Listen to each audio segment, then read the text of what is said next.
I'll begin by saying that we do have a quorum.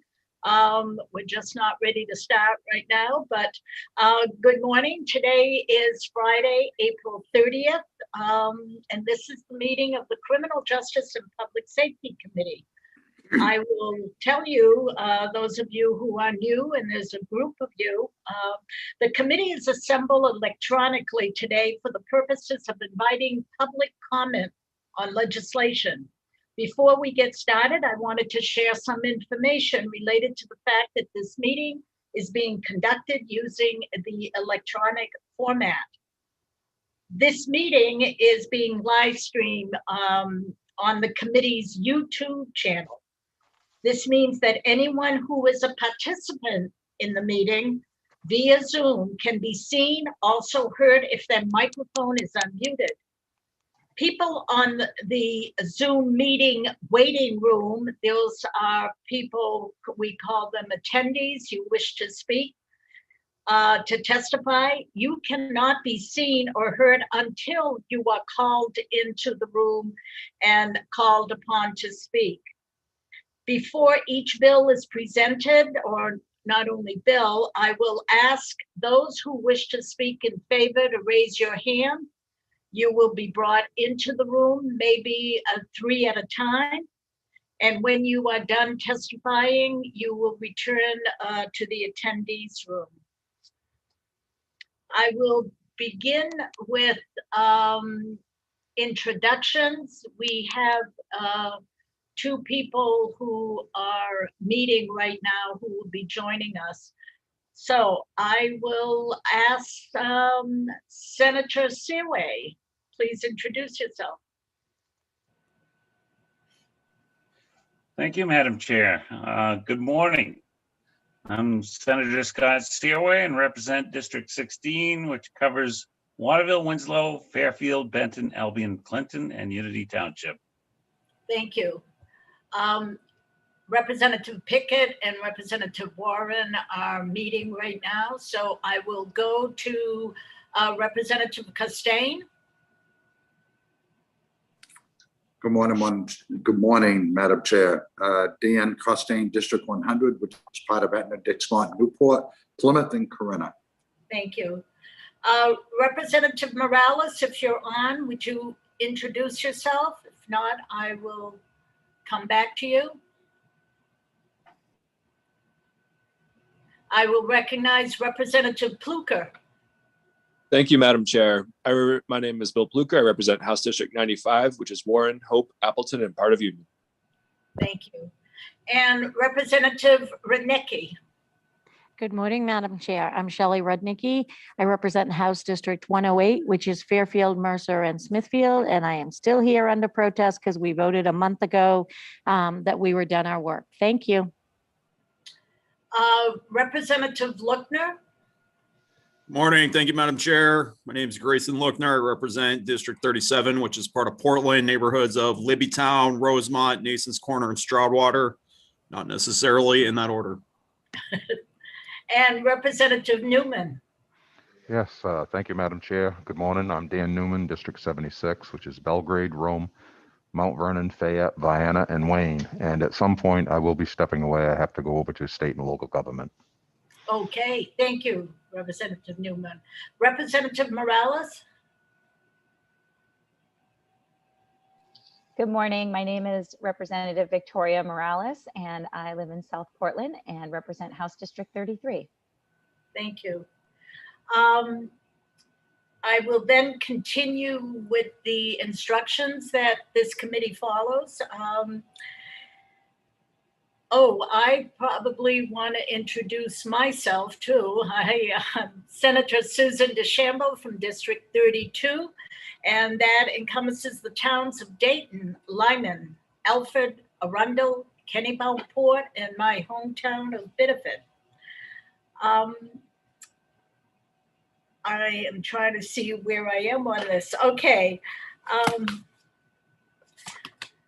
will, for each bill that we hear today, I will call upon the sponsors and co-sponsors to testify first, And if there are any legislators in the room waiting to testify that wish to testify on the bill that we have, and you see Ms. Fahey's square, LD 967 is the first bill we'll be looking at. So every time we have a different bill we're reviewing, the LD number will be there for you.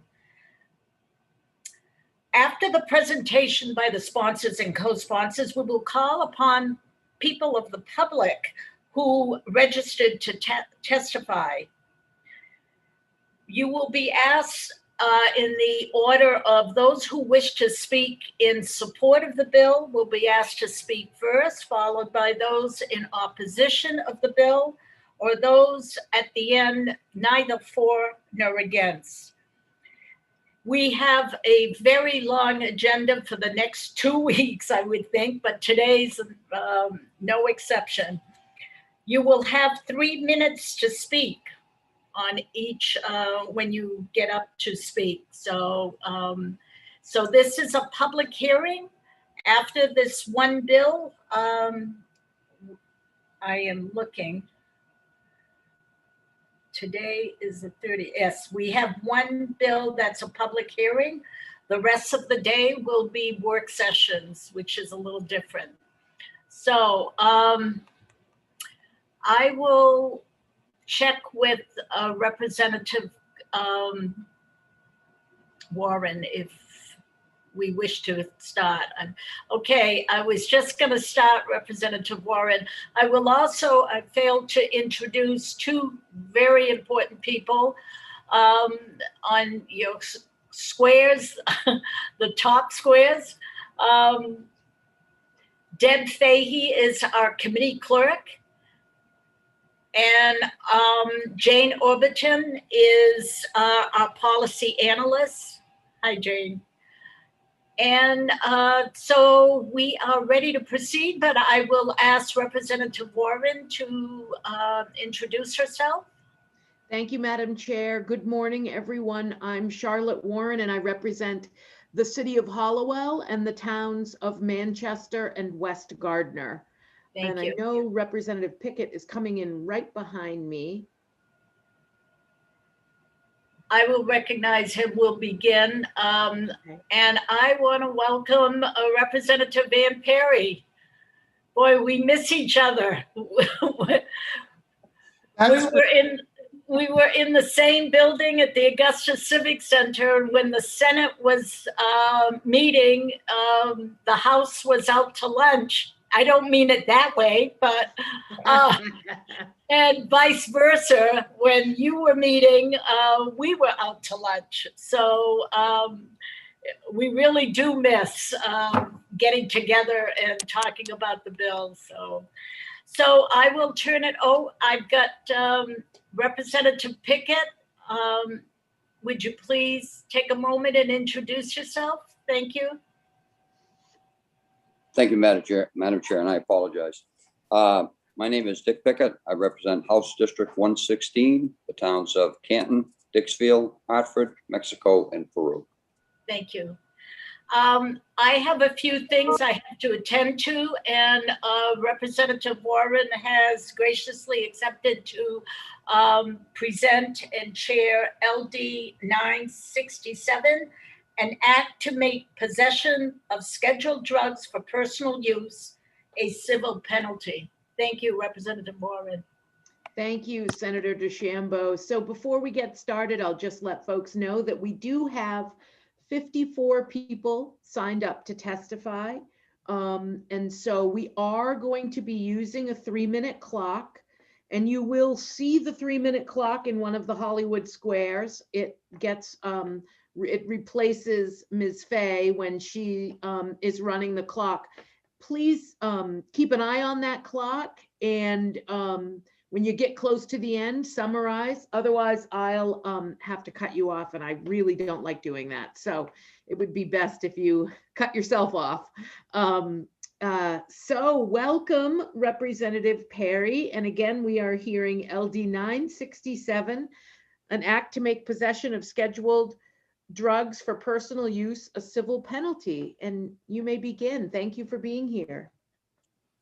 Thank you. Good morning, Senator DeChambeau and Representative Warren and members of the Committee on Criminal Justice and Public Safety. I am Representative Ann Perry. I represent 9 communities in Washington County, and I am here to introduce LD 967, an act to make possession of scheduled drugs for personal use a civil penalty. This bill proposes to decrease the crime of possession of personal use drugs to a civil penalty with the option to pay the fine or commit to having an evaluation assessment with a potential connection to treatment. For over 50 years, this country has waged a war on drugs that has not worked. What it has accomplished only increased incarceration, created trauma to the already traumatized, and a stigma that is a significant barrier to recovery. As a society, we treat people who use illicit drugs differently than we treat people with other substance use disorders. When I worked with patients who are heavy smokers, it was incredibly difficult for most of them to stop. This is true even when I told them that if they did not stop, they would lose a lung or suffer some other terrible health consequences. But the more frequently I was able to connect with them and offer them a connection to treatment, the more likely they were to eventually accept my help and stop smoking.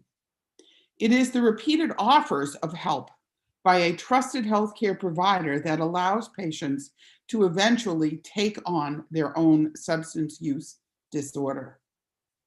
It is no different for people with opioid or other substance use disorders. It is time for us to treat drug addiction the way we treat other addictions, and not like moral failings that only jail or prison can fix. In my over 20 years as a nurse practitioner, I have worked in many areas of treatment, including working a methadone clinic in Calais. I had performed the first 200 physicals for this clinic and found that between 60 and 75% of them had significant childhood trauma. Sometimes this was the first time they talked about that trauma. This is what the connection to treatment can do: create opportunities for people to address their trauma when they weren't ready to do that before. Over the past 4 years in my work on Health and Human Services Committee, I have heard some county sheriffs say that many of the people they have in their jails do not belong there but need mental health treatment. LD 967 recognizes that we are asking our sheriffs to be mental health counselors and our jails to be mental health facilities. But that's not what they are. We would be more successful if we connected people with professionals who are trained in mental health and substance use counselors in the first place. There are many after me who will give more robust and informational picture of why this bill should pass. And as you will see, there is a growing consensus among doctors, harm reductionists, people in recovery, and other stakeholders that what we are doing to address drug use by using the criminal justice system isn't working, and that we need to try something new. Now, I will mention, because this morning we sent out a proposed amendment to the bill.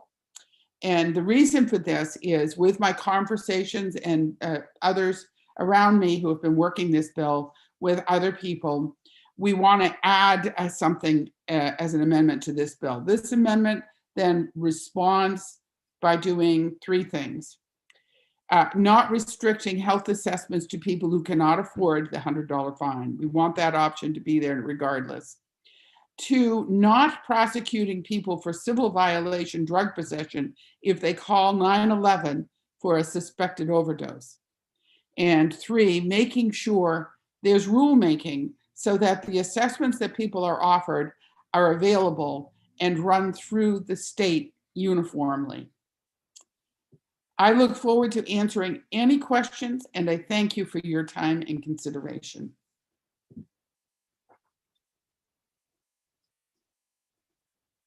Thank you, Representative Perry. Questions? Yes, Representative Rudnicki.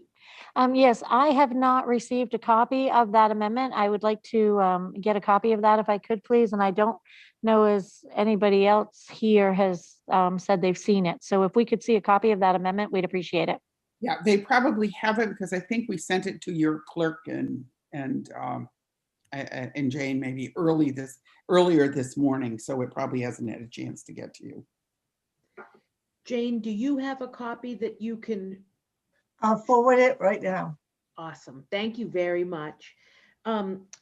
Representative Perry, I was writing, includes this coverage within the Good Samaritan is part of the amendment. Folks who are indigent are not disincluded from receiving treatment, and creates a rulemaking request. Those are the three parts. Those are the three parts.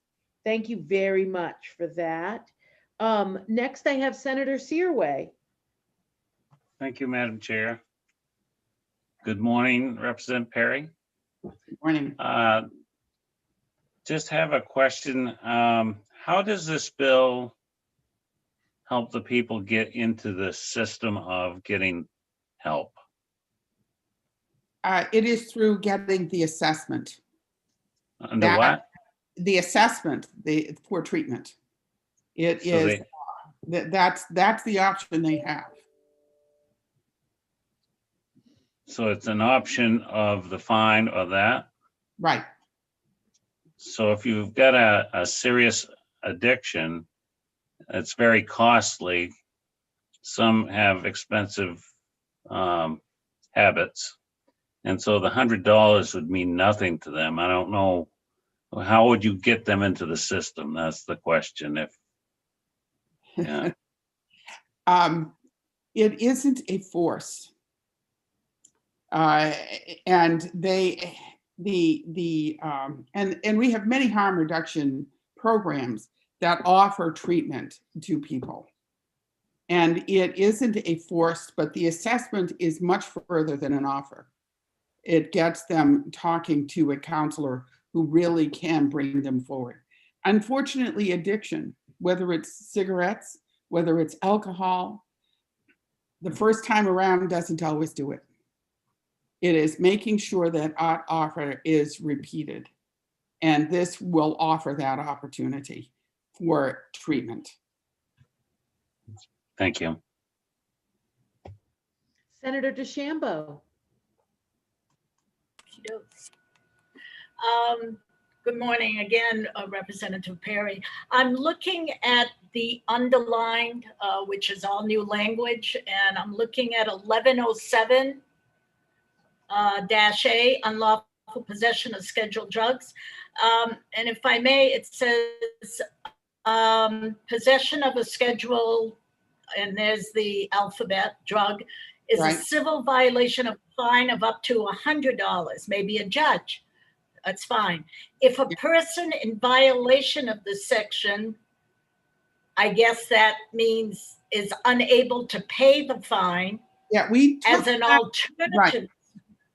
That's okay. As an alternative sentence, in place of the fine, the court may refer the person to a licensed healthcare provider or drug treatment facility.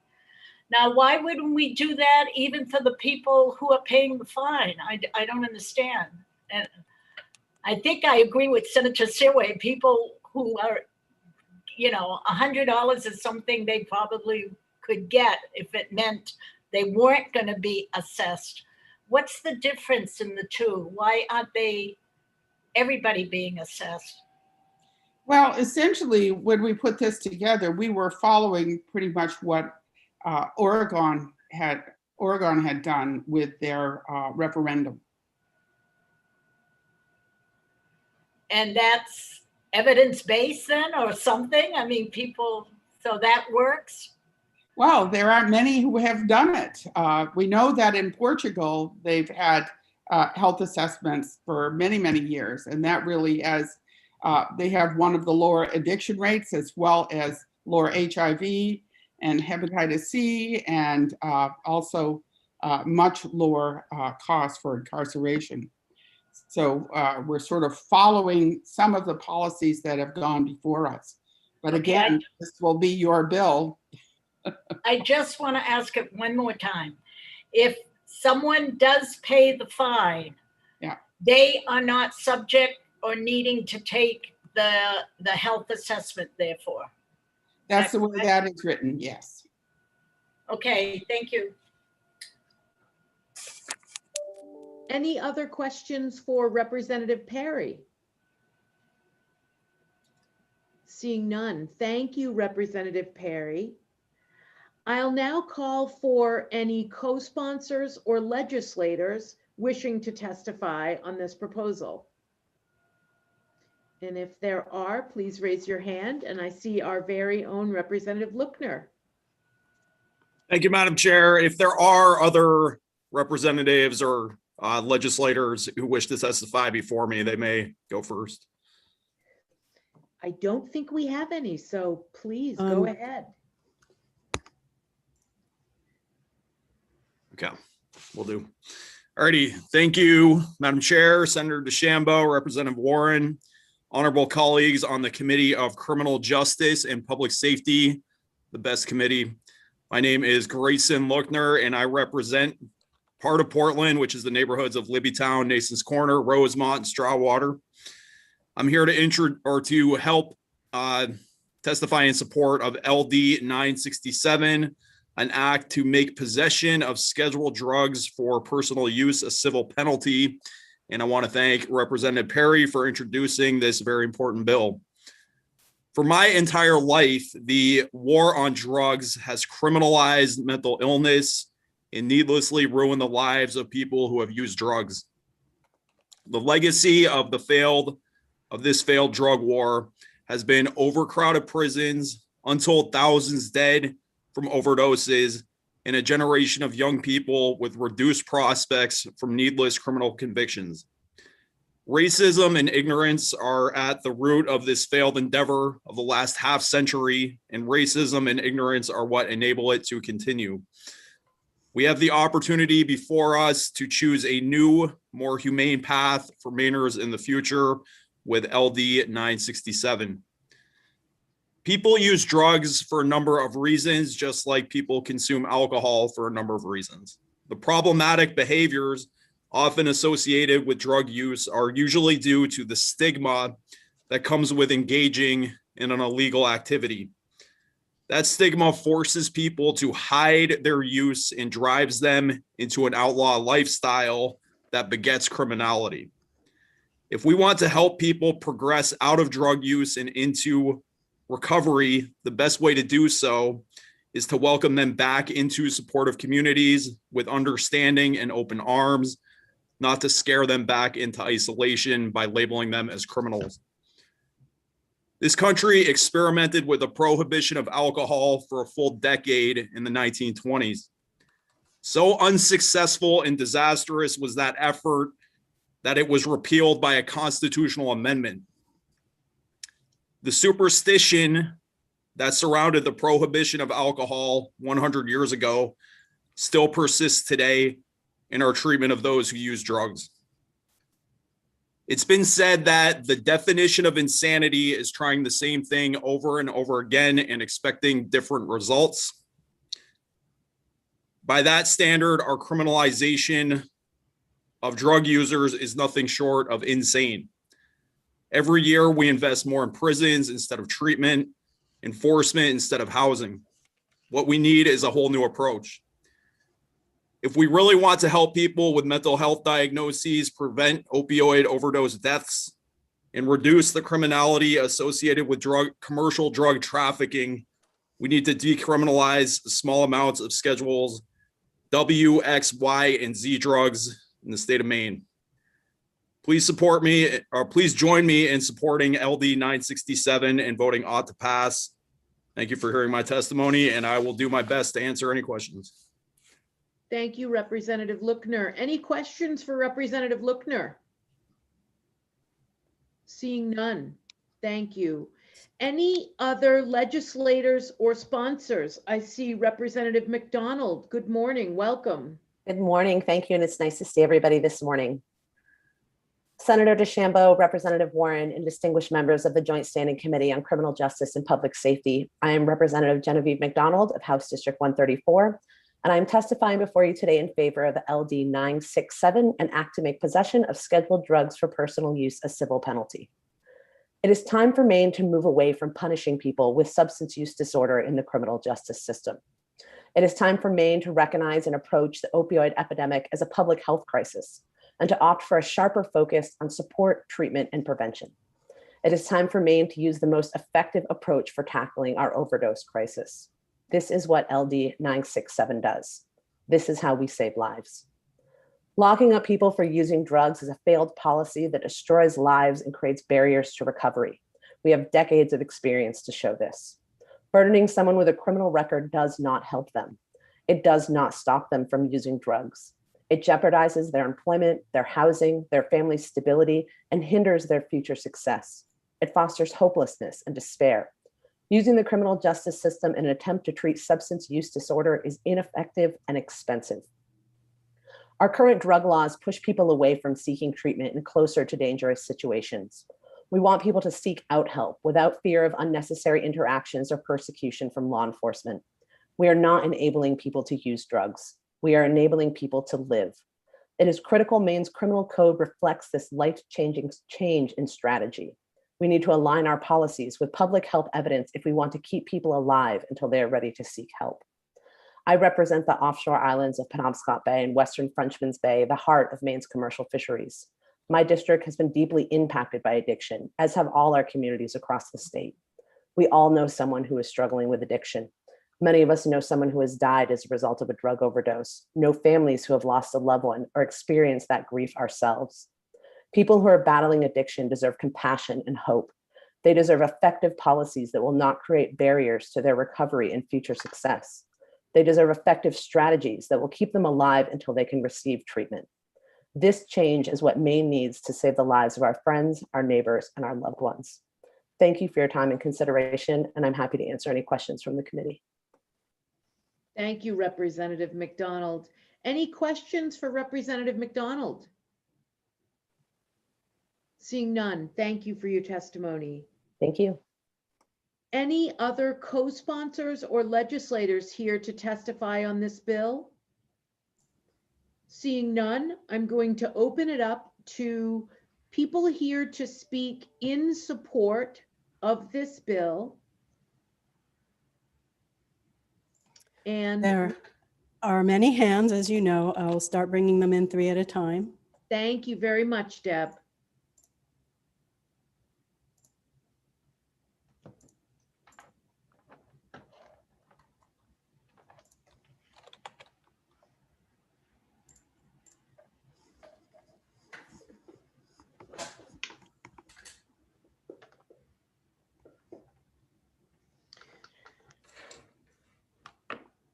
Good morning.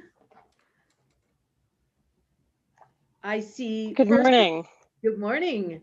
Kathleen London, we'll have you go first, followed by Jason Trahan and Daniel Oppenheim, I think. Yes, Oppenheim. Welcome. Go right ahead, Kathleen. Good morning, Senator DeChambeau, Representative Warren, and other distinguished members of the committee. My name is Kathleen London. I'm a family medicine physician in rural, underserved Washington County, and I'm also a second-year law student at Maine Law. I stand in support of LD 967. I treat patients with substance use disorder. Our war on drugs has resulted in mass incarceration, with the vast majority of mental health treatment provided in prison settings rather than the community or other more appropriate residential settings. Drug fatality rates continue to rise at alarming rates from illegally manufactured fentanyl and other analogs, with a continued approach that emphasizes punishment. Deaths for the pandemic spiked at 88,000 for the 12 months that ended in August of 2020, which is the latest statistics that we have. Until we move to harm reduction strategies, more people are going to die. We've used this failing strategy since at least 1970, really probably going back to the Harrison Act of 1914, and it is getting worse as we continue this punitive strategy. In the handouts that I sent, in the written testimony that I gave you the graphs that show this failing strategy and show that the deaths have just spiked, showing you from 1999 to 2019, and it's all from illegally manufactured fentanyl. We warehouse our population in prisons. America is 5% of the world's population, but 25% of the prison population. We have, in America, we are imprisoning 655 per 100,000 people. Next comes El Salvador at 618 per 100,000, followed by Rwanda. It is not something for us to be proud of. It is this unsuccessful war on drugs that has led to this explosion in our prison population, which is also disproportionately affecting people of color through their rate, though their rates of drug use are equal to that of whites. Often this is beginning in this begins that school to prison pipeline where juveniles are placed in. In a white, suburban, well-funded community, people get counseling, but in poor communities, they are punished and put into the criminal justice system. We now have the opportunity to transform lives. LD 967 begins a much needed harm reduction approach to the opioid epidemic. Drug use continues in prison. Even when we have MAT offered, it's not a comprehensive treatment model. It's not the right environment, and it is not conducive to rehabilitation. People come out of confinement and either go back to using or drug overdose. We're not solving our opioid crisis. The opposite of addiction is connection. We need to take the money from criminal justice and put it towards community treatment programs. And if we look at Portugal, since that came up, it was optional and not forced treatment, because that's not the way to meet someone. You need to meet them where they're at. And with that, I will take questions. Thank you. Thank you, Dr. London. Questions for Dr. London? Seeing none. Thank you. Thank you for being here. Next up, we have Jason Trahan.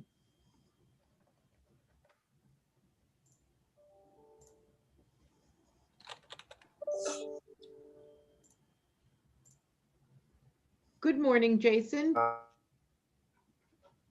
Good morning, members of the joint.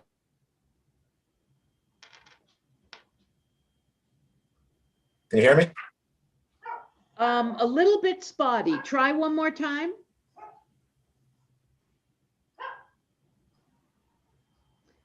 Nope, we can't hear you. Representative Warren? Oh, we can hear you now. Let me move. Yeah? All right, let me sit down. Senator DeChambeau, Representative Warren, and honorable members of the Joint Standing Committee on Criminal Justice and Public Safety. My name is Jason Trahan, and I'm a resident of Lewiston. I'm here today to testify in the favor of LD 967. I'm a person in long-term recovery from substance use. I recently have young people in recovery, and I run meetings for people recovering from substance use disorders. I'm a father of 2 boys, and they love snowboarding. I've previously testified before this committee that our system of jailing and punishing people for illness is not doing anything any good. It's not doing our community any good. And I'm here to say this again. If people have gotten in trouble for possessing the wrong amounts, they have to be lucky to get help and to avoid jail. I spent time in the justice system as a direct result of substance use. So when you go to jail, you think that that's help. Think that that's going to get you clean, but you get out and you have to deal with your disease. Go have it. People don't have any defense on coming to jail. Some people can stay sober on their own, but not many. People need tools when they get out. I tried many ways and many different things, and I never realized that I was going right back to where I was. It was, and I needed time and I needed space to clear my head, and that's what people need. Jails, institutions, or death. That's what we're offering right now. When we could be offering help. I saw a man who was detoxing. I saw him die within a day of being brought in. his family will never get to have him back. Incarceration is traumatic. We're treated like animals. There was never any help, no one to talk to. People who are in recovery are seeking it aren't helping by experiencing of being caged. They want recovery. Oftentimes it can make things worse. With the amount of money that we spend jailing people, we could help so many people in our communities. There's got to be something, not only helping people get off of drugs, but help them get on the track and get a job and get housing. Why not invest in people why not invest in helping people be somebody instead of telling them that they're nobody? An ought to pass vote on LD 967 is a vote for Maine families and communities, and I urge you to vote. I urge you to make that vote, and thank you for your time. Thank you, Jason, for your testimony. Any questions? Seeing none, thank you again. Next, we have Daniel Oppenheim.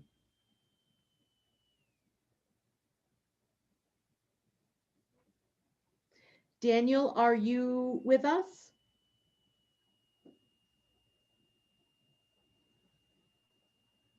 Deb, could you move the next 3 people in for us? I am doing so right Hello, now. can you hear me now?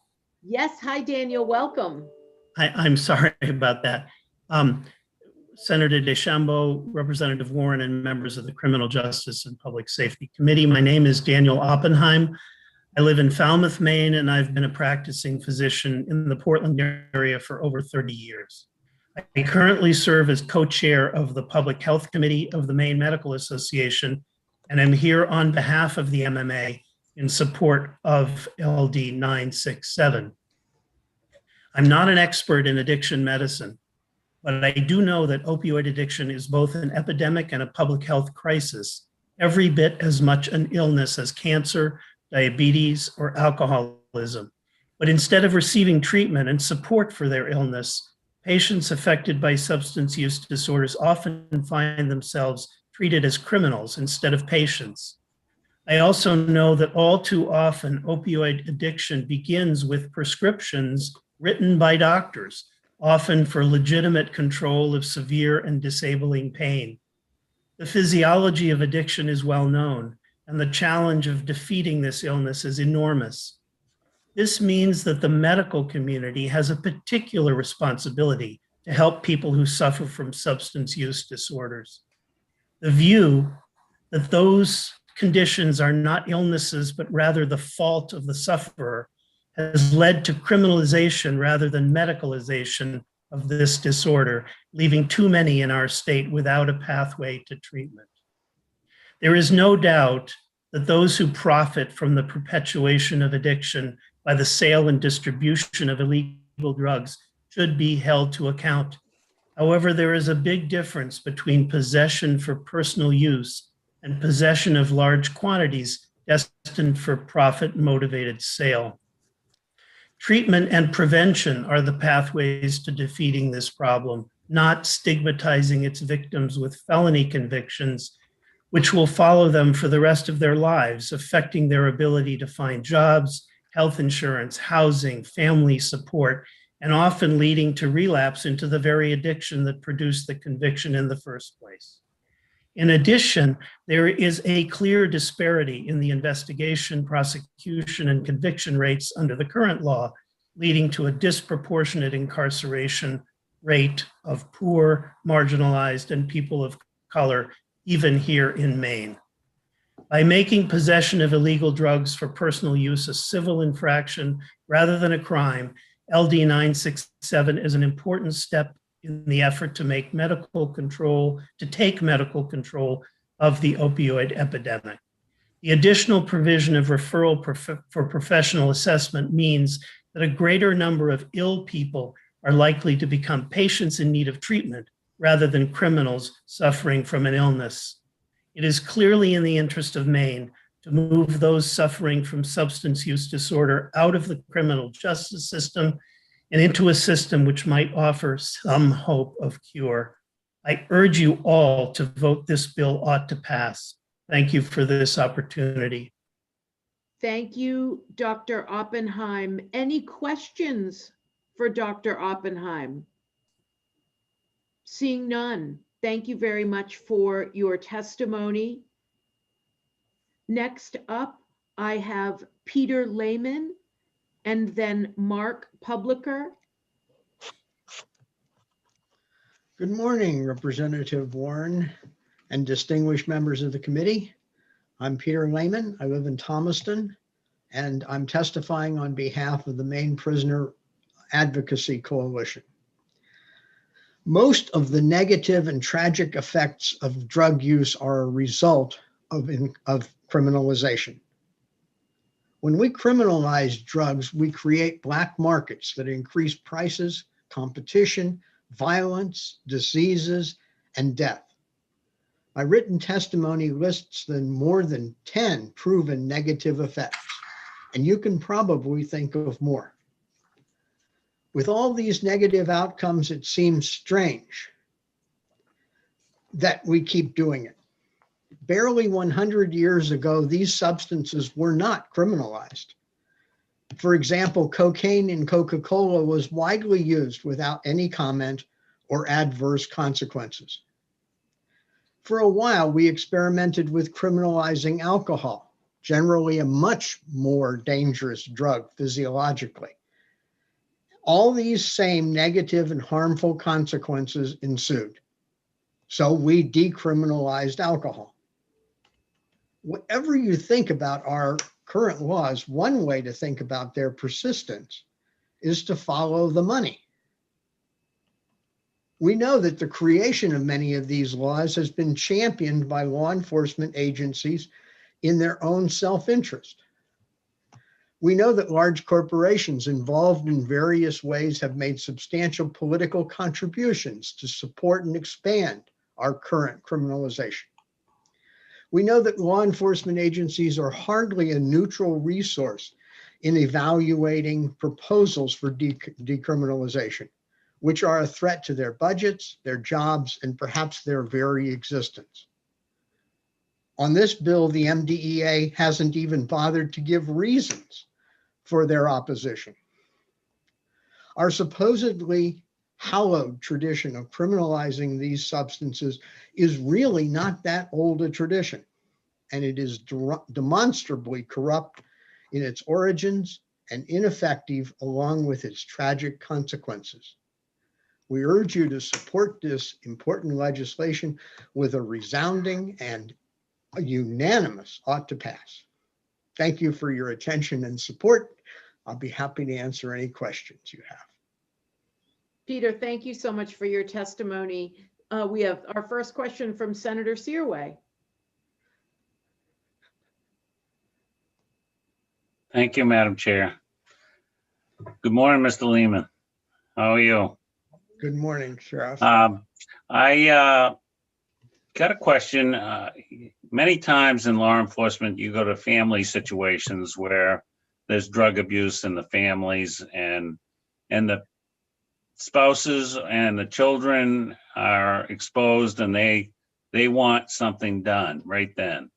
And I don't think a summons for $100 is gonna take care of the problem. So what would you recommend?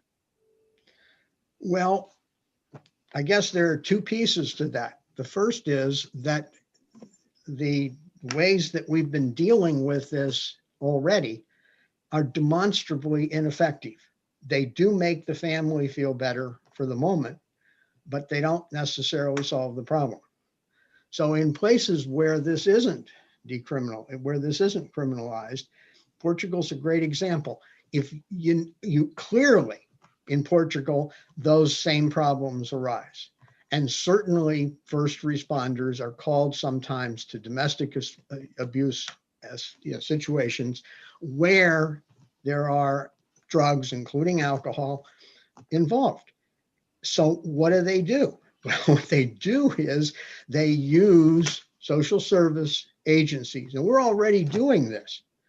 We already have in Knox and Waldo County, we have people riding along or responding to those kinds of calls who are mental health professionals and substance abuse professionals who can help to intervene and the presence of law enforcement is a great advantage, obviously, because that does allow there to be a forcible separation of parties. But instead of arrest, what we do is we find productive directions to go. Otherwise, and we know this, we see the same, and you've seen this, you're back at the same residence with the same players over and over and over again. How many of those people you're thinking of in your mind do you know by name, and you know everybody in that family because you've been there before? This tells us something about how we have to change the way we do it. I'm sorry if I went too long, but I really wanted to respond because I respect that question from you. Thank you for the answer. Is that helpful? Some, I mean, you know, I've seen families destroyed and they don't know what to do. They call you and they expect something done, and $100 summons is not going to work. And when we call for help, they're spread so thin they can't come immediately, or they can't get in touch, and then we've got problems, and it is a problem. I don't know how that's going to resolve with that. People on this committee are acutely aware of the extent to which law enforcement is called on things that they have no resources to deal with. And it's not law enforcement's problem. It's not law enforcement's fault. They're doing what we ask them to do, which is to respond, but they don't have any tools. And you've been in that situation. And what I'm suggesting is we find tools rather than the same old ineffective ones. Does that make any sense? Thank you, Sheriff. Next up, we have a question from Representative Pickett. Thank you, Madam Chair. Thank you, Peter.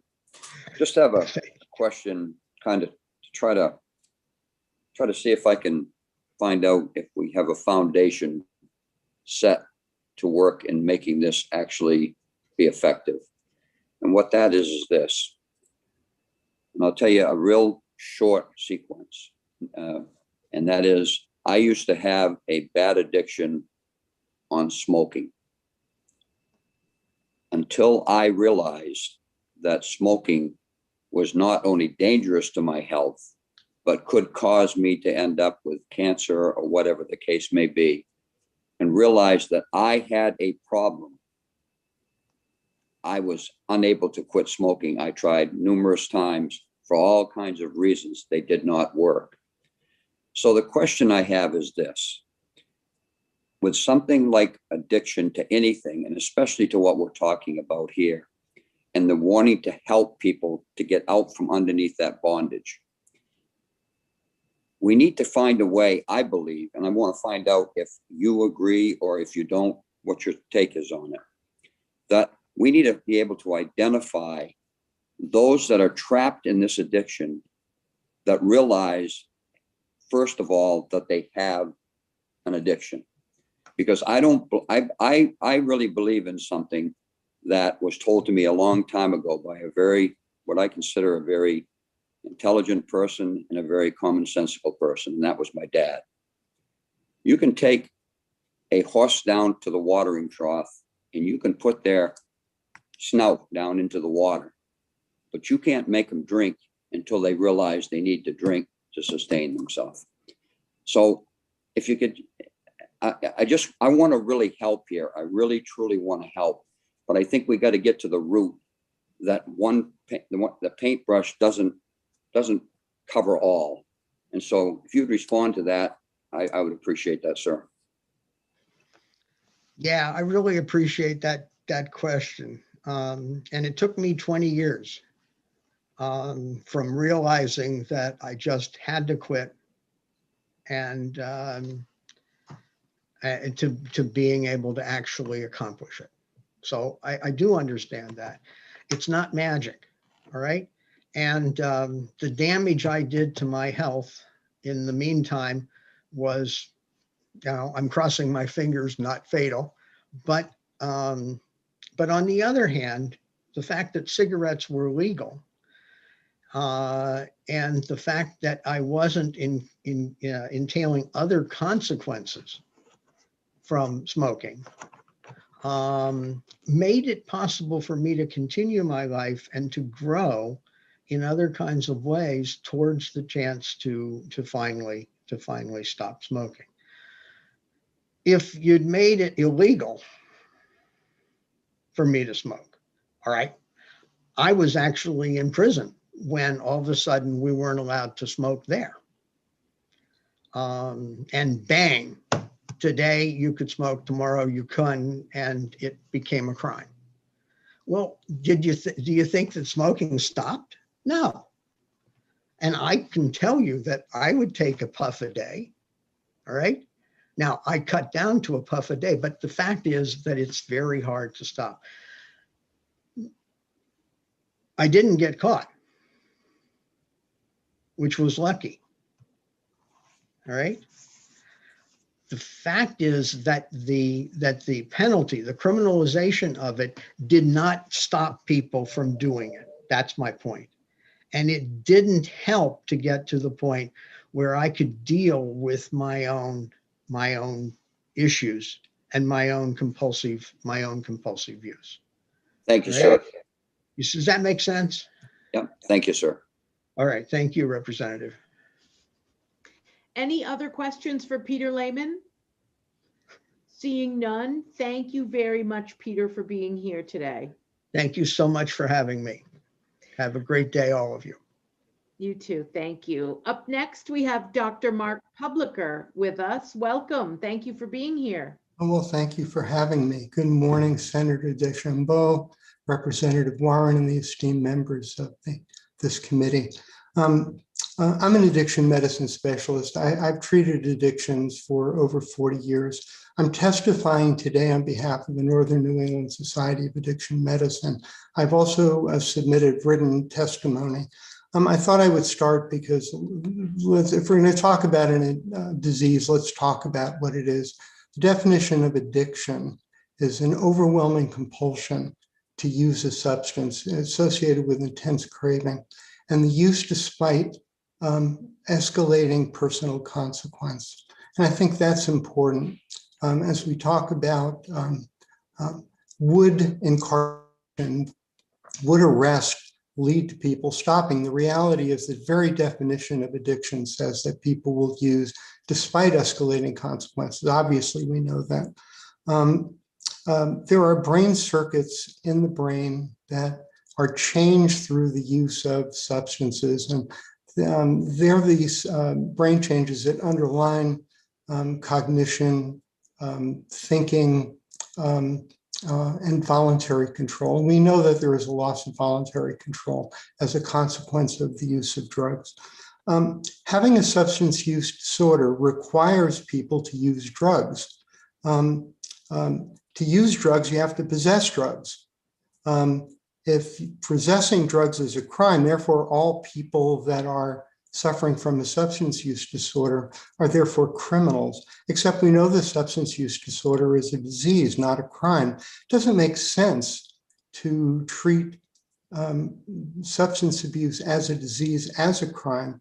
It makes much more sense for us to restructure our response to addiction to focus on treatment closer to our shared understanding about what substance abuse disorders are. Want to emphasize, patients become addicted through a variety of pathways. People become addicted after being prescribed opioids for postoperative pain. Patients become drug addicted through trauma. Easily 90%, and I think other clinicians would verify this, 90% of the women patients that I treat have been the victims of sexual abuse in childhood. So when we think about why do people use drugs?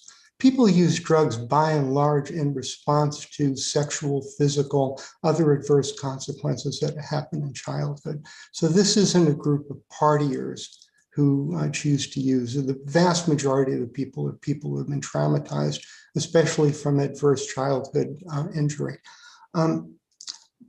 Here are my patients. My patients are fishermen, the lobstermen.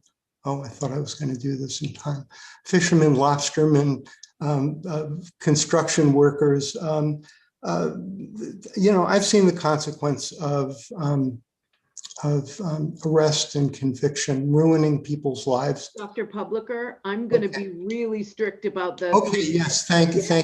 I give us thought I one was more going to do it nugget. quickly. Yeah, give us one more nugget and please wrap it up. What do you need us to know? Well, it's fear and stigma that prevents people from seeking treatment. And that's why I'm asking you, urging you to support this bill. Thank you, Doctor. Questions for Dr. Publicker? I have a question for you, Doctor, because I know that you have studied and practiced in this issue for a long time. And the part that I'm struggling with, and you, I think, have a really good understanding of how the human brain works.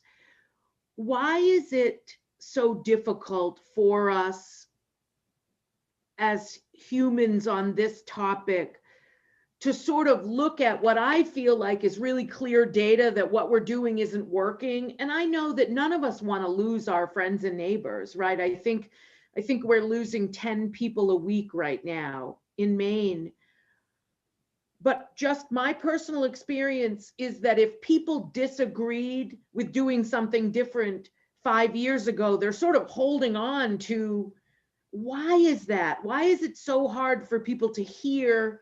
We've already in a very short time heard from 4 doctors who've said what we're doing needs to change. Will people be able to hear that? And if not, why? What goes on in our brain that blocks us? Well, I think addiction and actually thinking in general is conditions of maladaptive learning. Once we've learned something, how do we unlearn something? I think in part in terms of society's response to addiction, we have a highly conditioned learned reaction to addiction. That is, it's a crime. We need to punish people somehow. In the course of punishing people, we're going to cause them to change, for them to seek treatment and get into recovery. Boy, if that were the case, we wouldn't have prisons filled with people using drugs. We wouldn't have the overdose epidemic. So I don't think that people are properly judging and looking at the evidence that our current strategies are failing. So how do we change that? Boy, we have some strategies for motivational changes, motivational interviewing, but we could look at all the issues in American society and say, boy, why do people believe that? Why are people against vaccinations? And the answer is a difficult one. I don't think that there's a facile response to the question. Mm-hmm. So it really does get to the science of trying to do some unlearning. Yes. Thank you for that. I think I have Representative Costain first, and then Senator Searway. Excuse me. Thank you, Madam Chair. Sir, thank you for being with us today and for your testimony.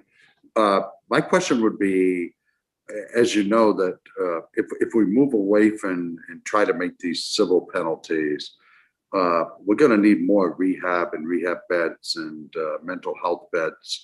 How do you suggest that we solve that issue? I think that there's an over-focus on a belief that people need high levels of treatment.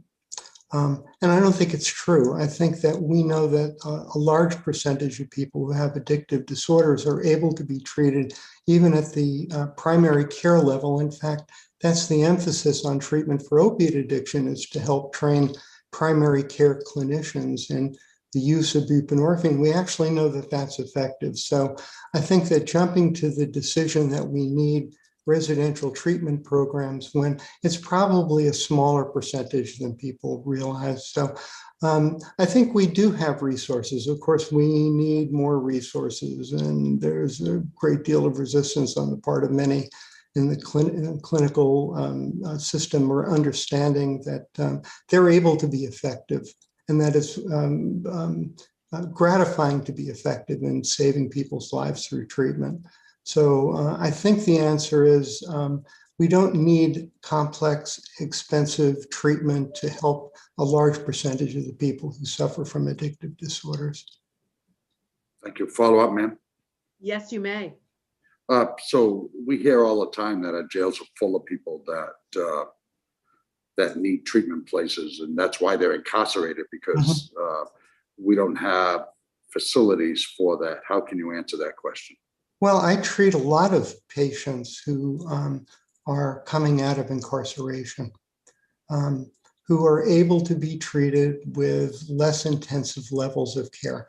I don't think it's the case that people leaving prison need to be in residential treatment programs, need to be in halfway houses. People need to get back in their lives. People who have been arrested and incarcerated for possession, not for violent crimes, not for drug trafficking, but simply for possession, need to get back to their families, need to get back to work, and are able to go back to work and can be effectively treated through outpatient treatment, through counseling, through clinical prescriptions. So I think that we shouldn't overstate how much treatment a lot of people need if they're in prison or in some part of the criminal justice system for simple possession. Providing them with treatment is an effective response. Thank you. Thank you, Madam Chair. Thank you. Senator Searway. Thank you, Madam Chair. Doctor, I appreciate you coming on. I listened to you, and I hear it from your side, your perspective. I get where you're coming from. But on the other side, on the law enforcement side, we get complaints and of neighbors or parents or family members. I'm going to ask that you make sure that you're asking questions as opposed to debating. No, I'm not debating. Okay, you're going to get to a question then. I'm going to be really strict about this. Well, I'm going to make a point of order, because every time I speak, it seems like you have to speak against me. So I'm making a point of order on that. Okay, thank you. Point of order recognized. Thank you. So please get to your question, Senator. So my question is with $100 fine or trying to get them treatment and they're called, well, how do we discourage the use or getting them help with no increase in penalty or anything, even if they continue, and helping them families? I would assume that many people, if not most, won't suddenly change because of an arrest. However, has criminalization, arrest, and incarceration made a difference? Taking somebody who's working as a lobsterman who winds up getting arrested and loses his job, how does that help the individual? So that, my simple answer is incarceration punishment doesn't work in that regard. If it did, I would support it. But instead, I think the question you're asking is there an effective way that we can respond and be significantly effective in helping people stop using through means of criminal justice system? The evidence is abundant that it doesn't. So it's not a satisfying response for you, and I apologize for that. This is very difficult. If it wasn't so difficult, we wouldn't be in this committee today. So challenging problem, expanding the use of availability of treatment and decreasing stigma is probably the best way I could respond to that. But I know that the police don't want to be spending their time arresting people for simple possession. And I think that sheriffs across the state, I've spoken with the lead DEA agent for Maine, they do see addiction as a disease rather than as a criminal offense. So criminalization, if it worked, would be great, but it doesn't. All set, Senator? Any other questions for Dr. Publicker? Seeing none, thank you for being here, Doctor. Thank Next you very up, much for having me. thank you. Next up, we have Attorney Pratt with us this morning. Welcome.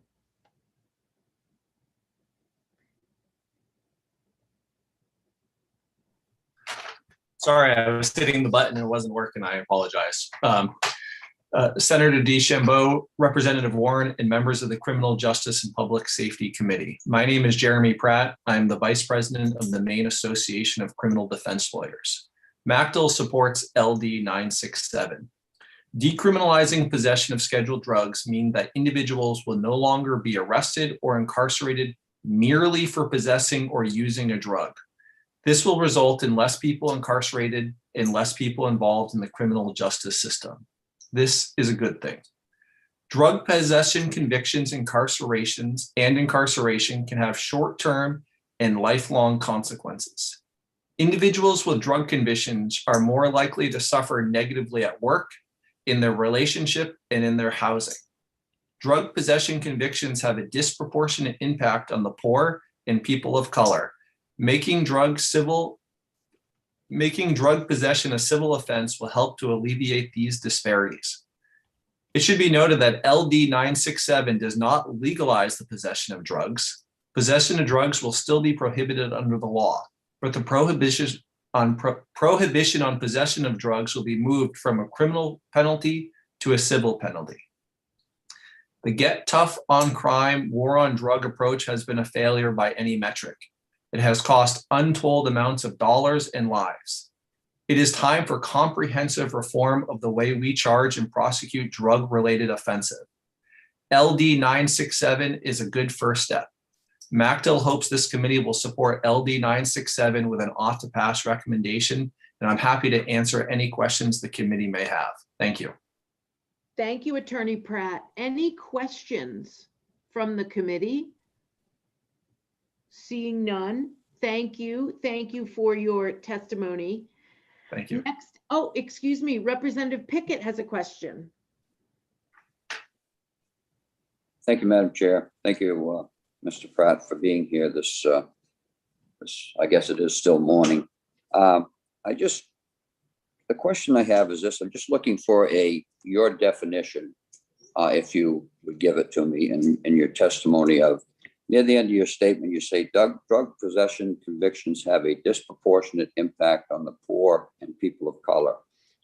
So we hear that quite often, and I understand that, but I want, can you tell me why that is, why that happens? Can you give me a clear definition of that? Because it's being thrown out there a lot, but I want to dig down and find out why is this being a disproportionate impact on the poor and people of color when the law is out there and it speaks to all, not just a certain group of people?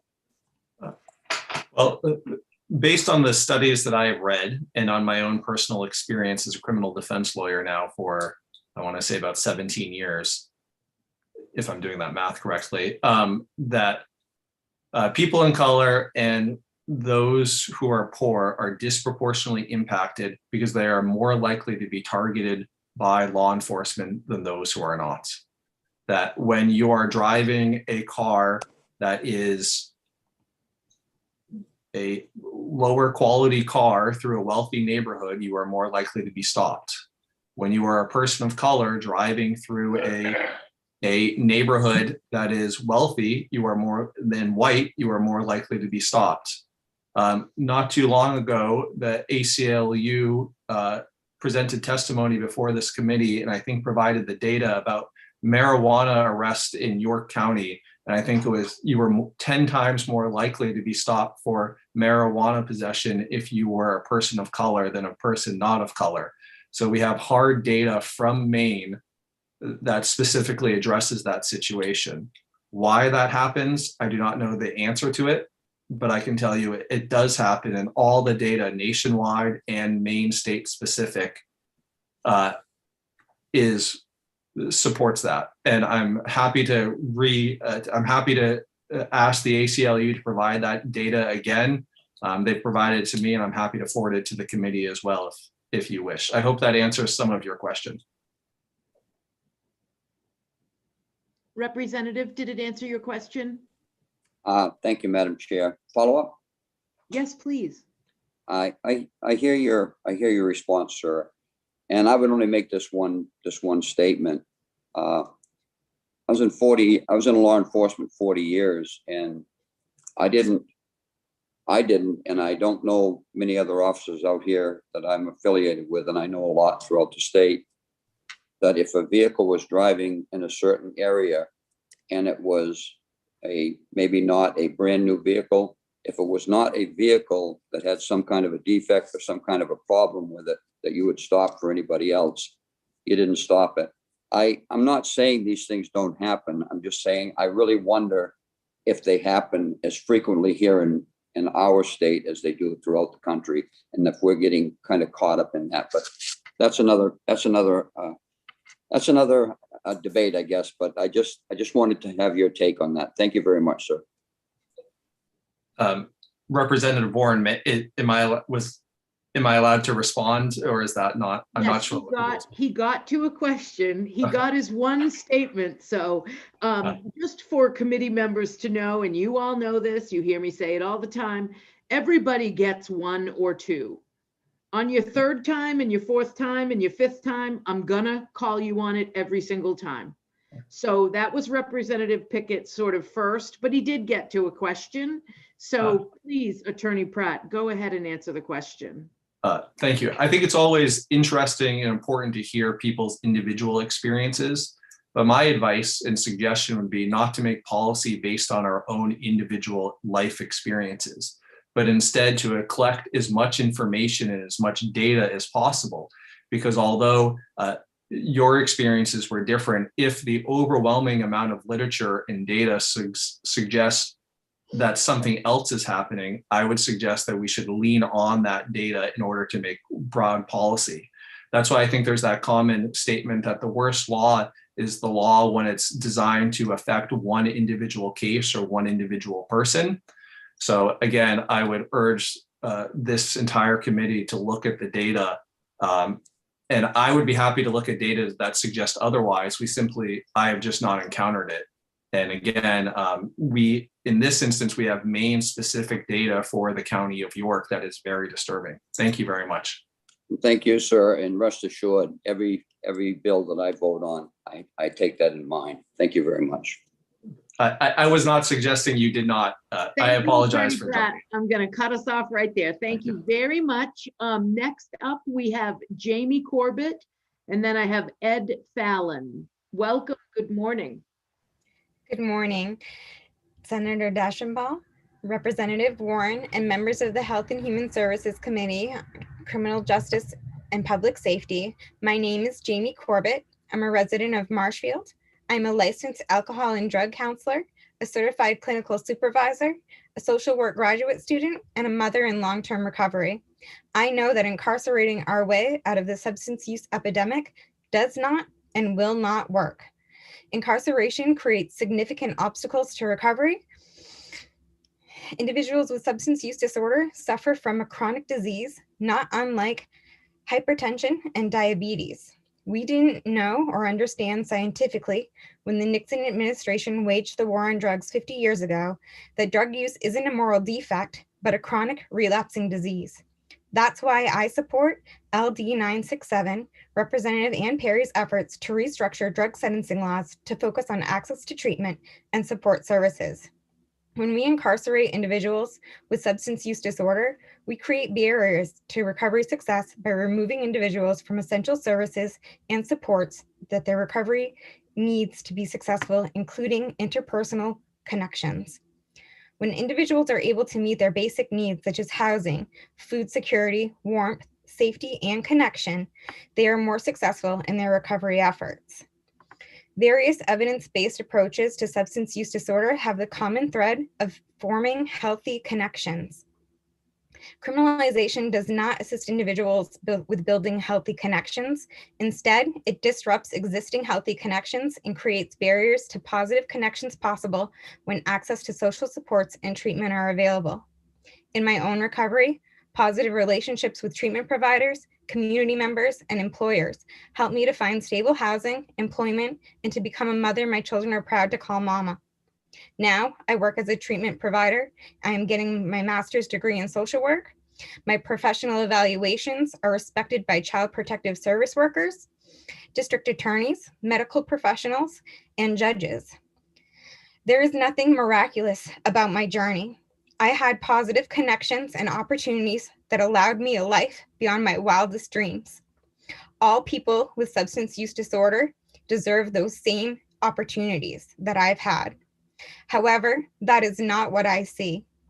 Often, those who have experienced incarcerations not only face barriers to recovery support services, but many have trauma from these experiences.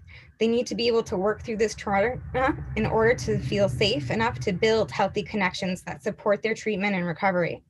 The 24% increase in Maine-related drug-related deaths in 2020 during the pandemic reinforces what we in recovery and the treatment field already know. Individuals need to have their basic needs met and positive connections in order to maintain sustained recovery. That's why I support LD 967, and I urge you to do the same. I'm open to any questions. Jamie, thank you for your testimony and congratulations on all of the successes that you're experiencing. Good work. Questions for Jamie Corbett? Seeing none, thank you again. Next up, we have Ed Fallon and then Dr. Gallagher. Good morning, Senator DeChambeau, Representative Warren, and honorable members of the Joint Standing Committee on Criminal Justice and Public Safety. My name is Ed Fallon. I have lived in Maine for over 4 years and now live in Lisbon with my granddaughter. I am an alcoholic, but I have been sober for 35 years. I would like to testify in support of LD 967. I'm originally from Massachusetts. While there, I worked 8 years in a detox center serving clients with substance abuse disorders, including alcohol and drugs. Unfortunately, my clients needed to be treated better. Administrative delays, barriers to service, staff turnover, and lack of counselors ready to help with treatment were commonplace. They hired unqualified people when our clients needed professional support. The so-called war on drugs has been a complete failure. We need to look at alternatives to arresting people and putting them in jail. LD 967 does just that. We must encourage a public health support to drugs. We need to understand that people with such disorders will relapse, but we need to keep them on a path to treatment, not lock them up with felony convictions, setting them up for failure as they try and become productive citizens after treatment. As a veteran, I am concerned that returning veterans with PTSD or other mental health issues will not find their way to proper treatment and turn to harmful drugs as a way to self-medicate themselves. After serving my country, we should not abandon them to a cycle of incarceration. They must get access to treatment they need and be put on a path to recovery. This is a serious problem that affects everyone, and we need to act boldly now to address the issues head on. My granddaughter just had a baby. I hope we can adopt a new approach and refrain from making war on another generation. Please support LD 97 and LD 994 and LR 1817. Thank you for your time. Thank you, Mr. Fallon. Any questions? Thank you for sharing your story with us. Up next, we have Dr. Gallagher. Welcome. Good morning. Thank you. Good morning. Senator DeChambeau, Representative Warren, members of the Criminal Justice and Public Safety Committee. My name is Dr. Nick Gallagher. I'm an addiction medicine physician here in Central Maine. I'm here to speak on support of LD 967. On a daily basis in this work, I hear a staggering amount of stories of neglect, physical, emotional, and sexual abuse, as well as a general lack of support and resources that make self-medication seem like a reasonable step to take. Let's also not forget about all the patients who got caught up in our crusade to end pain by prescribing seemingly unending amounts of opioids. These are the people we're putting in jail for simple drug possession. As a society, we need to take a step back and be willing to examine the underlying circumstances that lead to drug and alcohol use and addiction, as well as viewing with logical eyes the ways in which we address these problems. Is the war on drugs working? Is jail or prison appropriate for those struggling with drug or alcohol addiction? The willingness to ask these questions will hopefully allow us to feel some empathy towards our fellow humans who are struggling frequently from circumstances beyond their control. I'm going to provide a couple of examples of patients that I have treated after they were arrested for drug possession. One of my patients was, when he was 8 years old, discovered his father using heroin. And to keep him from saying anything to the family members, his father began injecting him with heroin at 8 years old. 12 years later, he's addicted to heroin, has a criminal record for possession, making even getting a job or an apartment difficult for him. I have another patient that I've seen recently. He's been in and out of jail for the last 2 years after being picked up on a simple possession charge. He has never been in trouble before. He's 30 years old. After that first arrest, he lost his job in his apartment. With nowhere to turn and no resources upon release, he started using again, failed multiple drug screens, got put back in jail. We need to step back and ask ourselves, after hearing these stories, what did we expect was going to happen to them given these circumstances? We also need to ask ourselves if we did right by them. Did they deserve to be put in jail, given a criminal record, and then expected to just stop using? Is the $41,000 per year we spend incarcerating them money well spent, or can we do better? One thing I constantly hear after someone has lost everything they have, including friends, family, housing, jobs, is, I just can't stop. I've taken care of patients who have left the hospital against medical advice after a heart valve replacement because they needed to use. That's a pretty powerful grip. It's unrealistic to think that jail time would be a deterrent. It certainly is not and never has been. We're still losing more people from drug addiction every year. We cannot continue doing things because it's how we've always done it, regardless of the outcomes. In medicine, we are expected to practice in an evidence-based manner. Our jobs and licenses are dependent upon that. Why do we continue to support and maintain policies that have never shown to be beneficial to public health or the well-being of our community? Our public policies should be based in fact and evidence, not emotion and stigma.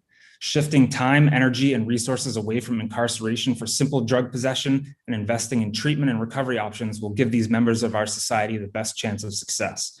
And I'm open to any questions anyone has. Thank you, Dr. Gallagher. Any questions for Dr. Gallagher? Good job on the timing as well.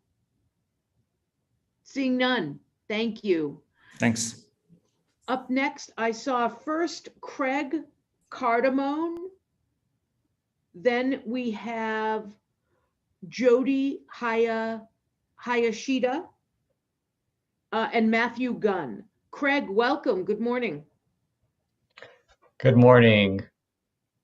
So thank you, Senator DeChambeau, Representative Warren, and distinguished members of the Committee on Criminal Justice and Public Safety. And thank you for allowing me to speak in support of LD 967. My name is Craig Cardamone, and I'm a licensed marriage and family therapist, and I reside in Portland, Maine. I value this opportunity to discuss what this bill will do for all Mainers and how it will be a paradigm shift in how we approach substance use disorder. So due to HIPAA and a great desire to protect my clients' abilities and stories, I cannot provide actual accounts.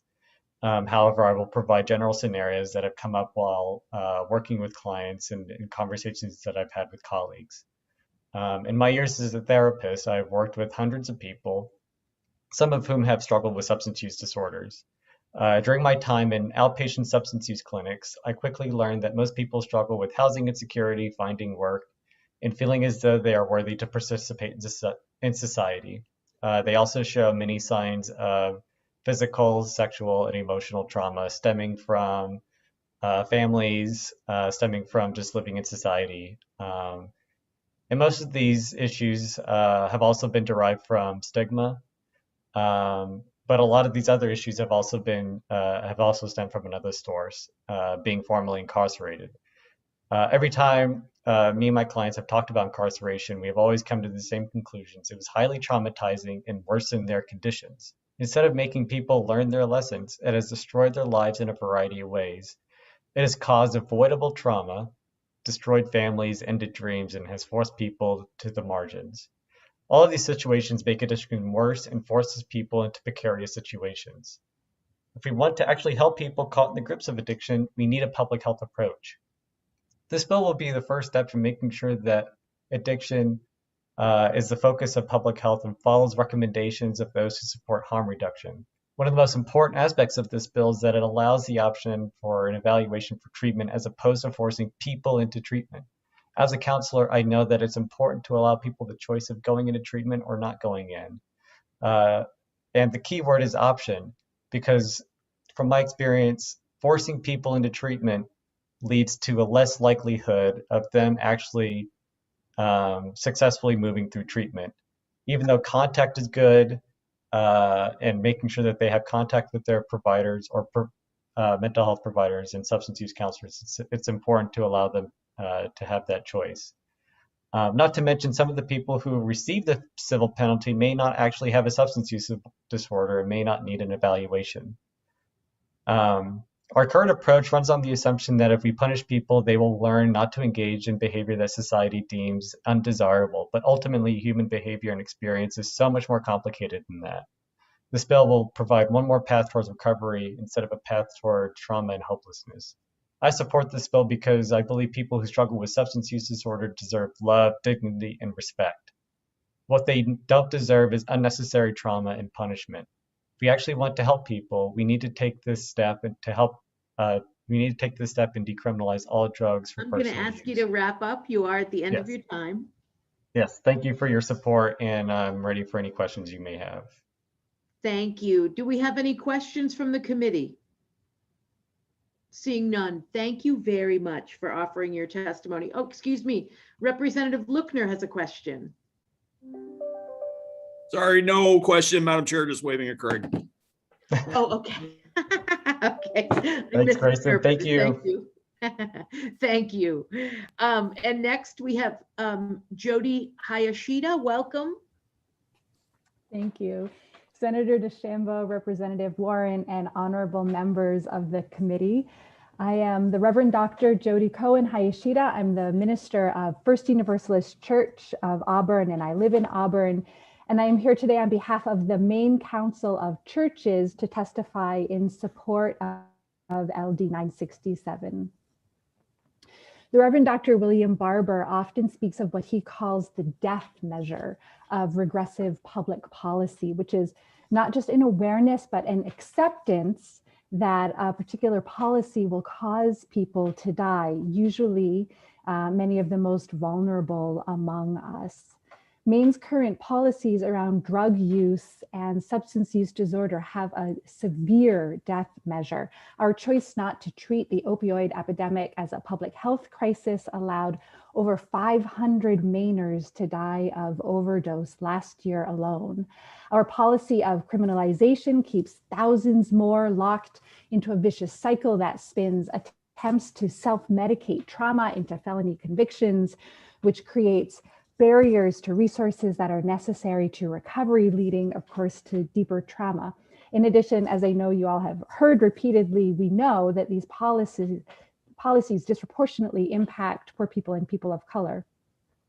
I have served my church in Auburn for 20 years, and in that time, I have spent countless hours sitting with people who have struggled to overcome substance use disorder, and even more time with the families and friends of those who have lost loved ones to the struggle. I have had the words turn to ash in my mouth as I have held a beloved member who was shattered by the overdose death of her daughter, and again as I held the hands of a grandmother who didn't understand the brutal murder of her grandson, which was the direct result of the criminalization of substance use. And again, as I stumbled through the prayer of a young adult who had everything to live for, but instead died of overdose alone in a room.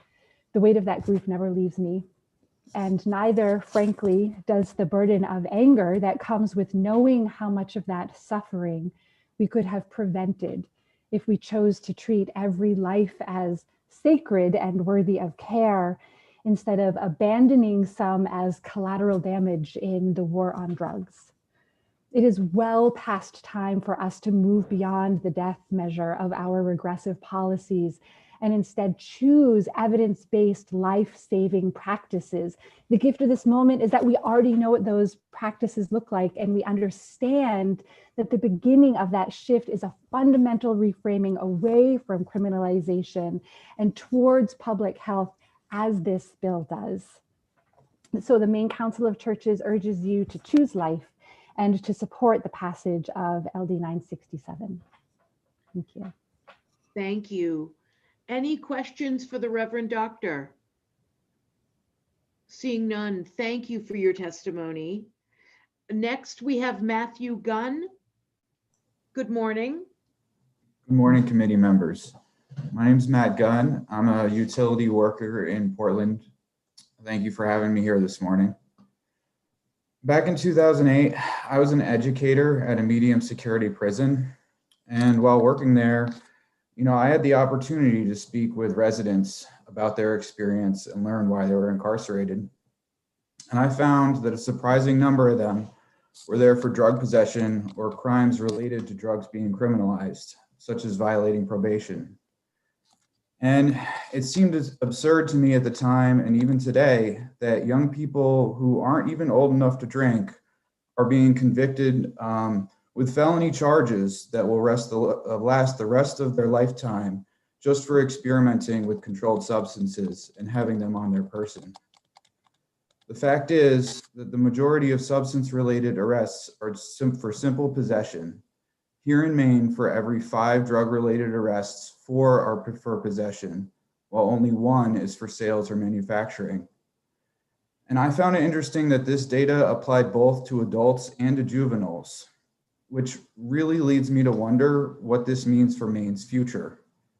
From 2013 to 2016, there were over 5,000 people arrested per year for drug offenses, and many of them were between 18 and 25.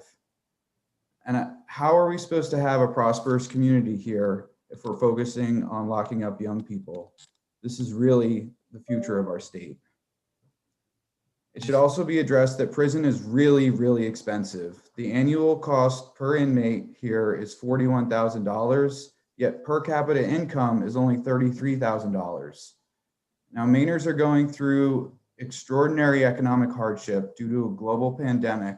And should we really be spending more on incarcerating people just for possession?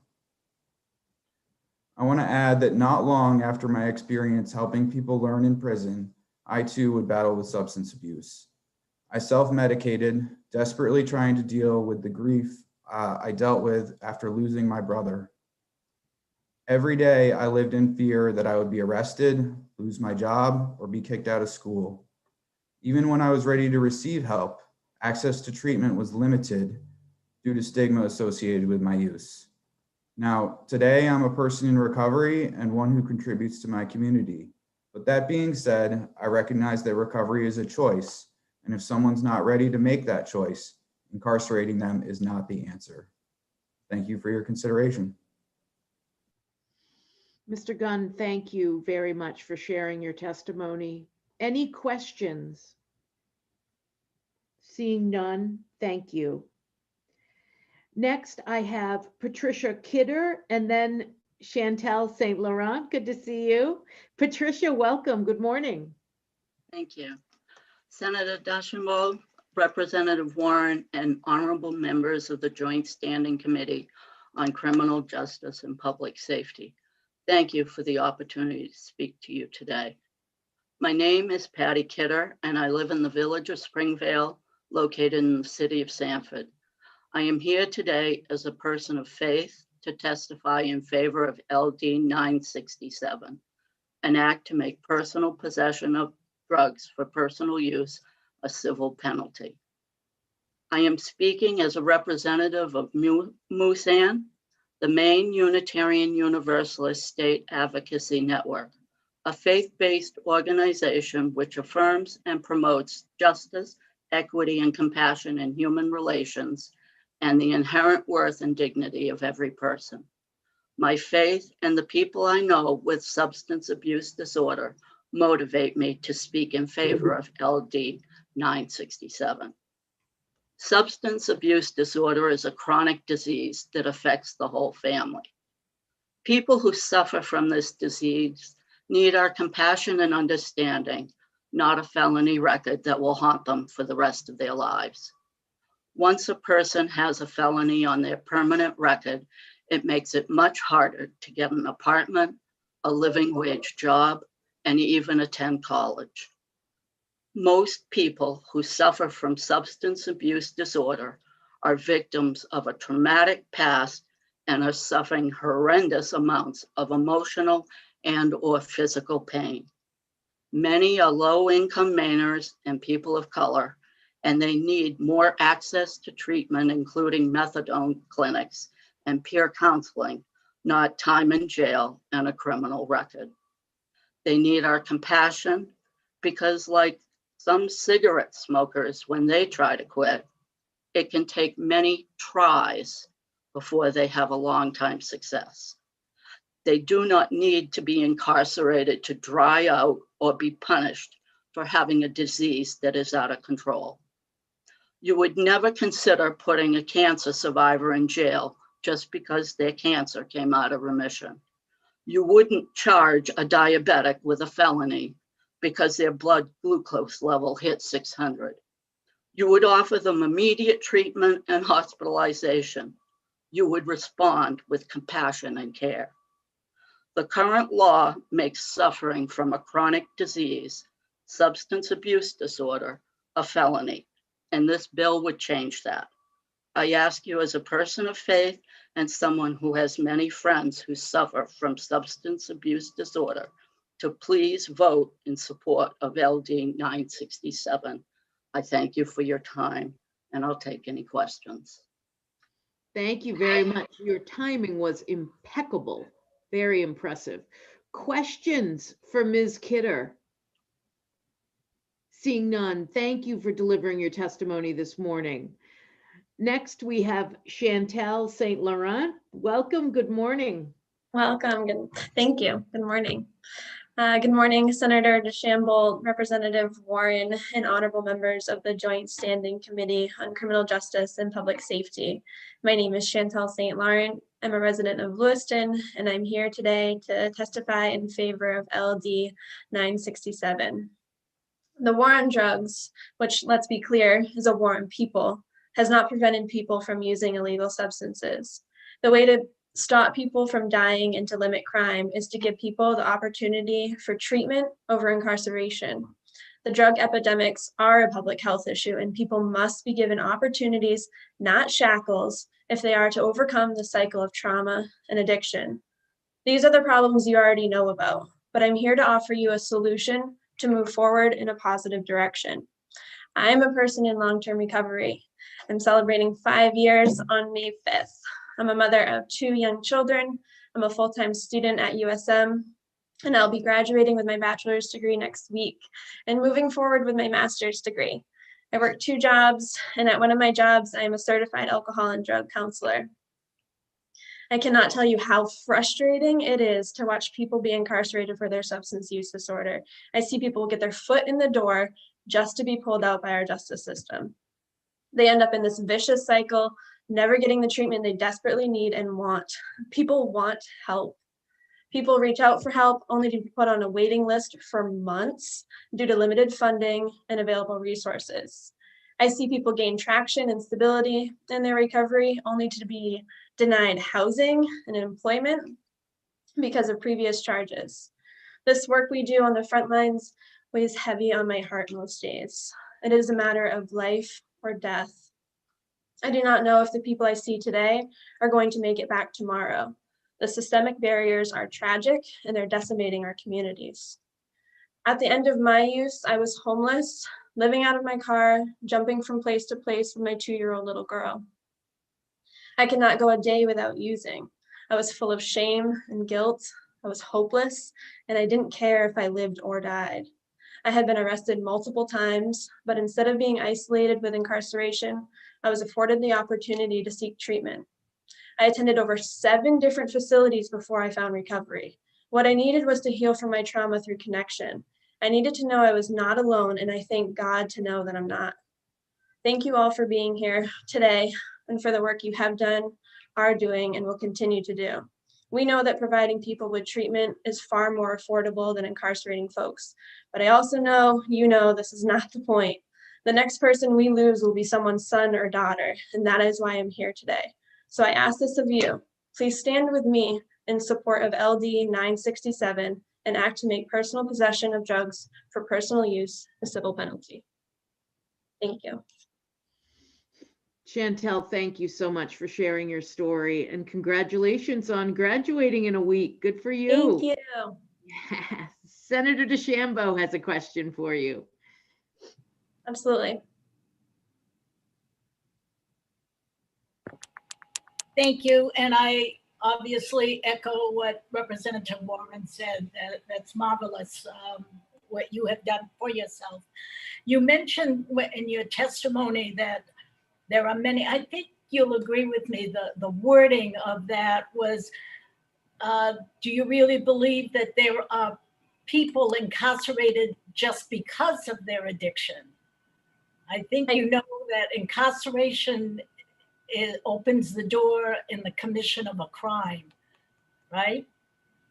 Yes. I want to not be rhetorical. I've asked this question before, maybe an hour before, and I want to know your opinion. The only thing that changes in this whole statute has to do with the possession of, and that it'd be a civil violation to pay $100 fine, right?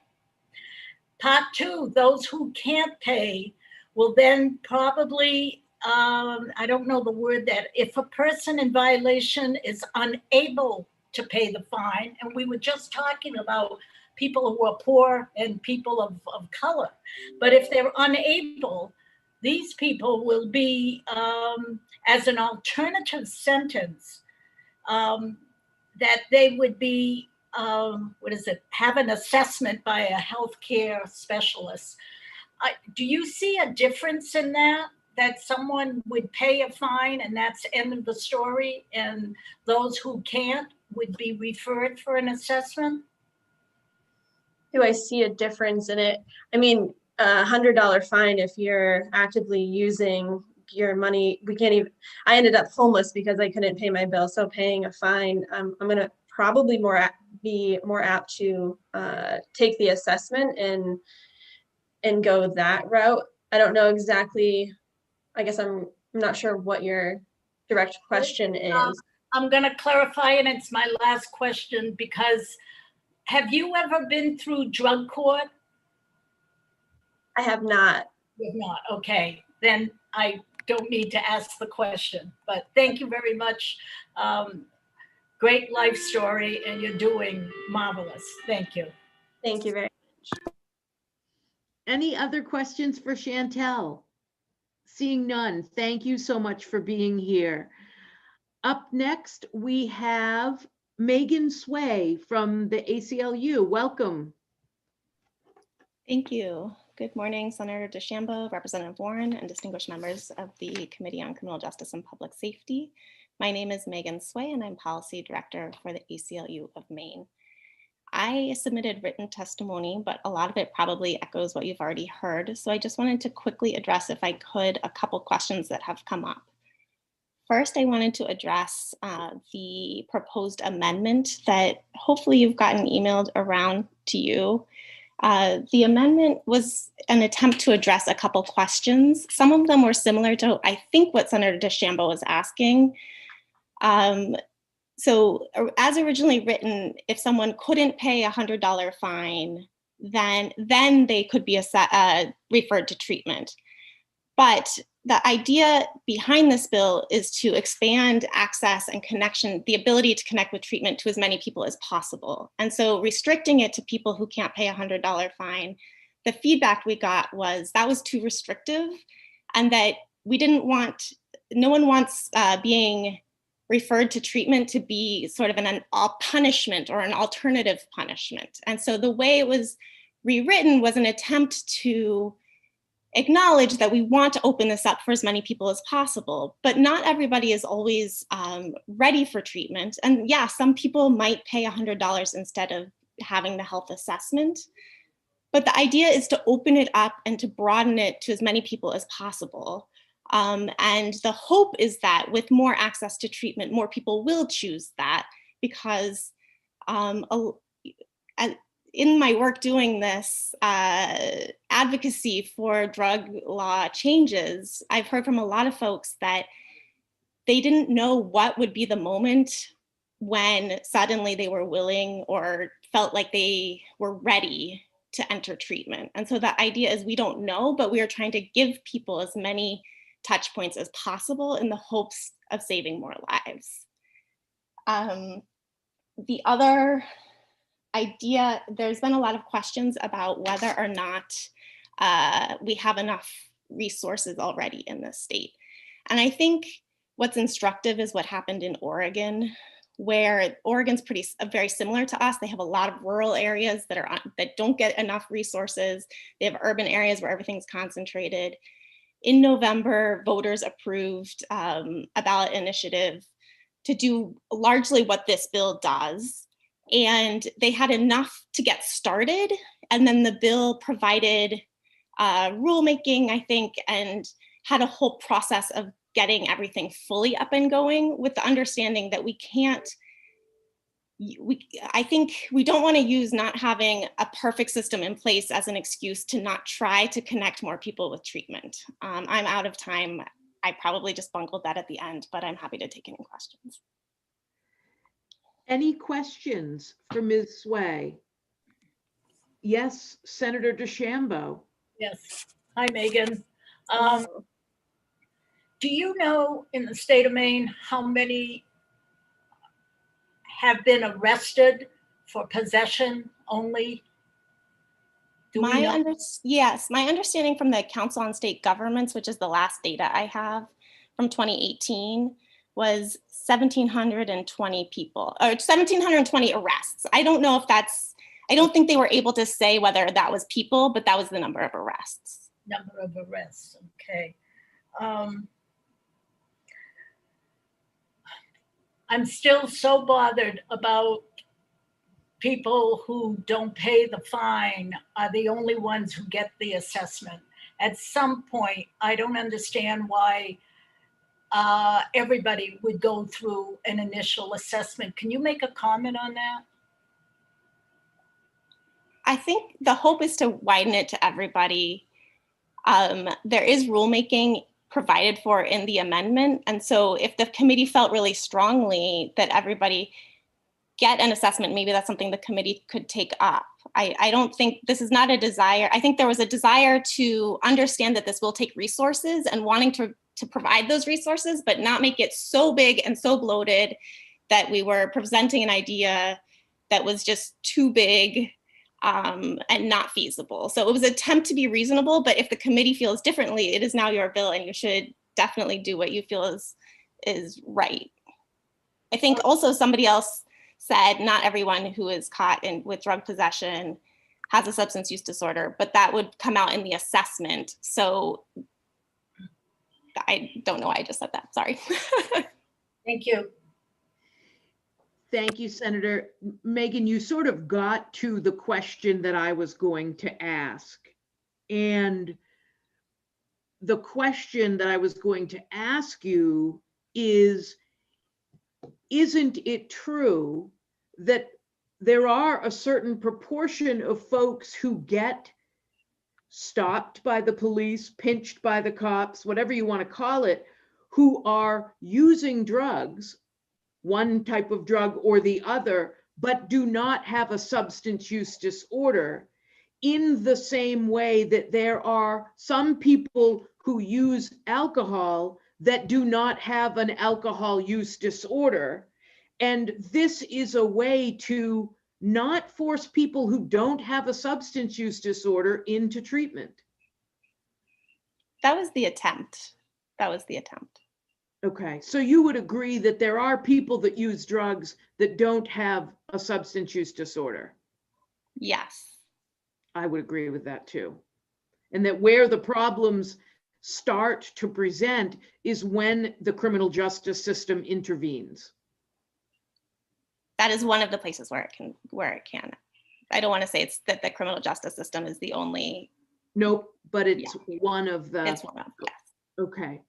That has been sort of my thinking, and I've sort of been hoping that someone was able to answer the senator's question, because I understand where she's coming from, but we have to remember that the criminal justice response is based on the fact that everybody that uses drugs has a serious drug issue. And if we believe that, we have to also believe that about alcohol. So thank you for answering that question. Any other questions for Ms. Sway? Seeing none, I appreciate Thank you so much, your everyone. testimony. Thank you. I think I have Walter next, and then Stephanie, and then Whitney. Thank you all for being here. Thank you. I'll just jump right into it. Senator Deschambault, Representative Warren, and distinguished members of Joint Standing Committee on Criminal Justice and Public Safety. My name is Walter D. McCulley III. I'm a resident of Bangor, and I am a substance use case manager in Ellsworth. I am here today to urge you to support LD 967 because I know personally that criminalizing does not lead people closer to health or recovery. I'm an active duty Marine Corps combat veteran and a Maine Air National Guard veteran. I am in long-term recovery and a survivor of multiple suicide attempts. For nearly a decade, I focused on my academic goals, conducted evidence-based research using primarily mice and some rats that were bred with specific genetic backgrounds to study circadian rhythms, alcohol, and lung cancer. Specifically for this testimony, for 15 years, I have worked with people who may struggle with problematic drug use and or people who use drugs generally from all ages, ranging from the youth to the aging and elderly. Currently in Maine, a simple possession charge can cause irreparable harm to people who use drugs, whether someone is an occasional user or a person struggling with long-term problematic use. The law deals with the person as a criminal. The harm that can be caused by criminal penalties is broad, consequential, and often life-altering. To save time and make sure I meet my time limit, I'm just going to jump right into some personal history. An old friend of mine was charged with possession of scheduled drugs, a felony. The amount of drugs they were found with was calculated based on an arbitrary standard to provide them with the relief they needed for more than just a day. For this person, at that time in their life, the amount they used in a day was more than the allowable unit, which is significantly low. This person served their time in prison well and was released early for good behavior. However, when they were released from prison, it was very difficult for them to find gainful employment, go to college, or something as simple as finding a place to live. They had a very difficult time reconnecting with society, and every corner they turned, they were confronted with rejection because of their past. This individual had already served their punishment the government gave them. Why should society continue to punish them for the rest of their life? The struggle my friend faced when they were released, on good behavior, mind you, was more destructive than before they went to prison. They had thoughts of suicide. They were not being able to obtain medication for mental health problems or physical problems are just a few of their challenges compounded by their experience in a criminal justice system, just for possessing an amount of drug that kept them feeling okay and able to make it through the day. Instead of sending my friend to prison for drugs, why not give them the option to enroll in a treatment program? To stay within time, I would urge the committee to vote ought to pass on LD 967. Thank you. Thank you, Mr. McCulley. We have a question for you from Representative Pickett. Sure.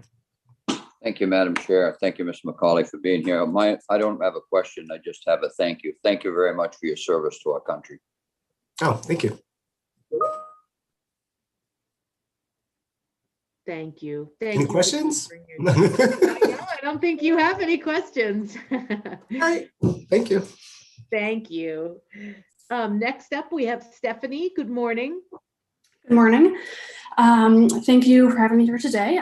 Good morning, Senator Deschambault, Representative Warren, and other esteemed members of the Committee on Criminal Justice and Public Safety. My name is Stephanie Flash, and I'm a registered nurse working in our Portland community, both at a local jail and an inpatient detox facility. I'm speaking to you today in support of passing LD 967, an act to make possession of scheduled drugs for personal use a civil penalty. Maine has an incarceration rate of 363 per 100,000 people, and each year at least 14,000 different people are booked into local jails in Maine.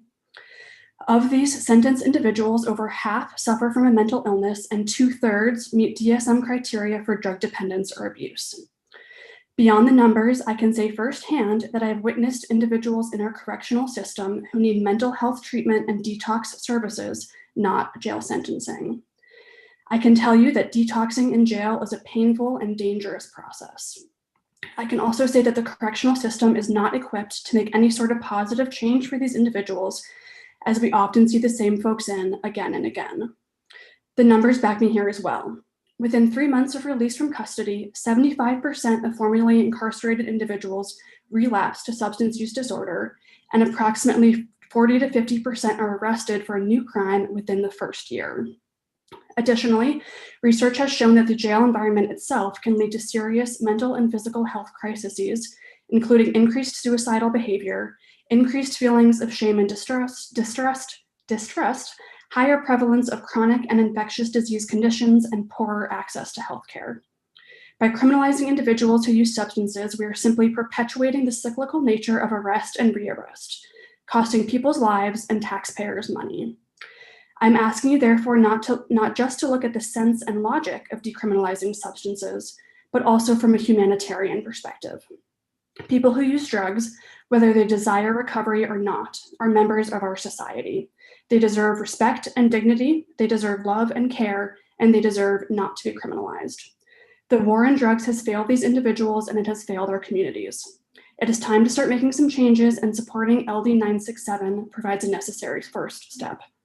Thank you for your time and consideration, and I'm happy to answer any questions. Thank you. Any questions from the committee? Seeing none, thank you very much for your testimony. Next, we have Whitney Parrish. Welcome. Hello, good morning, Chairs Deschambault and Warren, distinguished members of the committee.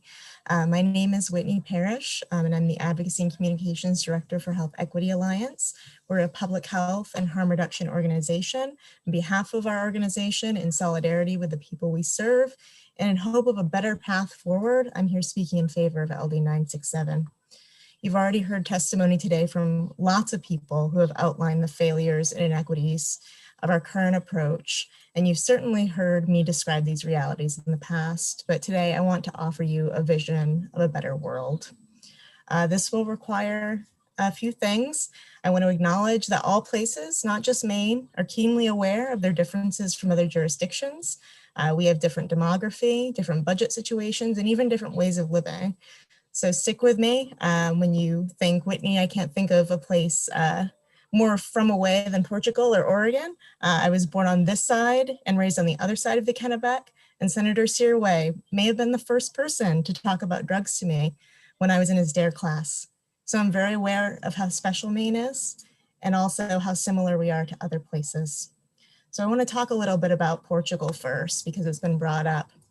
In 2001, after a long history of authoritarian suppression and decades into a deadly overdose crisis, the state fully recognized that criminalization did not seem to be working very well. And it was the first place in the world to decriminalize possession for personal use.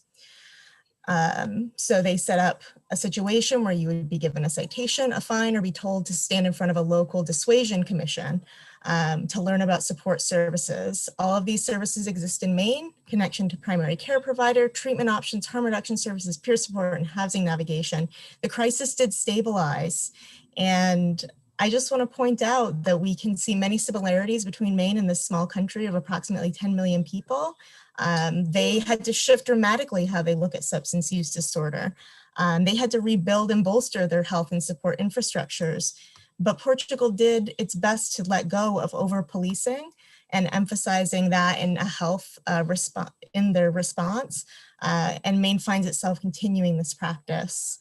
As Megan mentioned, this is not a novel concept, and Maine is not an outlier. In November, 58% of Oregon residents, that's about 1.3 million people, voted to make personal non-commercial possession of a controlled substance no more than a Class E violation with a maximum fine of $100 or a referral for treatment.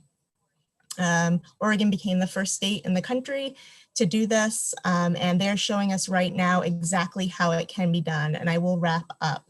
I have taken a lot out of my testimony about Oregon and ways that this can be done, and I would encourage the committee to please take a look at it. We are bolstering our healthcare system right now in Maine through your great work. And if our criminal code does not keep up, we will lose an immense opportunity to not only make lives better, but our communities better as well. So I encourage you to please read my testimony and vote ought to pass on LD 967. Thank you. Whitney, thank you. We have our first question from Representative Pickett. Certainly. Yes, Madam Chair, this all I'm asking is, Whitney, I don't see your I see your name that you were going to testify, but I don't see your actual testimony in the queue. If you could make sure and get it in there, please. It is in the queue somewhere. I see it on the back end when you sort of click and see who's speaking, but it is in there and should pop up soon. Thank you for that, though. Thank you. Any other questions for Whitney Parrish? Seeing none. Thank you, Whitney, for your testimony. Thank you all. Up next, we have David Getchell, and then Courtney Allen, and then Molly Higgins. Good afternoon, David. Good afternoon, Representative Warren, Senator DeChambeau, and distinguished members of the Committee on Criminal Justice and Public Safety. Thank you for allowing me to speak on LD 967. My name is David Getchell, and I live in Gray. I am a person who has loved ones in long-term recovery. I am also a person who uses drugs recreationally. There are a couple, I submitted written testimony, but there are a couple things that have come up today that I would feel remiss if I didn't address. And one of them is this notion that $100 is not a lot of money. That is not accurate.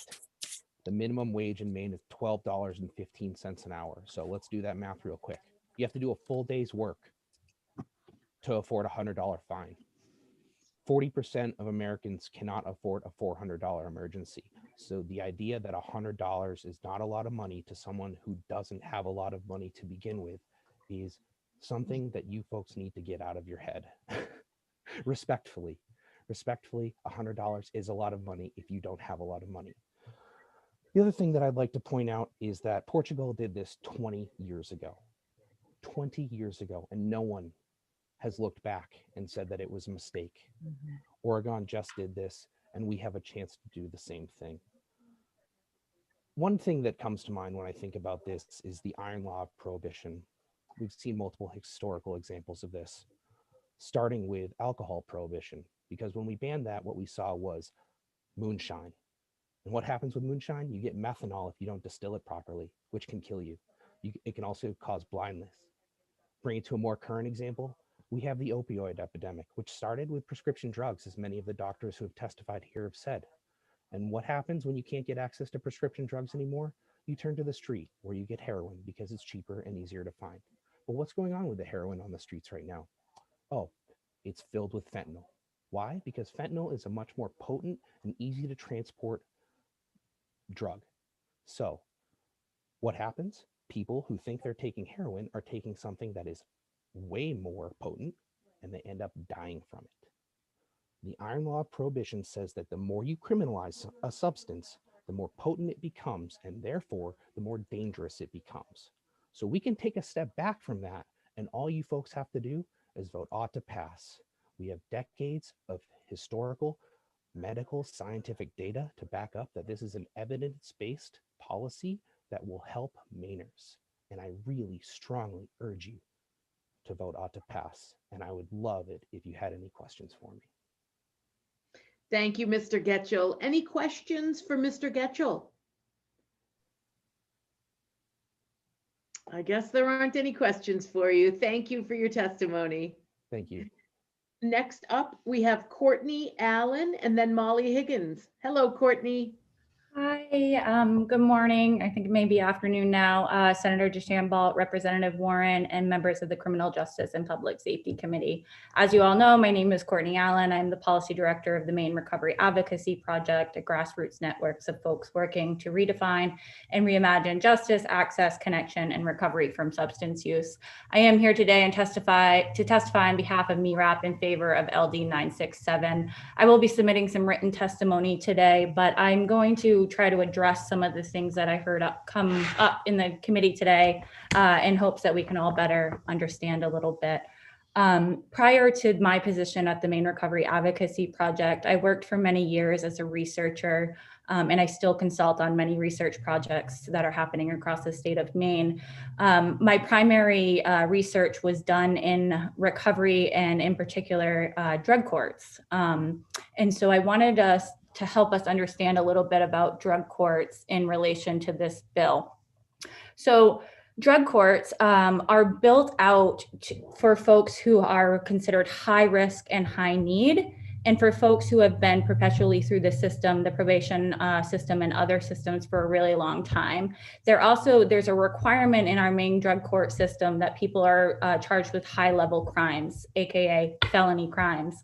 And it's done for many, many scientific reasons other than that I don't have time to explain to you today. But what I wanted to say is that this bill would not affect the ability for a drug court in the state of Maine to exist or to help the folks that they are meant to be helping and are doing that, right? This bill is for folks who are charged with what is currently a misdemeanor possession charge, and what we are trying to say which should be a civil offense and move to treatment.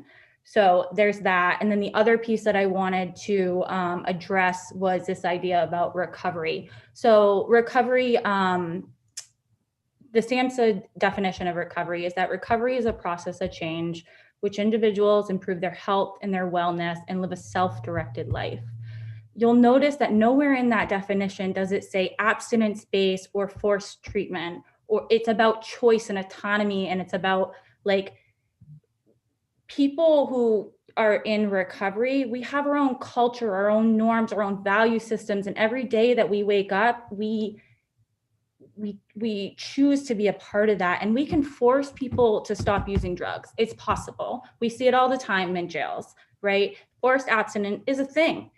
But recovery and forced abstinence are two very different things. And when you see people who have, gone on Chantel and all the wonderful humans that you've seen today who are in recovery, that's because it's about choice. And that is why this bill is centered and grounded and ensures that folks get to self-direct their own lives. And I'm happy to answer any questions. I'm sorry that I just ranted. Thank you, Courtney. That made a lot of sense to me. So it didn't sound like a rant, but your first question comes from Senator DeChambeau. Hi, Courtney. Hi. We need to sit down and have a cup of coffee for 4 hours. I enjoy listening to you and speaking with you. Okay, so I'm going to use your own words, and I'm glad you did address drug court. You said drug court are for those with high risk and high need. We also, and thank you really for centering this bill by saying this is for misdemeanor charges, right? Possession, using, or what have you. But I'm trying to marry those two. I still don't understand just why couldn't someone just be in possession and using, and if they were referred for a needs assessment or an assessment, health assessment, they may come up as high risk, high need. I mean, where's the definition? And this bill, for me, again, still lacks and makes a differentiation of those who can pay and those who will be referred. So drug court is for high risk. I'm wondering if someone just supposedly arrested for possession, which is a misdemeanor, could also be a high risk if they were assessed. So respectfully, Senator, the answer is no, because drug courts are for high risk, high need. It's not high risk as in, it's high risk to reoffend. And what I can't think of their name, Elizabeth Simone, her organization, she can help you understand what drug courts are most for. But it's like the research tells us that folks who have been charged with low-level possession crimes do not and should not be in a drug court. It's too high intensive. People who are in drug courts, it's their whole life. Like you may know that I graduated from a drug court. My husband graduated from a drug court. I'm not here advocating for or against drug courts. What I am saying that this particular bill would have no effect, and the people who would be people who would be helped by this bill do not belong in that system. They're two different. You misunderstood me, Courtney. I didn't mean having an assessment to go into drug court. Okay. I'm just saying nip it in the bud. We don't know what the needs are of a person who is arrested or given a summons to appear in court for a civil violation of using. We don't know what that person's risk or needs are without an assessment. I mean, and I'm not talking about reoffending, a high need for treatment. It's more than just what you see. So I can continue this conversation with you because I want to know. I really am listening. So I'll learn more about it right now. So thank you. Thank you. Representative Pickett. Yes, thank you very much, Madam Chair. Thank you for being here, Courtney. And I just wanted to say thank you for bringing and wrapping that down into something that we can all get our minds around and understand what we're really talking about here. You did a wonderful job. Thank you. Thank you, Representative. Any other questions for Courtney? Seeing none. Thank you so much for being here. Next, we have Molly Higgins. Welcome. Hi, good morning. Thank you. Dear Senator DeChambeau, Representative Warren, and members of the Criminal Justice and Public Safety Committee, my name is Molly Higgins and I live in Waterville. I am a recovery ally and I work for the Maine Drug Policy Lab, and today I am here to testify in favor of LD 967. During the course of my time working at the Maine Drug Policy Lab, one of my responsibilities was to help Dr. Tate transcribe hundreds of hours of interviews she and other researchers have conducted with people in recovery or who were using drugs. Transcribing interviews involves not only listening to a recording, but also playing it over and over again to ensure that the written transcriptions match the spoken words. During those interviews, I heard a lot about the stigma that people who are using drugs face. Criminalization is one of the biggest factors creating stigma of drug possession and use. Criminalization legalizes discrimination against people with substance use disorders and creates multiple barriers to recovery. I heard people describe how their substance use escalated when they could not find stable housing. Did you know that most landlords conduct criminal background checks and can deny housing based on any criminal conviction? Or that federal housing assistance programs are required to deny applicants who have been evicted from public housing within the past 3 years for drug-related reasons?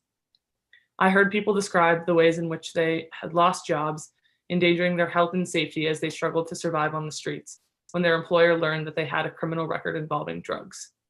Did you know that people must check the box if they have ever been convicted of a crime on many job applications? Unfortunately, job applicants with a criminal record are 50% less likely to receive a callback from submitting a job application. I heard people in recovery lament their lost futures when they learn they cannot have access to their financial resources for education that would allow them to develop the skills they need to build a better life. Did you know that if a person is convicted for possession or sale of drugs for conduct that occurred while the person was enrolled in school, the person becomes ineligible for future federal student loans? It is unfair and unjust that people who have a disease are punished by taking away their access to jobs, housing, and education. Those are the same things that people need to enter and sustain recovery, and that is why I support LD 967. It helps to break down stigma. I hope your committee will pass this bill. Thank you very much. Thank you, Molly. Any questions? Seeing none, thank you so much for being here. Thank you so much. Next, we have Cullen Ryan, and then James Dean, and then Professor Tate is with us. Good morning, Cullen. Good morning. I didn't move this over. There we go. Senator DeChambeau, Representative Warren, members of the committee. My name is Cullen Ryan. I'm the Executive Director of Community Housing in Maine. We house homeless and special needs populations around the state. And I'm also involved in essentially most of the bodies working to end homelessness. I'm testifying in strong support of LD 967. Many people have been stuck in the revolving door of incarceration due to possession charges, and LD 967 would help solve for this by decriminalizing drugs, by removing criminal charges associated with these offenses. It would redirect the focus to treating the underlying issue of substance use disorder. Criminal justice system is complicated and it moves very slowly. While accountability is critical, it is often currently misdirected. The slow wheels of justice kick in to punish people at exactly the wrong time after they have just gained fragile sobriety. We've seen this redundantly. A person uses substances and racks up a series of petty offenses, and people like me assist them to stabilize and finally gain access to housing. And then just when things are going well, the law catches up with them because they have an address and perhaps a job, and maybe because things are just starting to go well. The eventual sentence then undermines each portion of this stability. The housing is lost, the job is lost, the fragile self-esteem is lost, and ultimately the sobriety is lost.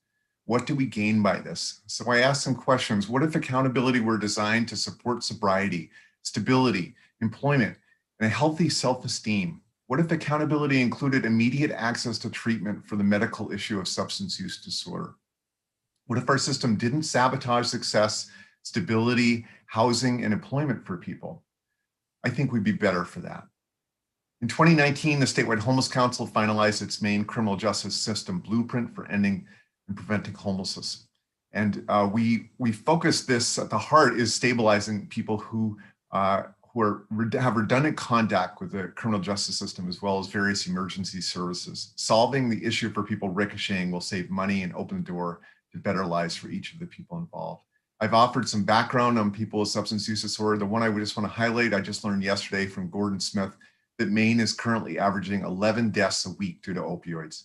Decriminalizing substance use disorder by restructuring drug-related sentencing laws, instead focusing on treatment and recovery is critical.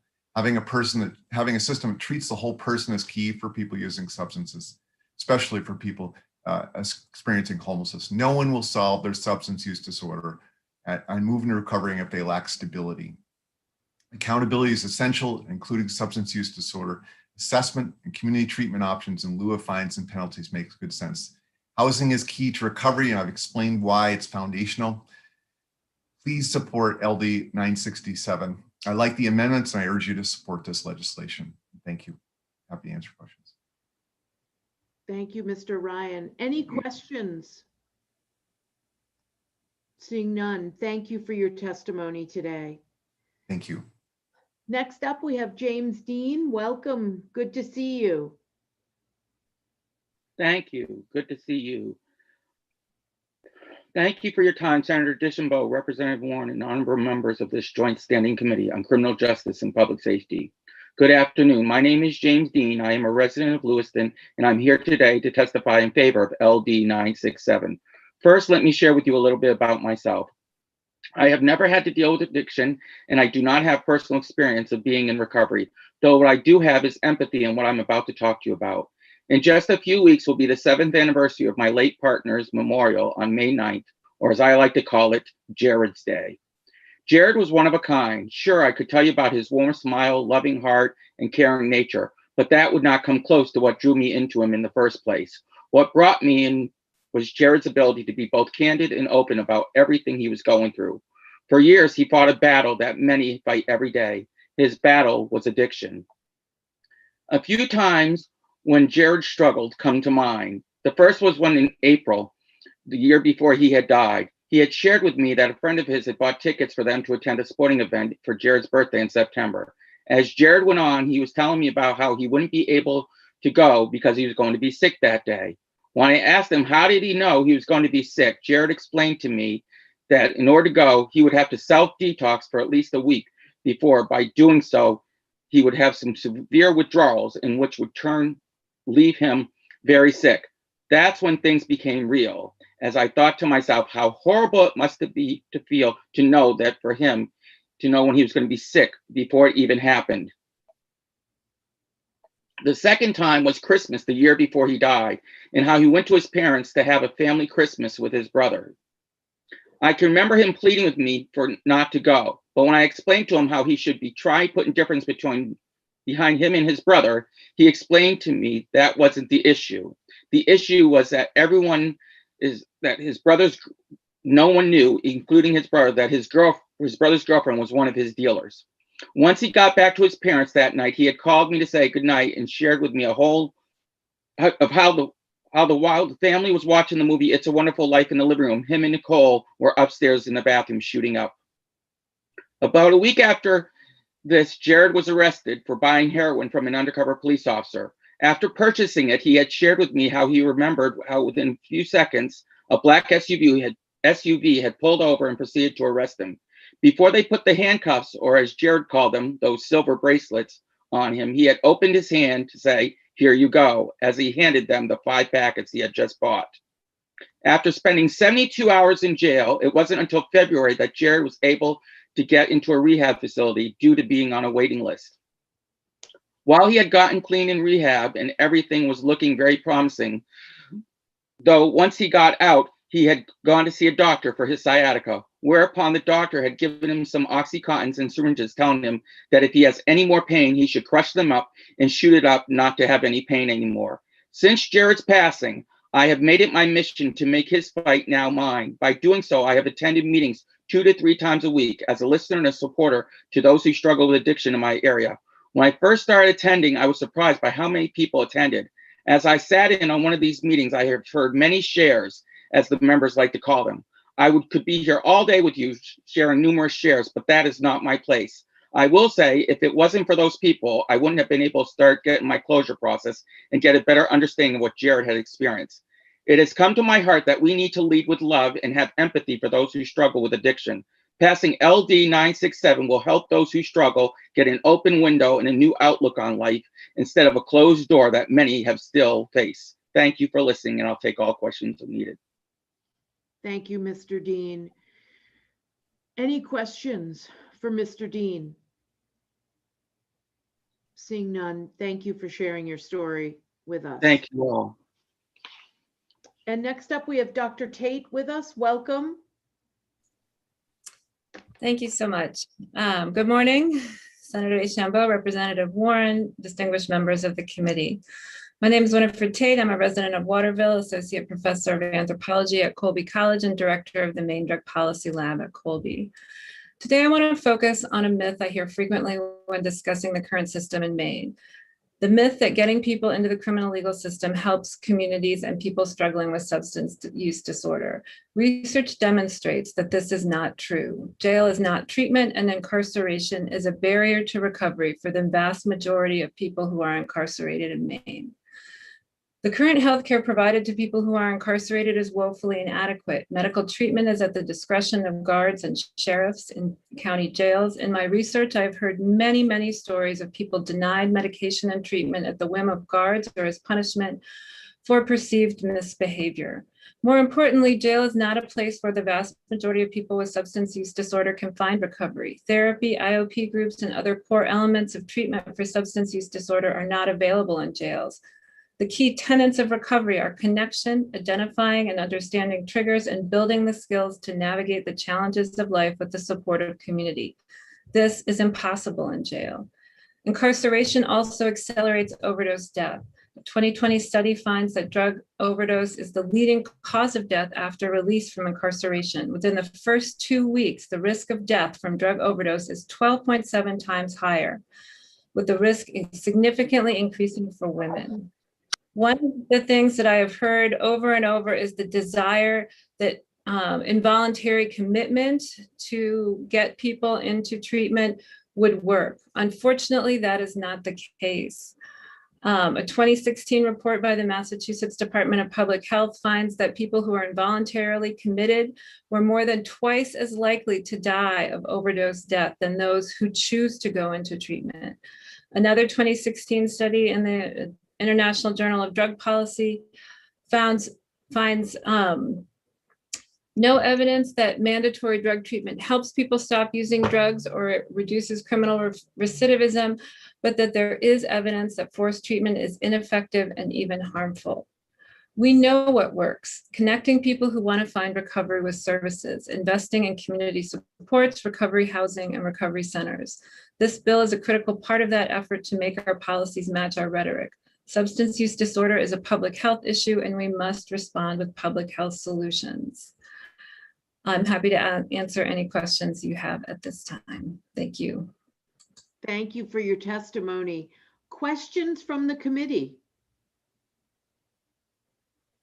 Seeing none, thank you very much. Next, I have Joe Davis, and then I see Adam is here and Izzy is here. So we'll go Joe, then Adam, then Izzy.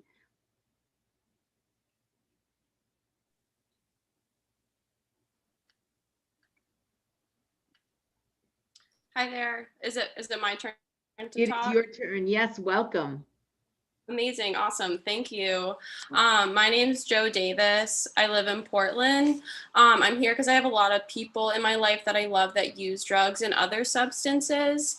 I'm here to testify in favor of LD 967 because I believe that a carceral approach to chronic illness does not work and we need another approach. Criminal records create a barrier for folks that are trying to get help. Incarcerating people perpetuates poverty, prevents people from getting housing, jobs, education, federal student loans. I'd like to address a statement that was made earlier. I believe the statement went something like, $100 isn't a lot for people that have expensive drug habits. David Getchell, you kind of touched on this. $100 is a lot, and to believe $100 is not a lot of money is an amazing privilege. Do not assume that everyone is buying their drugs. They could be trading a service, taking the drugs without paying, or they could be prescribed by a doctor. $100 fine won't solve anything immediately, but it will start to destigmatize drug use by offering an alternative to incarceration.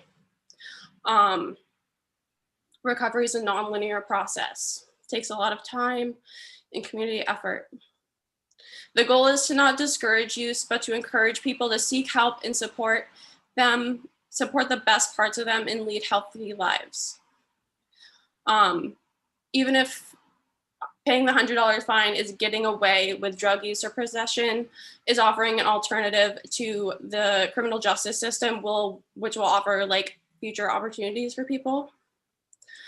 Some people can't stop on their own even if they wanted to because they can experience seizures or death. So even if they wanted to, they can't stop because it's physically dangerous. Some people just have a limited set of options, and using drugs is one of them.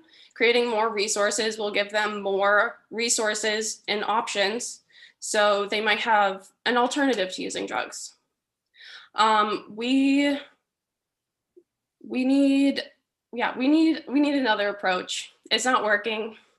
I'd also like to thank everyone that has shared their personal testimonies about substance abuse. I see you and I hear you. Help decriminalize, destigmatize drug use by voting in favor of LD 967. Thank you. Joe, thank you for your testimony. Any questions? Seeing none, thank you very much for being here.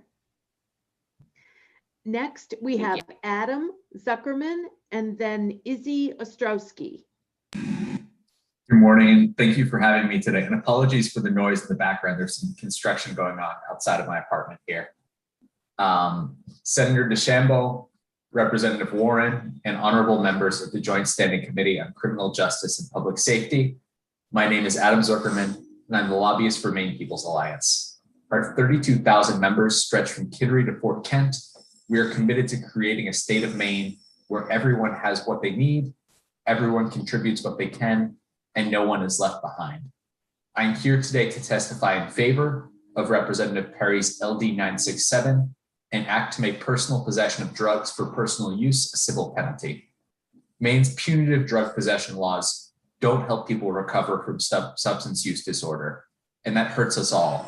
We need to prioritize compassionate care and supportive services, not jail cells and felony records. Decriminalizing drug possession saves lives and is a crucial entry point to treatment. The resources we use arresting and jailing people for drug possession would be much more effective if we reinvested them in a public health response. We support policies that prioritize compassionate care over criminalization. Maine has some of the harshest drug laws in the country, and those laws disproportionately punish poor people and people of color, especially Black and African American people. In 2018, Black people made up about 1% of Maine's population, but accounted for 21% of Class A felony drug arrests and 15% of Class B felony drug arrests. That's not right. Harsh drug laws hurt children too. Women and overwhelmingly mothers bear the brunt of drug-related arrests and incarceration. In Maine, Department of Corrections data showed drug arrests of women increased 25% between 2008 and 2018. DOC data also shows that 72% of the women in Maine prisons are there for drug or theft-related charges, and that roughly 90% of all women incarcerated in our state have multiple adverse childhood experiences. Those traumas include neglect and parental incarceration.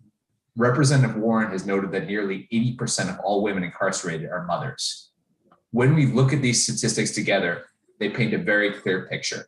By choosing to continue the failed strategy of addressing substance abuse disorder with incarceration instead of compassion and care, we're fueling a never-ending cycle of trauma and addiction. That cycle intensifies and deepens generation over generation. Ask anyone who has made the courageous choice to get treatment for their substance use disorder. It's not easy to leave behind the familiar and venture down a new, healthier path. We as a state are addicted to incarcerating people who are struggling with the disease. We are addicted to ripping mothers away from their children, to throwing hundreds of millions in taxpayer money away, only to make the problem worse. Today, I am asking you, as many who testified today have already done, to make a courageous choice and help our state quit our addiction. We have lost too many lives. We have seen too much wasted potential. We've fueled trauma for too long to continue down this path. Ask anyone in recovery. Just because an addiction is familiar, because it is known, is not a good enough reason to keep doing it. We need to step outside of our comfort zone and blaze a new, brighter future for our state. Thank you. And I'm open to taking any questions. Thank you, Adam, for your testimony. Any questions? Seeing none, thank you, and I hope the construction gets taken care of soon. That's great, thank you. And next we have Izzy Ostrowski, welcome. Thank you. Good afternoon, Senator DeChambeau, Representative Warren, and distinguished members of the Committee on Criminal Justice and Public Safety. My name is Izzy Ostrowski, and I'm the Social Change Advocate at Preble Street, a human services anti-poverty agency operating dozens of programs throughout the state. I am here today to testify on behalf of Preble Street in support of LD 967. At Preble Street, we work with many people who are experiencing substance use disorder or SUD. A key part of our ability to support people using substances is that we understand SUD is a disease and a medical condition, not a failure on the part of any individual. When someone has cancer, it is expected that they are provided adequate care and medical treatment in order to help their body heal and recover. Conversely, when someone has SUD, they are treated as a criminal. Every day, we see the criminalization of SUD in our community. Because the majority of people we work with are unhoused, they are particularly vulnerable to this criminalization. If you are housed and using substances in your home, you are protected from police harassment. But if you are unhoused, you are not afforded those protections.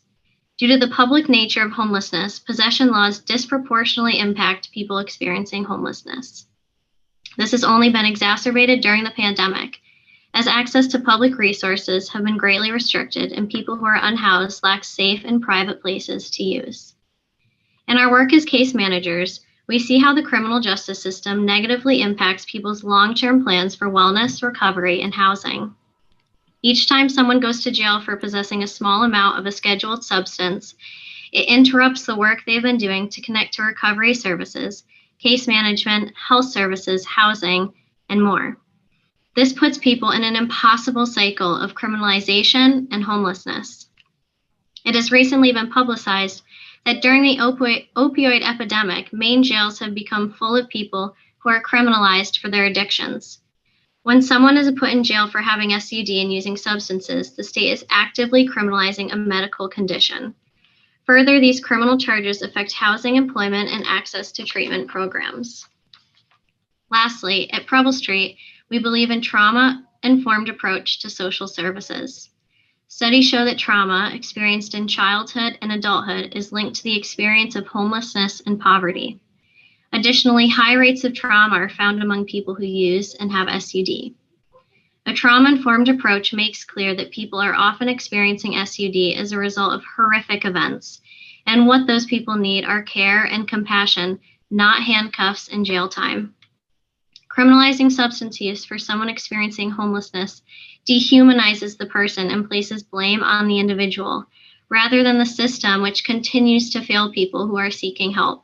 Preble Street urges you to vote ought to pass on LD 967, as it would be a huge step in the direction for our clients, our community, and for public health.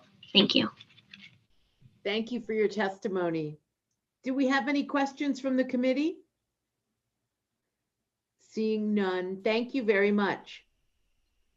Next up, we have Marshall Mercer, followed by Dusty Holman Sprague. Oh, excuse me, followed by Victoria Arrington, and then Dusty Holman Sprague. Good morning, Mr. Mercer. Good morning.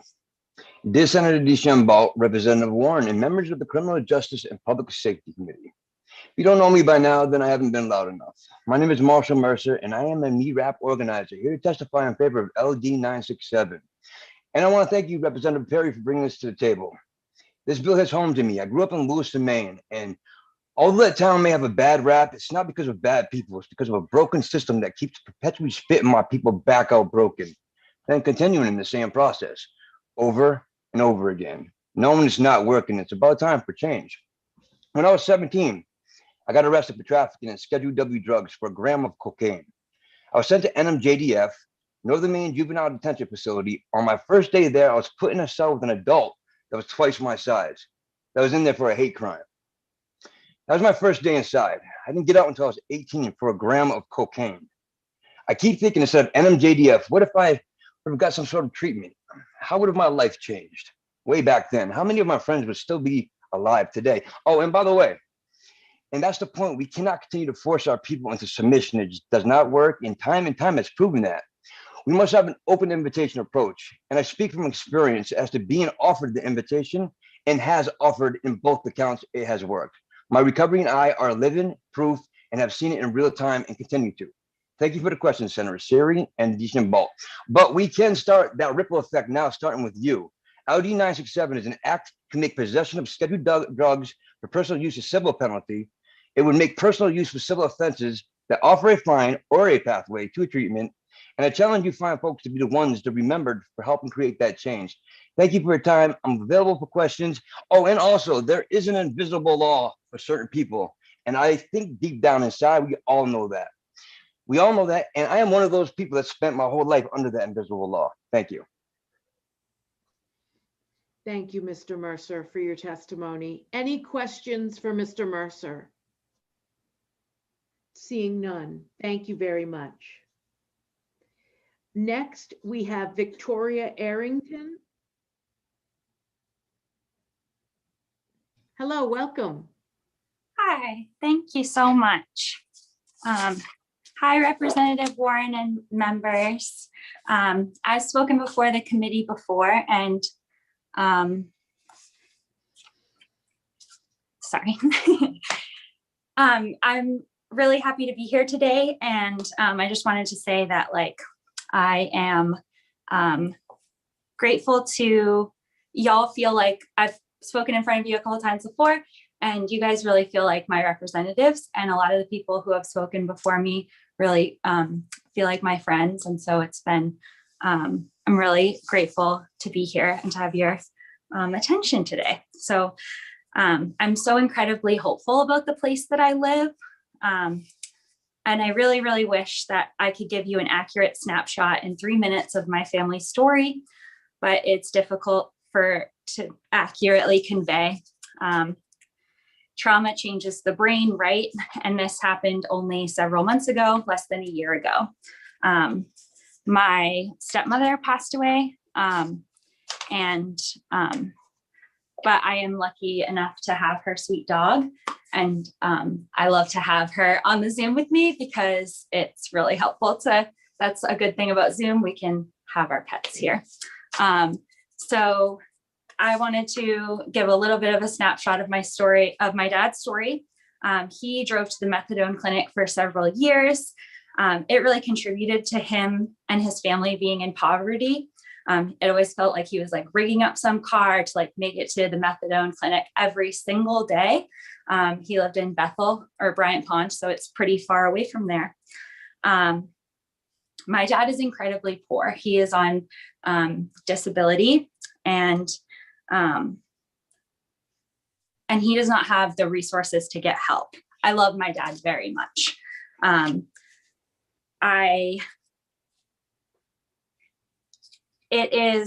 It's really sad to me to think about when Melissa passed away, that police were likely came, and that there was no one there, like a social worker or anyone there to talk to my dad about that. And in turn, my dad can't talk to me about what happened. And I don't know the details, which is really hard. I really want to be effective. I really wish that I could be more effective in these testimonies, but it's really difficult, obviously.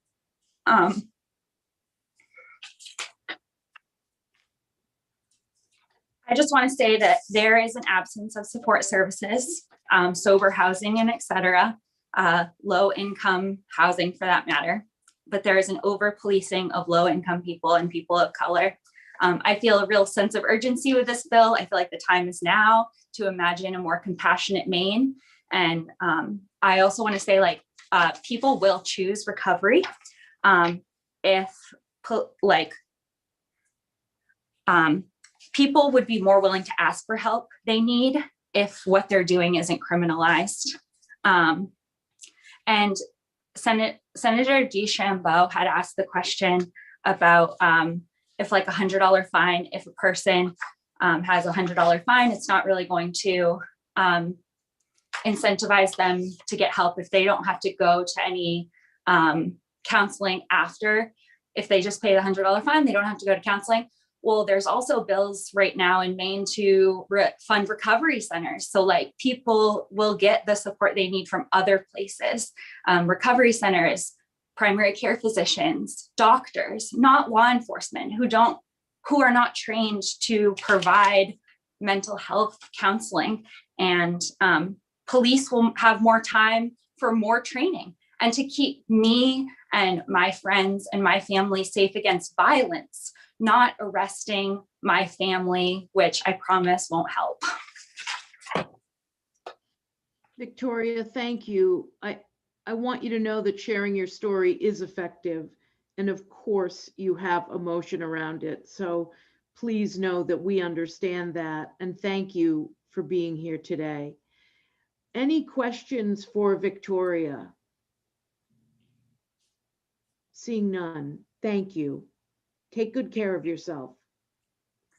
Next up, we have Desti Homan-Sprague, followed by Mickey Rice. Good afternoon, Senator DeChambeau, Representative Warren, members of the committee. I'm Desti Homan-Sprague with the Maine Women's Lobby. For over 40 years, we've advocated for public policy which increases the health, wellness, safety, and economic security of Maine women and girls. I'm happy to be here today in support of LD 967 and really want to thank Representative Perry for sponsoring this important bill. I'd like to just focus on the gender equity aspect of criminalizing use of drugs, possession and use of drugs. We know that we're incarcerating more women, not fewer, in recent years. I think other people have addressed the stats here, so I don't feel like I need to spend a lot of time with this, but it's really significant that in the last 2 decades, the number of women being incarcerated has grown 10 times in our state. We also know, as others have said, that the majority of those women have a history of trauma. Nationally, incarcerated women are 30 times more likely to have experienced rape than non-incarcerated women. So the link between trauma and incarceration is clear and strong. And finally, we know that women with a history of trauma are significantly more likely to develop substance use and misuse, and that is overwhelmingly the reason why they are incarcerated in Maine. 3 of 4 women in our prisons and jails are there on drug and theft charges. So in short, while people have unique experiences and paths, the average incarcerated woman in Maine is a survivor of trauma who is struggling with mental health and substance use. And we can surmise that these experiences are linked. We are incarcerating people for the experience of violence and mental unwellness. Also, once they get there, women are experiencing additional violence as a result of the carceral system. We know that rates of sexual assault, of other kinds of violence are on the rise in prison. We know that incarceration disrupts family connections, inflicting trauma on children, families, and we also know that it disproportionately affects women and girls from communities that are already oppressed and disenfranchised. Gender nonconforming people, people of color. So as others have said, it's a cycle of trauma. And I have shared in the past here that I have experienced this in my own family with my brother who could not get the care that he needed until he was ultimately incarcerated. We all know that we can do better and redirect our energy to more holistic approaches to meet the real needs of Mainers. So I hope you'll stand with me in supporting this bill. Thank you. Thank you so much for your testimony. Any questions for Ms. Homan Sprague? Seeing none. Thank you. Thank you. Next, I have Mickey Rice and then Tiana Warrener. Thank you. So Senator DeChambeau, Representative Warren, and distinguished members of the Committee on Criminal Justice and Public Safety. Thank you for allowing me to speak today in support of LD 967, an act to make possession of scheduled drugs for personal use a civil penalty. My name is Mickey Rice, and as you may remember from last week when I testified on 994, I live in Freeman Township in Franklin County. I very much appreciate having this chance to discuss why we need to pass LD 967. We now know from many years of experience that prohibition doesn't work. We're locking up our mentally ill population and warehousing them in jails under the guise that they are bad people because they're addicted to a substance or that they're somehow going to get treatment from jail that doesn't provide it. We also know now that addiction is a disease that is majorly affected by genetics and trauma. In fact, adverse childhood experiences are positively correlated with an increased likelihood of substance abuse issues as an adult. The higher the number of adverse experiences or the worse the trauma, the higher the chance the person will self-medicate. We also know that people are less likely to use substances if they have healthy coping mechanisms and are mentally healthy themselves. Yet even though we know all of this, we're still locking people up for using drugs, which doesn't help in the short term and actually hurts in the long term. When we lock people up for using drugs, we then make it harder for them to find gainful employment because they will be stigmatized for their criminal record. Being unemployed in turn makes it more likely that they'll use substances and the problem continues. Also, when someone goes to jail and stops using because they're locked up and doesn't have any treatment while they're in jail, or the treatment when they get out, they're more likely to overdose and die when they come out of jail. I know this personally I have had at least 2 friends that have died from that same situation. The prohibition of, we also know that treatment is much more beneficial for the individual than being incarcerated and the community at large, especially with for the community, especially with cost. According to the National Institute of Health, 1 year of methadone treatment on average in the US only costs $4,700 per person. A year of incarceration is almost 6 times that amount at $24,000 a year. So the prohibition of drugs was started because of bigotry and racism. You couldn't jail people for not being white, but you could jail them for opium, crack, marijuana, etc. If it were made illegal, The war on drugs still negatively impacts non-white people substantially more than it does whites, even in Maine, where Black people make up 1% of the population, but 7% of the incarcerated population. We need to stop treating addiction as a criminal justice issue and treat it like the public health issue that it is. I could literally discuss why decriminalizing a personal use of drugs is a good idea all day, but I don't have that amount of time. So I thank you for allowing me to testify in support of this bill, and I urge you to vote ought to pass on LD 967 so that we stop the incarceration of people that's not working. Thank you. And I can answer any questions that you might have. Thank you for your testimony. Any questions? Seeing none. Thank you for being here. Thank you. Next up, I have Tiana Warrener.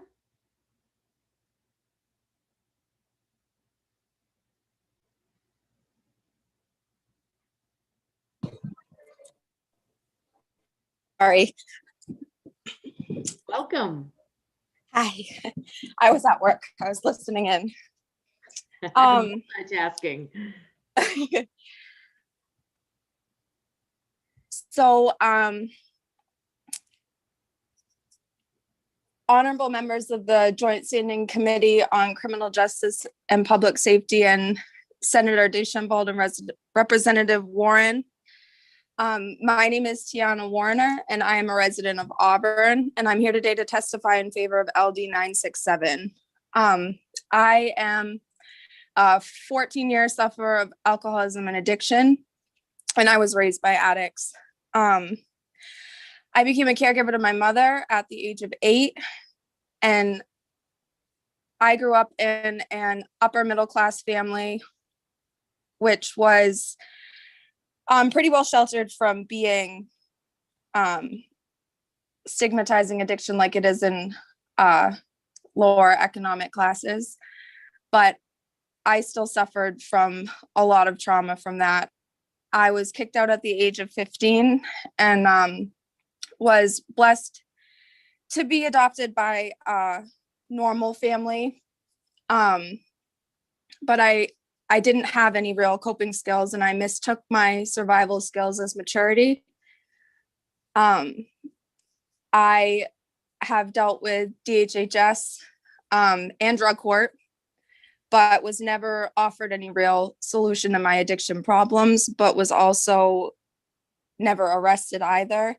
But I've noticed that my addiction flourished in a really dangerous mix of a lack of resources, non-treatment of my mental health, pile more trauma onto that. I did what I was familiar with. I met somebody who I thought could keep me sober. And instead I ended up being trafficked for 6 years without any knowledge of how to get out. And these stories of trauma are extremely common among addicts. I have been sober since January of 2021, and I latched on to the program and community that I was offered to. I was fortunate enough to be in a place where I met somebody who introduced me to the recovery community, but I know a lot of people are not. I am part of AA and NA. I chair a meeting on Monday nights. Through my experience, I've learned that the opposite of addiction is absolutely connection. And when I was pulled out of my isolation, I was given hope. I was lucky enough to never be arrested, but many addicts aren't. Jail is the prescription we write to sick addicts whose dignity is already gone and hope has long since been lost. If the well water is making everyone sick, we fix the well. We don't keep writing prescriptions to mask the symptoms. Trauma, hopelessness, and a lack of resources poisoning the well. We need to treat the causes, not punish the people for their symptoms. We have this idea that addicts are just hopeless defects, and treating addicts like criminals instead of like human beings fuels the stigma. The war on drugs has become a war on addicts, a war on people who are sick and need help, and a positive community of hope to connect with, not a criminal record and 4 concrete walls to sit in. I am the face of a hopeless addict who was given a chance and resources, and I was able to recover, and I'm hoping my experience can help change the conversation. People are dying at alarming rates due to the disease of addiction, and the war isn't helping. There are already models for decriminalization from countries like Portugal. They're creating accepting communities that practice destigmatization of addicts, treating them like humans who need help and not like criminals. Illness doesn't require punishment in a prison cell. It Tiana, requires help. You're All at right. the end of your time. Could you wrap up for us? Thank you. Absolutely. It's time to change the conversation and reform the drug policy and save human lives. Thank you so much. Thank you for being here and congratulations on your journey. Any questions for Tiana from the committee? Seeing none. Thank you. You take good care of yourself. Thank you. Others here to testify in support of LD 967? There are a few more hands going up. Great, thank you, Deb. I see we have Representative Talbot Ross with us. Let's take her testimony. Welcome, Representative Talbot Ross. Well, thank you. Good afternoon, Senator DeChambeau, Representative Warren, and the distinguished members of the Joint Standing Committee on Criminal Justice and Public Safety. My name is Rachel Talbot Ross, and I represent House District 40, which comprises the neighborhoods on the peninsula of Portland. I am so pleased to be with you today. I know it's been a long day, but I did want to just add my voice as co-sponsor of LD 967, an act to make possession of scheduled drugs for a civil penalty. I want to just start by thanking the good Representative Ann Perry as a nurse practitioner who has worked in healthcare for years, for her leadership in making sure that we see drug possession through a human lens. Ending our war on drugs, as you've heard over and over and over again today, is critically long overdue, as it has impacted generations of Mainers all across racial, socioeconomic, and geographical lines. The stigma of drug use and the lifelong consequences of criminal charges, as you also have heard, and I hope you really understand this, it has disproportionately harmed low-income people and people who are Black, Indigenous, and people of color. Those most affected are our friends, our family members, our neighbors, members of our beloved community here in Maine, and none of us benefit when we try to arrest and incarcerate our way out of this. I know that this committee is also familiar with the book by Jonathan Hari, Chasing the Scream, and you have used that information in order to inform what the previous speaker just spoke about, which is changing the conversation. And those of you who have not been able to read that national movement based on this book, really could just check out the TED Talk if you want to do something that allows us to change that conversation. So passing LD 967 is one of the most significant things that we can do to change that conversation. If we are going to recognize substance use as a public health crisis that it is, we have to commit to policies, programs, and practice that give those who are suffering access to the healthcare, housing, jobs, and treatment that they need to recover. But under current laws, we are instead locking people up and forcing them to live the rest of their lives with a criminal record. And I did hear testimony that went into deep about how criminal records really ruin lives. You're punished for life. Even after you've paid your debt to society. We further marginalize folks and we make it incredibly difficult for them to rebuild their lives. This bill will help change that course. We arrest and punish so many of our fellow Mainers for minor drug crimes due to our extremely punitive drug laws. For example, in Maine, a person can be charged with a felony drug trafficking based on the weight of drugs that they are caught with, and our thresholds are extremely low. Right now, we are willing to lock people up for 10 to 30 years over a mixture of substances that weigh about the same as a $2 bill. There are additional measures that we can take to fully undo decades of harmful policy, but LD 967 is a significant step in the right direction, and I urge you to support this message. I want to thank you for your time today, and I know that each one of you want to really start to practice what it means to be human with one another once again, and to be happy to answer any questions. But I again want to thank Representative Perry for her leadership as well. Thanks. Thank you, Representative Talbot Ross. Questions? Seeing none. Thank you so much for being here. Yeah, have a good rest of your day. You too. Next up, I see Dr. Lonnie Graham and then Evie Clement. Okay. Good afternoon, Dr. Graham. Good afternoon, Senator DeChambeau, Representative Warren, and members of the Criminal Justice and Public Safety Committee. My name is Lonnie Graham. I'm a member of the Public Health Committee of the Maine Medical Association and a member of the Maine Public Health Association. I'm a former Chief Public Health Officer for Maine. I live in Freeport, and I thank you for your patient willingness to listen to all of us who wish to support this bill. It appears that by this time the committee has heard most of the relevant testimony, but I felt I had to present my thoughts anyway because this is such an important bill and public health has been my life. It appears current Maine law has the effect of treating people with substance use disorder as hardened criminals by finding them guilty of a felony for simply possessing the drugs that they have become addicted to. This is akin to arresting an alcoholic and charging him or her with a felony for possessing bottles of alcohol.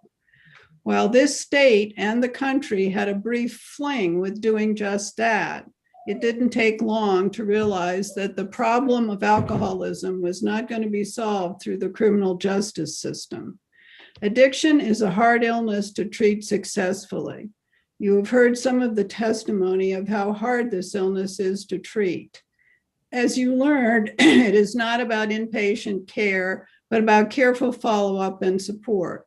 Unfortunately, such treatment and follow-up becomes nearly impossible once someone has a felony conviction for the many reasons you have heard. The amendment described by Representative Perry sounds like a welcome addition. The more options for offering health assessments and care to those with substance use disorders, the better. But you can't force a person to become healthy. People take better care of themselves when they are ready to make that commitment. And making that commitment is more likely to happen in a humane environment that encourages participation, but does not try to force it. I have worked with many people suffering with addictions. Statistics show that the average number of times that a smoker is offered treatment before it is accepted is about 6. Acceptance is the key in a supportive medical environment. I think the brave people who are in recovery and have spoken about this more eloquently than I ever could. There is a lot of talk in Maine and elsewhere about doing something to address this opioid epidemic by making drug possession for personal use a civil infraction rather than a crime. LD 967 is doing just that, taking that action. It improves the chance of those Mainers ill with addiction becoming healthy. I urge the committee to support 967 unanimously. Thank you very much for your attention and your patience. And I would be very pleased to answer any questions you might have. Thank you, Dr. Graham. Any questions? Yes, I have Senator Searway.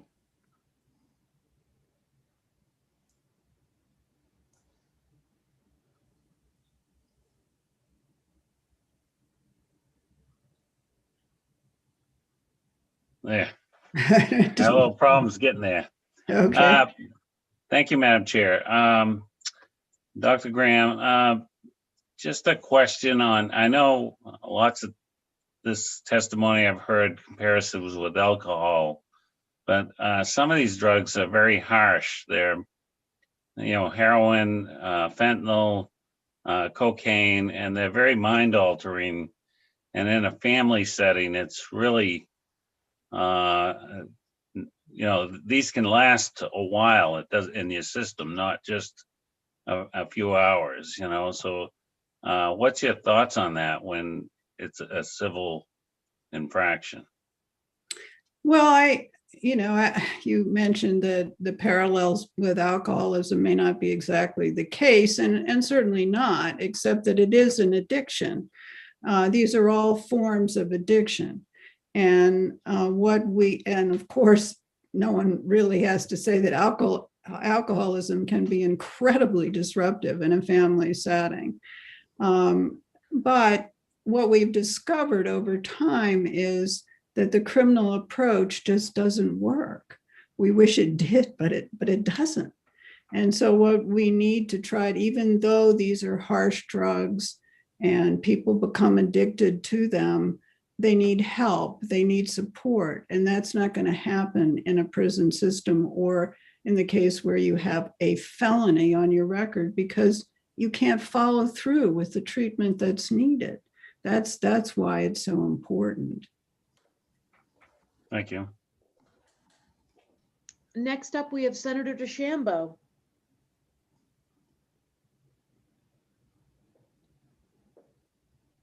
Oh, Senator, you're on mute.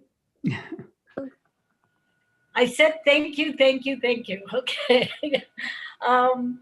It's been mentioned a few times that possession is a felony. So I just want to get that record straight. I'm going to be asking, I'm not asking a question of Dr. Graham, but I want to ask that Mr. Orbiton provide for us that kind of information. Possession in and of itself is not a felony, but I mean, I know I'm just slicing that onion really thin, but I just want that difference. There's a lot of places where it is a felony if you have a firearm with you, or the quantity, or if you're furnishing, or if you're trafficking, but sheer possession, I don't believe is a felony. So I'd like to just have the answer to that question. Thank you. Did you have a question for Dr. Graham? Sorry, I prefaced it by saying I did not. Oh, I'm sorry. Okay. Okay. Thank you, Dr. Graham, for being here. Well, thank you, as I said, for your incredible patience. I know you've been through a lot today, and you've always been very decorous and courteous. So thank you for listening. I can't imagine something that's more important for us to be doing when we're losing 11 people a week in the state of Maine. So I'm happy to sit here and do this work to try to make a difference. Evie Clement, you are next. Thank you for being here. Hi, thank you for having me. Good afternoon, Senator DeChambeau, Representative Warren, and members of the Committee on the Criminal Justice and Public Safety. My name is Evie Clement, and I am a current resident of Old Town, Maine, and I am here today to testify in support of LD 967. I'm a drug policy research fellow at the University of Maine studying stigma as it relates to policy reform and the availability of treatment for substance use disorder. The following views are my own and do not represent the Fellowship UMaine or the UMaine system. Stigma, especially about people who use drugs, underpins substance use disorder, perpetuating stereotypes and misconceptions about nearly every aspect of drug use. This may seem obvious, but that should not stop us from fully examining it. None of us are immune to the underlying forces of stigma. Even 44 to 66% of doctors who are certified to prescribe medication-assisted treatment, which is considered the gold standard for substance use disorder, are underutilizing the treatment. Stigma, among other factors, remains a barrier to providing treatment for those who need it. We should take the time to acknowledge these deeply rooted biases and think more compassionately. Viewing substance use disorder as a result of insufficient willpower ignores and discredits factors such as traumatic histories, mental health, and physical and chemical brain changes that contribute to addiction. As you've heard already many times today, a punitive approach fails to address these issues of stigma and access to treatment. A drug-related felony exacerbates them. Housing, employment, education, and treatment are critical for establishing stability and providing opportunities for people with substance use disorders. Criminalization limits access to these resources. With this bill, actions in response to drug possession will be much more appropriate for our growing understanding of substance use disorder, opening the door for another much-needed path to recovery, rather than closing the door on support systems. And considerable evidence shows that human-centered initiatives work. Treatment is cheaper and more effective than incarceration and works to actually get at the root cause of addiction that we are ultimately trying to prevent. I encourage you to really consider stigma as an impacting force on the way that we are accustomed to thinking about and approaching these issues of drug use and possession. I urge you to think about Maine's staggering overdose and incarceration statistics as the real humans they represent, and vote ought to pass on this bill. Thank you, thank you, thank you for your time, patience, and consideration. Thank you, Evie. Any questions from the committee?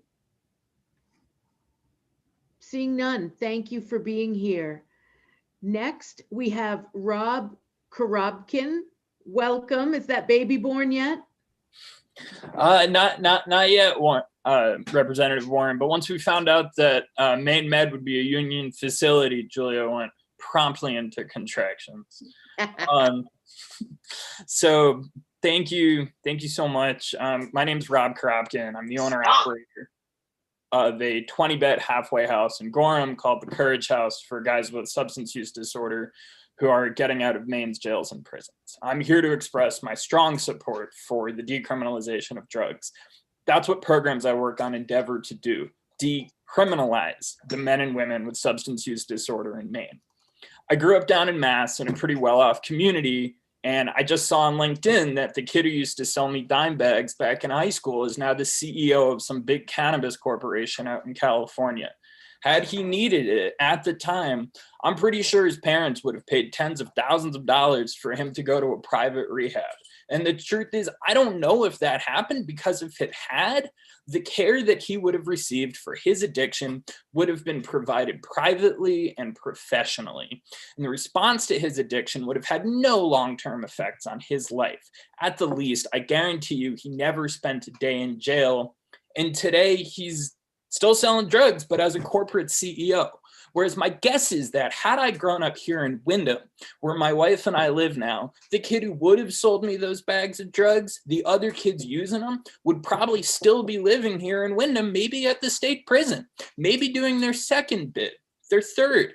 Even if that guy did the really difficult work of turning around everything in his life, which is so hard to do, he would still be living the rest of his life with a felony charge hanging around his neck like the mark of Cain. The thing you got to understand is it's the same behavior, the same problem, the same disease, but wildly different outcomes.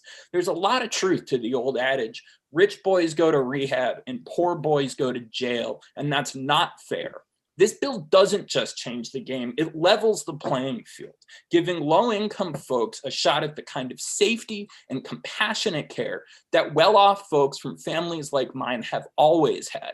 It's like Afghanistan. We don't need a kinder, gentler, violent occupation of poor communities. We've tried that and it doesn't work. What we got to do is get the hell out, pardon my language, and let what happens happens, because we know what a better system looks like. It looks like the system that rich folks like me already have access to.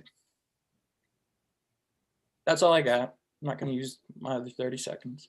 All right, thank you for your testimony. Any questions for Mr. Korobkin? Seeing none. All right, well, I'll be looking for the updates on the baby. Congratulations. Thank you, Charlotte. Congrats, Rob. Thanks, Grayson. Next up, we have Rosanna Boyce and then Raphael Macias. Welcome, Rosanna. Hi, thank you. I'll be happy to take Rob's extra 30 seconds. I wish it worked that way. I know, right? Well, this says good morning, but we are very much in a good afternoon situation now. So good afternoon, Senator DeChambeau, Representative Warren, and the honorable members of the Criminal Justice and Public Safety Committee. My name is Rosanna Boyce. I am a program director with Journey House Recovery, where I manage the only 6 beds available in the Lewiston-Auburn area for women seeking sober living. I am an organizer with the Maine Recovery Advocacy Project, and I'm a person in long-term recovery from IV heroin addiction. My recovery date is September 23rd, 2008, and God willing, this fall, I will be 13 years free and clean from the shackles of addiction. I recently graduated from Yale University's Emerging Leadership Academy, and I am a mother, an advocate, a survivor of sexual assault, domestic violence, and I am a formerly incarcerated person. And I am here today to support Bill LD 967. My story isn't unique. I'm a person that at one time abused narcotics.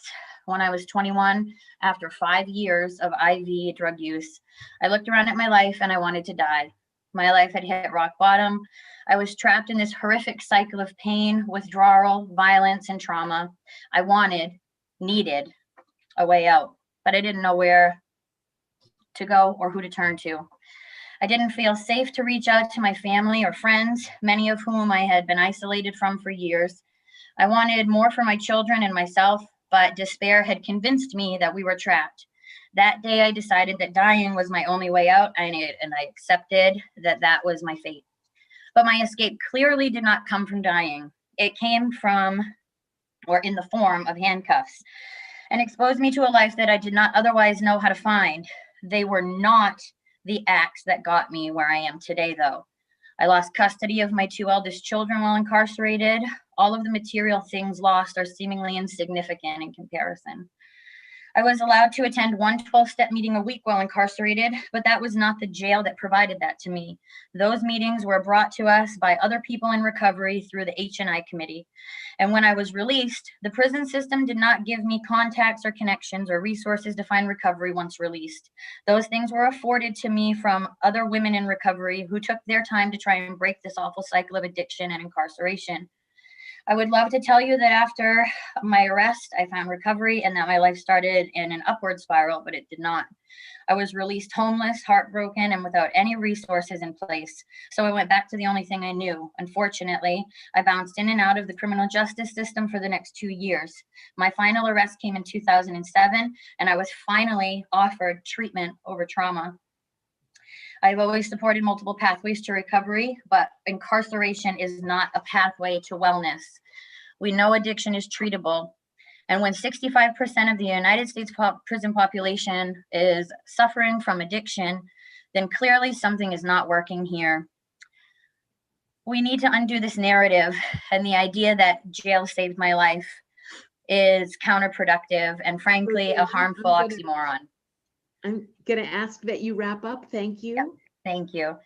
So we know that the opposite of addiction is not recovery, but connection, something that our current prison model tried to stifle at every turn.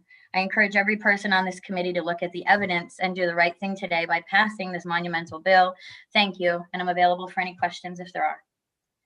Thank you so much for your testimony, and congratulations to you and all your work. Any questions for Rosanna? Seeing none. Thank you again. Thank you. And next up, we have Raphael. Welcome. I think it's pissing me off. Hey, I'm on. Sorry about that. All right. Senator DeChambeau, Representative Warren, and honorable members of the Joint Standing Committee on Criminal Justice and Public Safety, good morning. I would like to start off by saying thank you and good luck. We're all counting on you. We cannot be afraid to do the right thing, in spite of negative influences insisting on maintaining the demonstrably wrong thing. Continued prohibition of small amounts of chemicals capable of relieving pain without a prescription doesn't sound like a good idea unless you make money writing or filling prescriptions. If a drug is so dangerous to users and those around them, and abuse results in ruin and death, why are we prescribing any version of it anywhere? Because they're branded and there's money to be made from pain is why. If I am injured or in mental anguish and a substance created to relieve pain and possibly reach a point of normalcy is allowed, unless I am insured or can't afford a prescription, where do I go for relief? Jail is your current answer. It's maddening to think that the bar to be considered a trafficker of pain powders is so low and not codified in the standard measuring system, but in the metric system. I can't help but believe it is an intentional tripwire to confuse and detain, to strip liberties, and even to excuse execution if a firearm is within reach. Second Amendment be damned. They had a gun and I feared for my life as a get out of jail free card for our law enforcers. It supersedes an amendment, our right, their fear. Our lives are that free to lose. Our freedoms are that free to lose. America doesn't seem like such a free place with life and liberty for all, after all, not in war.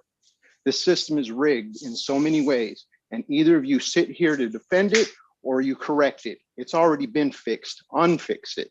I'm asking you, fellow citizens, in a country that boasts of personal freedoms and God-given rights, to stop assaulting those very rights of its citizens. I need each of you to ask yourself why you insist on continuing this assault on personal freedoms. I need each of you to dig deep and answer why you think maintaining a tripwire into the justice system is the defensible approach to a healthy and free society. You know it's not working. You sit here knowing it condemns your fellow citizens to a restricted life of deliberate difficulty as branded felons. They can't get a job, they can't find a home, or even defend their mistake. Why do we insist on allowing this impending attack on all our liberties? There's a law enforcement budget to protect is why. It makes lifetime criminals out of human beings needing immediate help now. It's proven ineffective deterrent that wages war on those already in pain and anguish. Stop it. You have the power, use it responsibly. This is not an attack on law enforcement. They have families, they have fears, they also have pain and anguish. The war on drugs inflicts heartache and misery on all involved. They need relief too. Punish no more. Thank you. Thank you for your testimony, Raphael. Any questions? Senator DeChambeau. Oh, you're on mute. Did you not mean to put your hand up? Sorry, no. Mr. Macias, I didn't get your residence or if you're representing any organization. I'm a volunteer at MPA. I'm a resident of Topsom. I've lived here for 8 years. I'm retired Navy, and I don't think it's fair what we're doing right now. Thank you. Thank you very much. You're welcome. Any other questions? Seeing none, thank you very much for your testimony.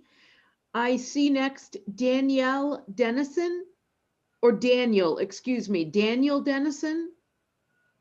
Yes, I'm right here. Welcome. Thank you, Senator DeChambeau. I remember you from years ago. Don't know where. No, go right ahead. Wyndham Correctional Facility, actually. You were my caseworker. You better say and a very good things. Okay. You were a very great caseworker, first of all. I'd also like to thank the rest of the senators and everyone else in the recovery field for allowing me to testify today. It's a great honor. So I'll get on with it.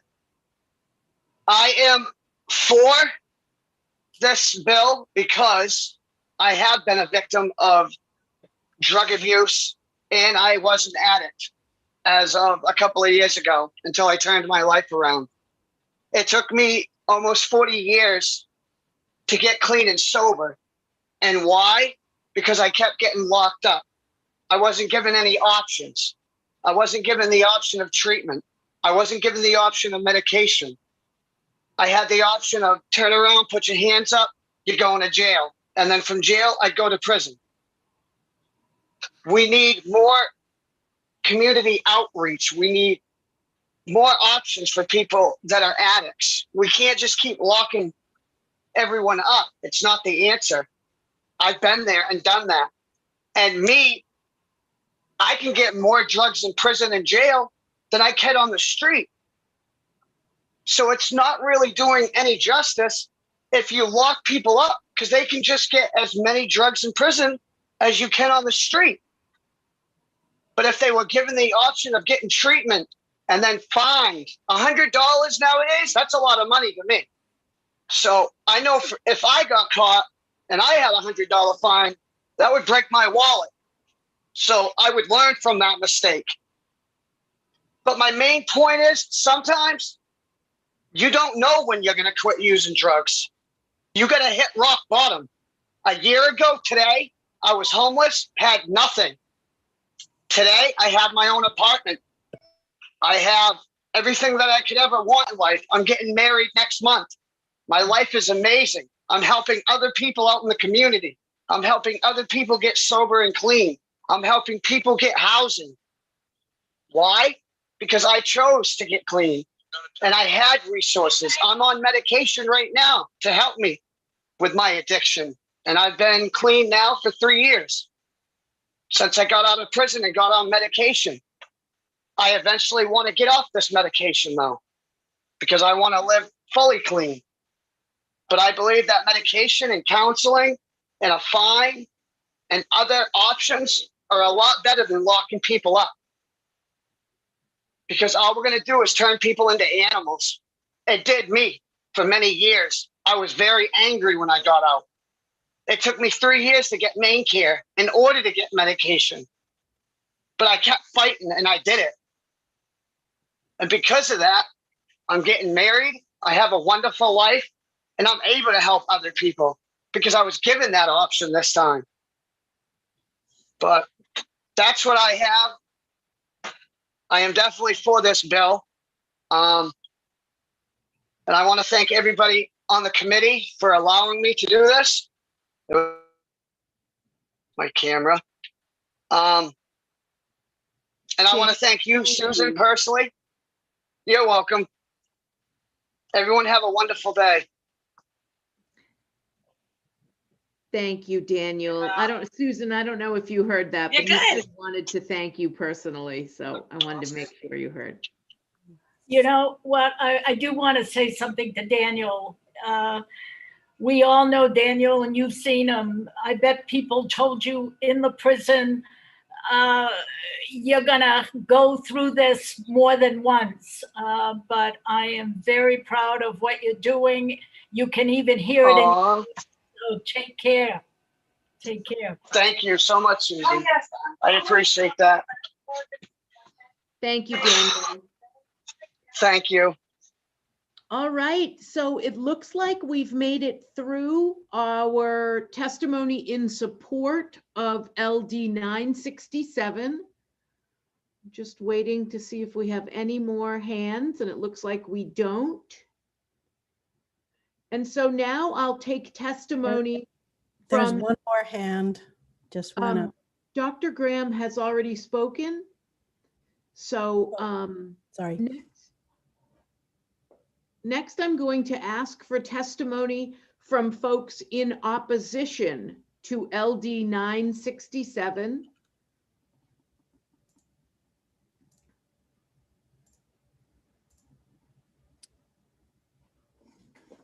I'll be bringing 3 people over. Thank you, Deb.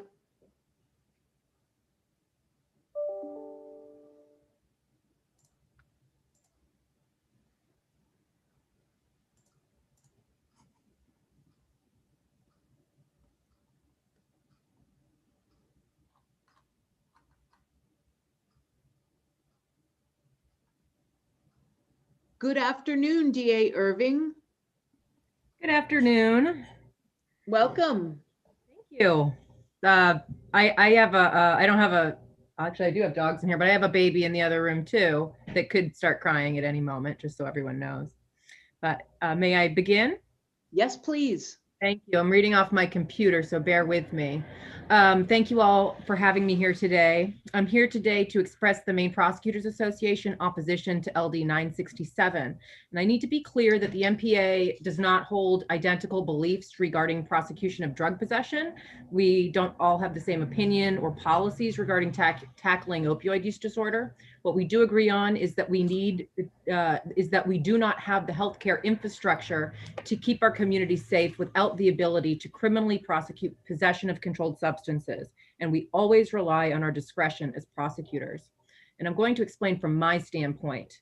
In my district, Prosecutorial District 6 in the Mid-Coast, we prosecute possession of controlled substances only under very certain circumstances. I'm extremely lucky to have incredible law enforcement agencies in District 6 who recognize that we are not going to arrest our way out of this tragic epidemic. We realize that medical and mental health treatment are the only effective methods to combat this illness. Our agencies have implemented law enforcement assisted diversion programs throughout the coast, all tailored to their specific communities.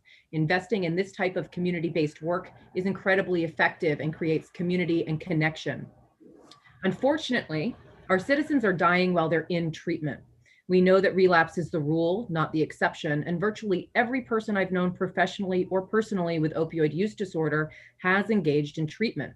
There are circumstances in which charging is, in my opinion, the last option in the work of trying to keep our community members with opioid use disorder alive. The concrete example from across my district is the person that we've diverted into treatment multiple times, and they've overdosed multiple times. And eventually, law enforcement summonses, not arrests, summonses that person for possession, get them on bail conditions, we get them into treatment, we bring them in. In some districts, they're handed Narcan and a referral into treatment, community-based treatment programs. I don't suggest that we legislate based on anecdote. This testimony is informed by the feedback we've received from throughout the addiction community in the state. I have thought really deeply about the philosophical implications of prohibition of drugs. It stigmatizes our community members who are sick. The power of the prosecutor has been used to punish instead of treat historically. We don't criminalize other medical conditions. These philosophical questions all take a back seat when we get that 6 a.m. call from police officers who are sitting with a parent, a husband, a wife, a child who has found their loved one dead from an overdose. And we get those calls more than 500 times a year. It is my belief that we need more investment period, in development of law enforcement diversion programs, community treatment centers, harm reduction sites, and restorative justice centers. We should invest in prosecutorial data collection and analysis so we can see where we need to go and where we are today. We need drug courts, veterans courts, and co-occurring courts. We should invest in prevention, mental health, and substance use treatment options for youth, which is entirely and horrifically lacking in the state of Maine. But as prosecutors, we feel that the complete decriminalization of possession of drugs without this community investment strips us of our last resort to save the lives of our friends, our family members, and our neighbors. And thank you all for having me here today. And I appreciate all the previous testimony that I've heard today. Thank you, DA Irving. Questions from the committee?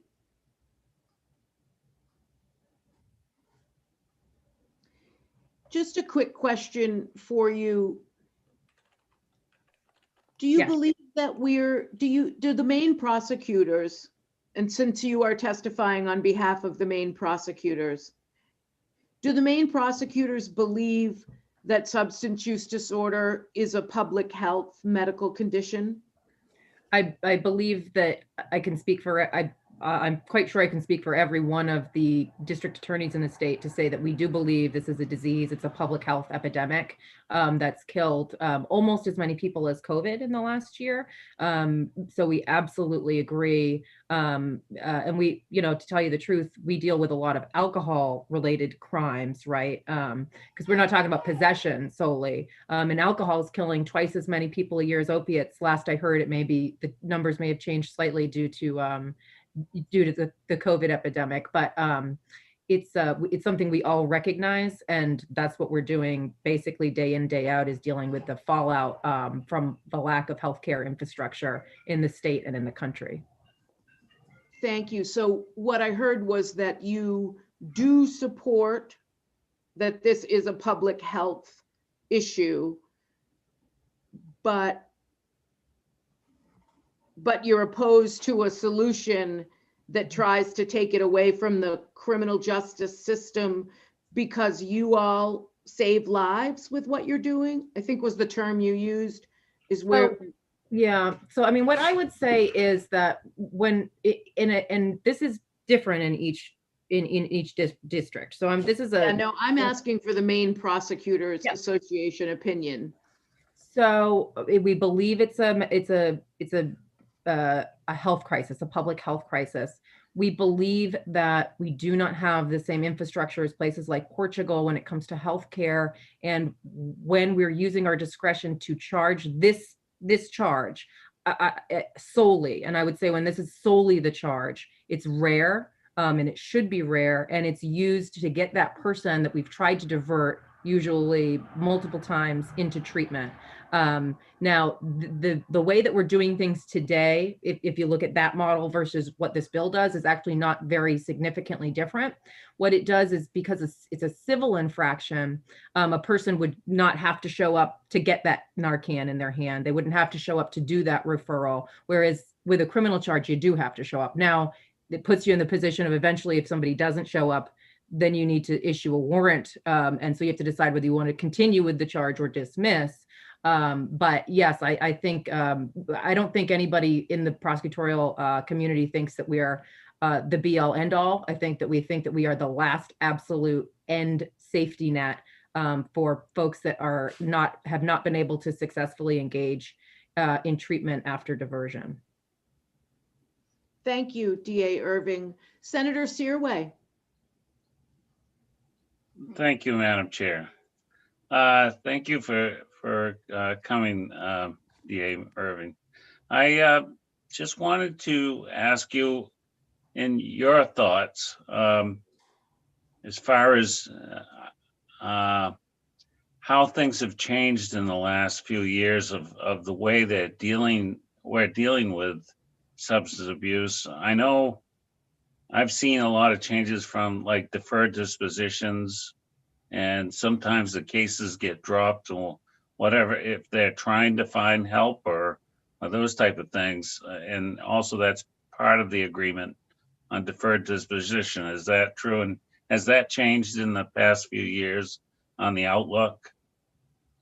So I think there's been, in my opinion, there's been a pretty big shift in the state, and it's district to district, right? I don't want to say that every prosecutor isn't doing the same thing, but for instance, in District 5, Marianne Lynch's district up in Penobscot County, when this is the sole charge, when it's just a misdemeanor possession charge, folks are handed Narcan and given a referral to treatment. And typically in a situation like that, in our district, I'm assuming Marianne's district also, that we would utilize something like a deferred disposition, where if they stay in treatment for 6 months, for 12 months, depending, there will be a dismissal. Sometimes we use a filing, which is an automatic dismissal after a specified period of time. And it is similar, I would say, just it has a little more teeth, obviously, and we have discretion.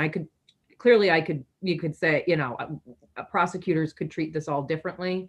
We use our discretion when it's this sole charge, and I think that one of the bigger picture items here that, most people, if not everybody in my district that's in jail or prison, is not there because of a drug possession charge, but we do understand that sending somebody to jail for a minor misdemeanor possession is very unhealthy for treatment of addiction, but it is a way of summonsing somebody to get them in when it's the final resort. Folks that are in jail right now for drug addiction are not there, in my opinion, for simple possession. They're there for addiction-related fallout, including more serious crimes like burglary, would be a pretty good example, maybe multiple thefts or felony thefts.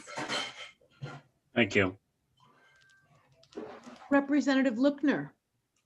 Thank you, Madam Chair. Thank you, DA Irving. My landlady is doing some work upstairs, so I just have a question. Can you tell me what you think the role of drug court should be here? Should everybody who's charged with simple possession be forced into drug court? No, we don't have a drug court. So just by the way, if anybody wants to, you know, give us a drug court, we'll take one in the mid-coast. We're working on that. But a drug court would be used, typically it would be used, I would assume, best practices. So any jurisdiction would only use them for extremely serious crimes, right? So for instance, somebody from my district that utilized drug court in Cumberland County had a operating after revocation that was aggravated by the fact that he was had a very high test OUI at the same time, and he had multiple infractions. So he was looking at mandatory minimums potentially of at least 2 years, right? And even when we're looking at somebody, and that was alcohol, right? That wasn't opioids, that was alcohol. But when we're looking at someone that has a significant substance use disorder that's contributed to extremely dangerous behavior, that's when drug court would be an option. And for that gentleman, I believe he would probably be dead. It's actually somebody that is a family friend of ours, but it's somebody that I think would have potentially been dead. And now he's living in Connecticut with a lovely person, and he has his license back, and he's doing really well. And I don't want to, again, we shouldn't legislate by anecdote, but in Maine, my understanding is that every single jurisdiction that's using an alternative court is using it for very serious felonies, including sometimes violent felonies. So I think that's an important distinction. If you have, if you have an oxycodone in your pocket that you don't have a prescription for, it doesn't mean you're addicted and you have substance use disorder. A substance use disorder is only something that can be diagnosed by a medical professional. Understandable. Thank you. Thanks. Any other questions for DA Irving? DA Irving, I think I'd like to ask that you're at the work session, or somebody from the Maine Prosecutors Association is at the work session. I heard you use the words, which, save lives, safety net, last resort. But I also just listened to over 3 hours of testimony, including 7 doctors, a nurse practitioner, a therapist, all the people that actually do save lives.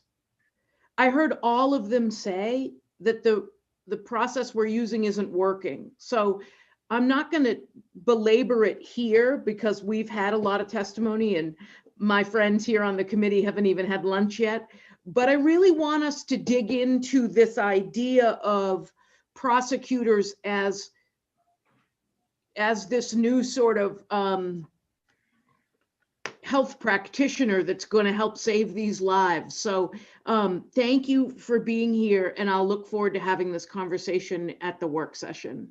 Thank you. And may I just add that we don't save lives, we send people to the people that are able to save lives. I just want to make that clear. We don't practice medicine. Yeah, I think you referred to jail as a safety net. So that's the part I want us to talk about. So thank you for your testimony. Thank you. I think next I had AG Fry and then Director McKinney. Welcome. Good afternoon to both of you. Thank you very much, Representative Warren, Senator DeChambeau, members of the Criminal Justice and Public Safety Committee. My name is Aaron Fry. I reside in Bangor, and I appreciate the opportunity to talk with you today to express the opposition that I have to LD 967 as it's presently before the committee. At the outset, as I think members of the committee know, my office does a fair amount of research on drug overdose deaths here in the state of Maine. I've heard reference to these numbers today. These numbers impact individuals, families, and our communities. These ravages of the opioid crisis affect every single corner of our state. I am about to release our drug overdose report for 2020, and that will show that 504 individuals lost their lives because of a drug overdose. In the last month, because my office has started to release these numbers on a monthly basis, there's 53 individuals who are suspected to have passed because they lost the battle with their addiction. These are awful numbers. Many of them are attributable to non-pharmaceutical opioids. And it is imperative that we marshal our resources and dedicate our attention to addressing this public health crisis that we are experiencing with the use of these deadly drugs in our communities. Now, the objective of these efforts should be focused on how to best connect these individuals with the supports they need to put them on the path to their recovery. There is no one way, at least in my experience, there's no one way to help direct an individual down that path, and it is often not a straight line. Different groups and different systems may be involved in intervening when the individual is in crisis and then motivating that individual during their recovery. At present, one of these systems happens to be the criminal justice system. Drug task force prosecutors in my office and the elected district attorneys work in a variety of ways when it is a person is brought into the criminal justice system to encourage individuals who are charged with simple possession charges or crimes relating to their possession. So not just drug possession, but maybe a theft, maybe a driving charge. They engage in practices that include delaying or deferring case dispositions, reducing the level of the crime charge, dismissing the charges, all when the purpose is to provide a motivation down the path to recovery. It's not ideal. The experience of these prosecutors is that when individuals are suffering from a substance use disorder and are charged with a crime, the exposure to the criminal justice system may provide some motivation at an appropriate time. Now, that said, I want to be clear, and I recognize my time is running out. I do not believe that jail or fines is in any way a treatment for a substance use disorder. And work needs to be done to create treatment options and access to those options to those seeking recovery. My time is up. I do want to just recognize I've listened to all of the testimony today.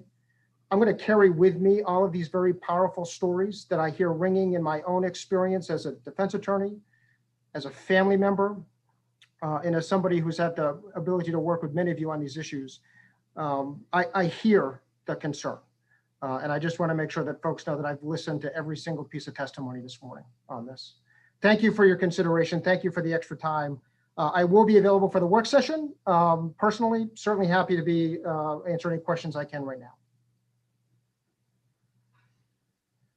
Questions for Attorney General Fry? Thank you. Thank you, Representative.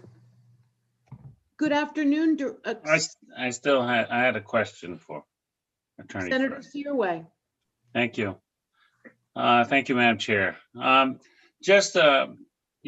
think a lot of people have misconceptions on why police officers go to the call when family members have concerns about drug problems in their home.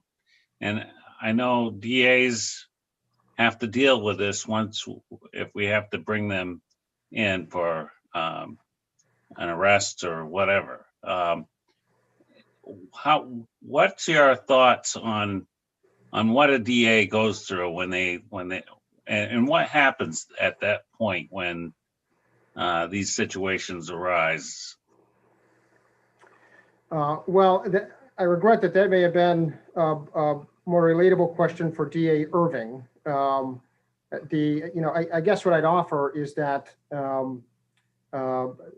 as Representative Warren had asked, there is going to be somebody available from the Maine Prosecutors Association, I assume, for the work session. I will take that question back, provide it to the elected DAs so that they can provide a more direct, experienced answer to your question, Senator. Thank you. That'd be great. AG Fry, do you believe that what we're doing is working? It is not, and it is not ideal. And what I skipped over, but probably shouldn't because of time, is I did put in my testimony that I think I made clear prior legislative session. I want to reiterate that today. We need to increase access to services so that people can have their pathways be not through the criminal justice system, but through some other means at the time that's appropriate for them. At the same time, we are reducing the criminalization of crimes, drug crimes here in the state. There are going to be other proposals, is my understanding. I think there may have been a press conference that talked about this morning. There are other proposals where we would be reducing the criminalization of the crime of possession. I want to be supportive of those at the same time that we are increasing access and options to those so that we don't end up using the criminal justice system as a crutch because we don't have the options and access needed to direct the person at the time of their crisis. AG Fry, whose job is it to bring a solution forward? So what I'm seeing is we're losing 11 people a week. And we get no, nope, here's this idea. Nope, that doesn't work. Here's this idea. Nope, we're not going to do that. Who brings the solution forward? Or are we just okay with losing 11 people a week? Whose job is it to come up with the solution? Or do we just say no? No, of course, we're not okay with 55 people or 55 people a month, 11 people a week.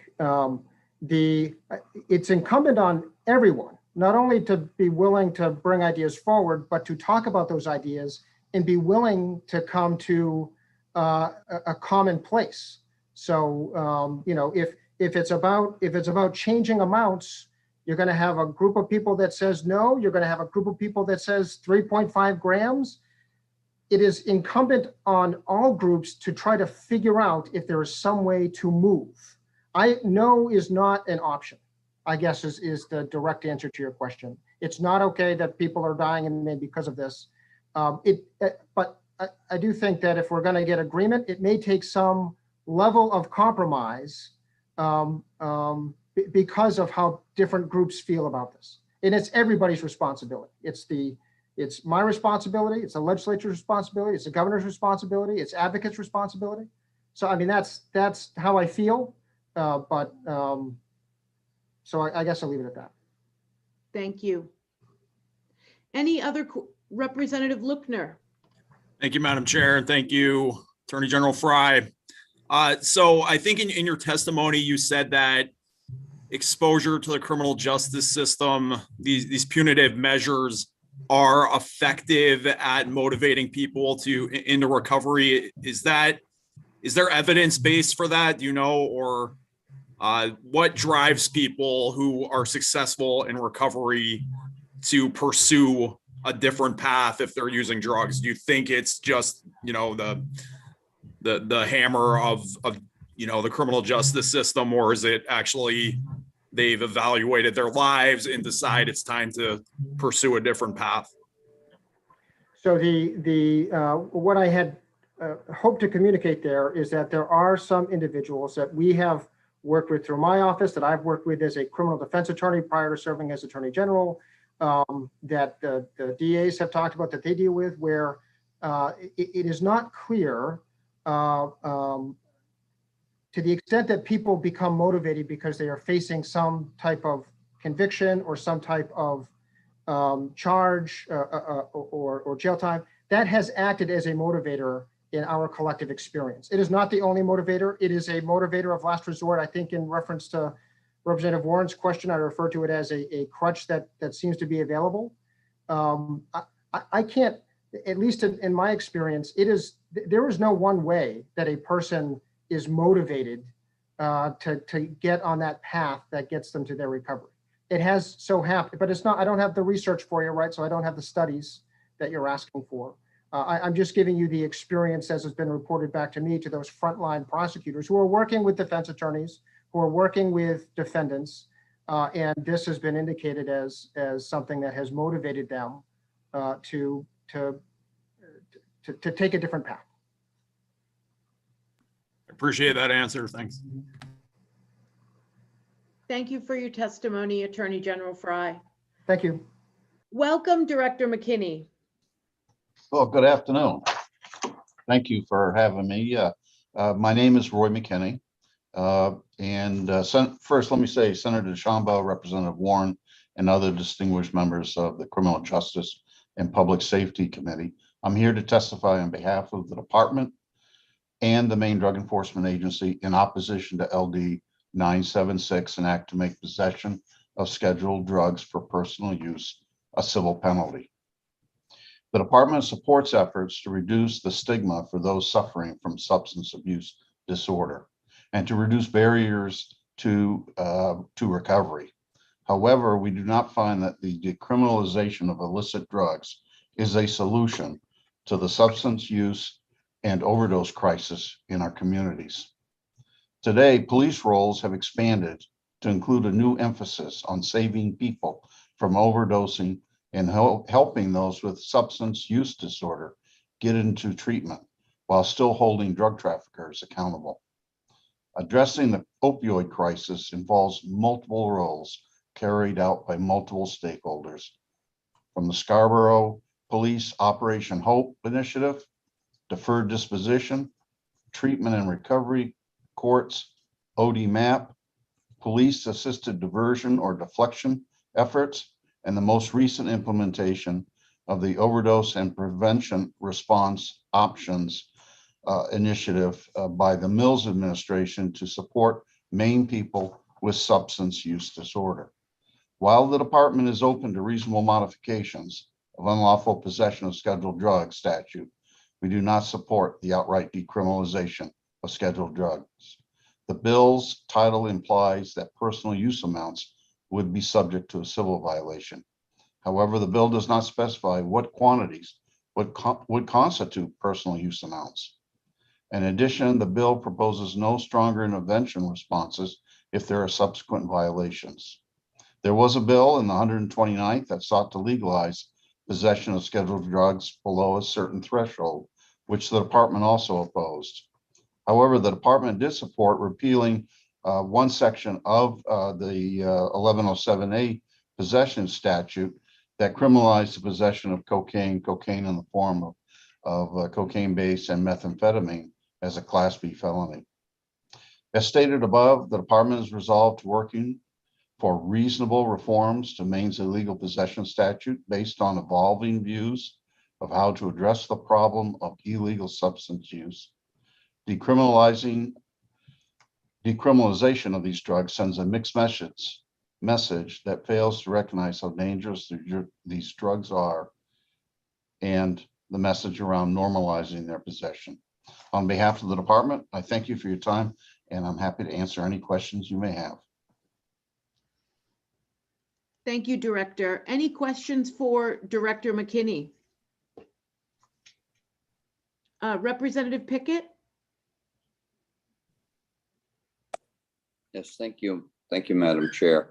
Thank you, Director, for being here this afternoon. So from your testimony, I guess the question I have is that you're stating that you are willing to compromise to try to come to a solution to help people the best you can, but you think that this particular bill here, decriminalizing all of these drugs, is not the right way to go. Is that correct?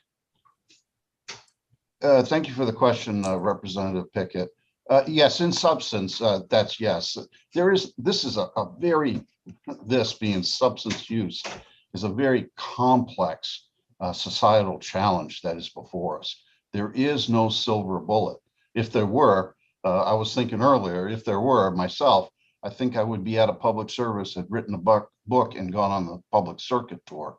But as the Attorney General mentioned, it's going to take all the stakeholders, and that's also part of my testimony and goes to Representative Warren's question in regards to it's not any one entity's responsibility, but all the administration, being the executive branch, the legislature, and as well as the advocates. I mean, the testimony we heard here today is very, very powerful, very emotional.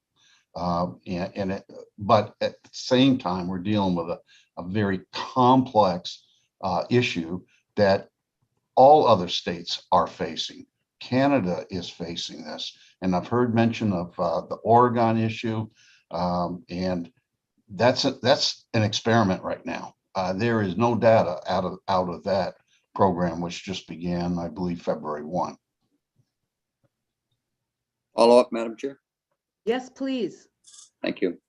And to take and decriminalize these scheduled drugs completely to civil infractions, civil violations, I should say, then part of your concern, as I'm understanding your testimony, is this would take and be real detrimental to the ability to try to get the traffickers, not the people that are addicted, but the traffickers from bringing this stuff into our state, and when they do bring it in, from getting it before it gets out into the communities, is that you have to have some vehicle to get at them. So that's kind of part of the problem, is it not, with this bill? It is and it isn't. I mean, obviously, those that are using the substances such as whether it be any of the opioids or cocaine, they have information.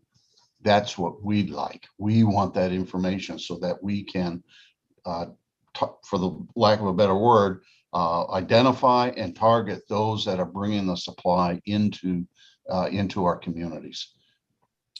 Okay, and I do agree, and I think we all agree that this is a complex issue, and it's one that we all have a stake in trying to find an answer to. Yeah. Thank you very much, sir. Absolutely. Thank you, sir. Senator DeChambeau.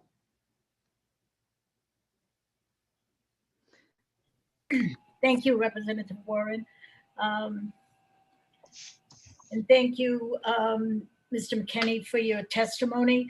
I'm looking at the chapter 1107 about unlawful possession of a scheduled drug. And it starts right off, except provided in subsection 2, a person is guilty of unlawful possession of a scheduled drug if the person intentionally, knowingly possesses, and that person knows or believes that to be a scheduled drug, which in fact, and the drug is 1, a Schedule W, and at the time of the offense, the person had 1 or more convictions for violating this chapter. So if an officer sees that this individual is possessing drugs or probably is in the act of injecting that, the person could be found guilty of unlawful possession if they had a prior conviction. Am I reading that correctly? Senator, we're speaking to what, 1107-A? Yeah, I'm just reading. 1? Yeah, I'm A? just reading number 1 and A talks about cocaine. Correct. That particular section deals with cocaine possessed in an amount above 14 grams, cocaine in a form of a cocaine base above 4 grams, or methamphetamine in a quantity possessed of more than 14 grams. If it is if they have 1 or more prior convictions for violating any section within Chapter 45, which is the drug statutes, then that is a class B crime. Yeah. So this proposed language that is underlined doesn't address the quantity, does it?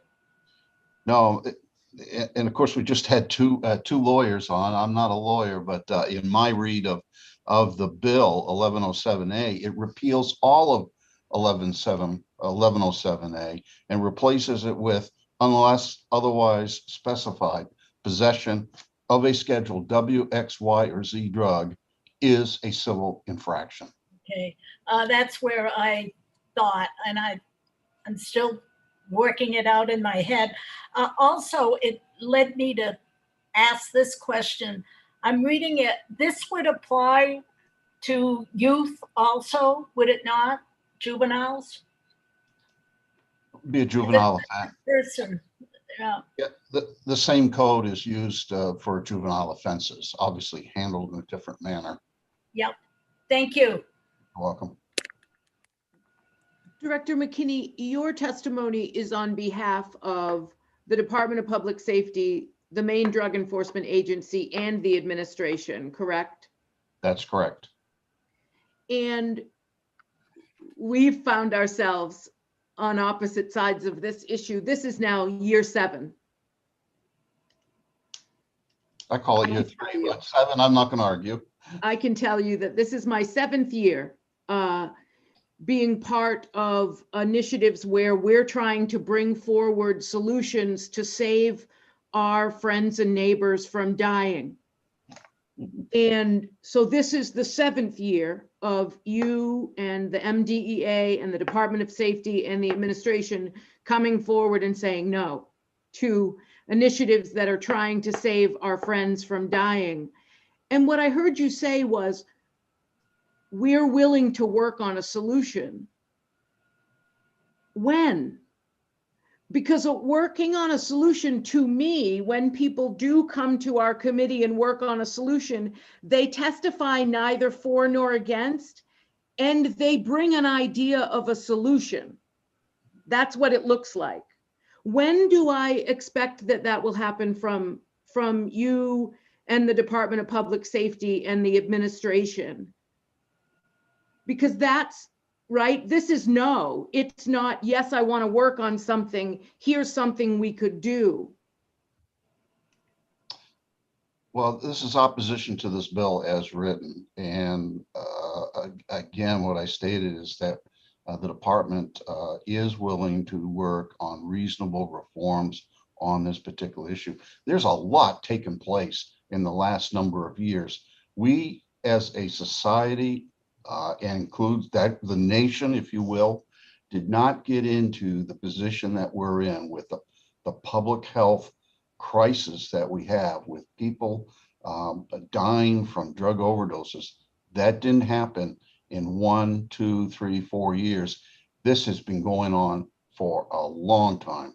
And we can go back into the 2000, middle 2000s, 2005, 2007, when we first were seeing people crushing pills and snorting them, a behavior not seen prior to that. I've been a policeman for 40 plus years. The last 20 have been at a desk. But when I was in the field doing heroin, in my 20 years at Bangor, one case did we see heroin, and that's where it was interdicted going into the jail. One time that I can remember my 20 years in the field of where I did a presumptive test for heroin. Now what do we have with opioids? We have fentanyl, one of the most potent opioids, most prolific out there. The drug cartels know this. They excel at marketing this to the point where it's counterfeit OxyContin or oxycodone pills that contain fentanyl. And the cartel, this isn't obviously pharmaceutical grade, and that's what's driving our numbers. So it's a matter of looking at that availability, trying to impact that, but also working in the establishments of the program. And this committee has to take some credit for allocating money to the department a number of years ago for, I forget what the program was called, but it was to allocate grants to law enforcement and other entities to come up with out-of-the-box solutions to have an impact. And so when I speak of Scarborough's Operation Hope initiative, or deflection programs that law enforcement is involved in, all of these come from working together as stakeholders to come up with solutions. And ODMAP is one of those also, to use that data of when there are overdoses, and with in the options program that's just come out, to work towards having an intervention so that survival of that overdose doesn't become a statistic that the Attorney General is reporting out at, but where law enforcement has the data, first responders overall, and works with the liaison to intervene in that situation. And I've attended conferences across the country where local police departments are engaged with their communities in these efforts to do that. Our challenge, we have a very obviously large rural state, so it's even more of a challenge. But we're all committed to doing what is right for our communities. Which is the same thing we've been doing we're going to stick with that. Well, I'd say it, but I hate to go back to it, but there is no silver bullet. We're going to Okay, thank you very much, Director. Thank you for your time today. Anyone else have any questions for Director McKinney? Seeing none, thank you for your testimony. Thank you. Mr. Chase, are you here to testify in opposition to LD 967?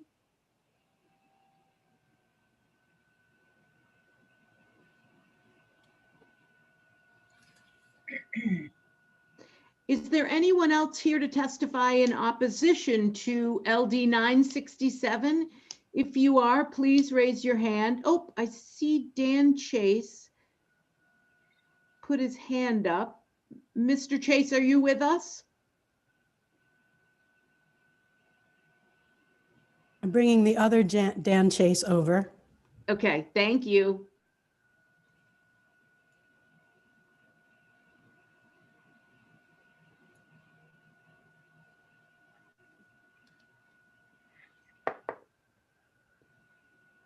Mr. Chase, are you with us?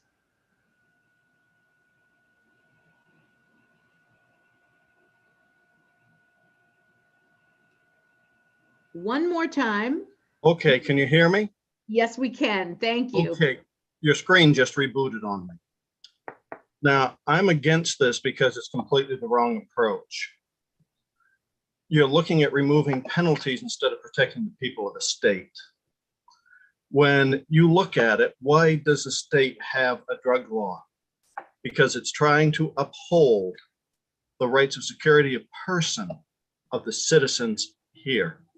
And this is the state's highest duty, according to the Supreme Court in 1906 in Haddock v. Haddock. You have a legal duty to protect the people from such scourges. If you have to protect us against, COVID-19, then I'd say you got to protect us against another pandemic called drug use. Now, the problem is you're not protecting us by coddling drug users. Federally, it is illegal and a crime, so I don't see how you can make it civil. But when you look at it, here's what you should be doing. There are those who want to violate the law. They're the drug sellers. The addicts, frankly, they're a symptom. The doctor talked about you treat the problem. You're looking at the symptom. The problem is the drug sellers. What you do is you set up a program where the drug users get charged. And when they're charged, they are given an option. Give us the name of your drug dealer. If you do, we will work out a special kind of a deal with you.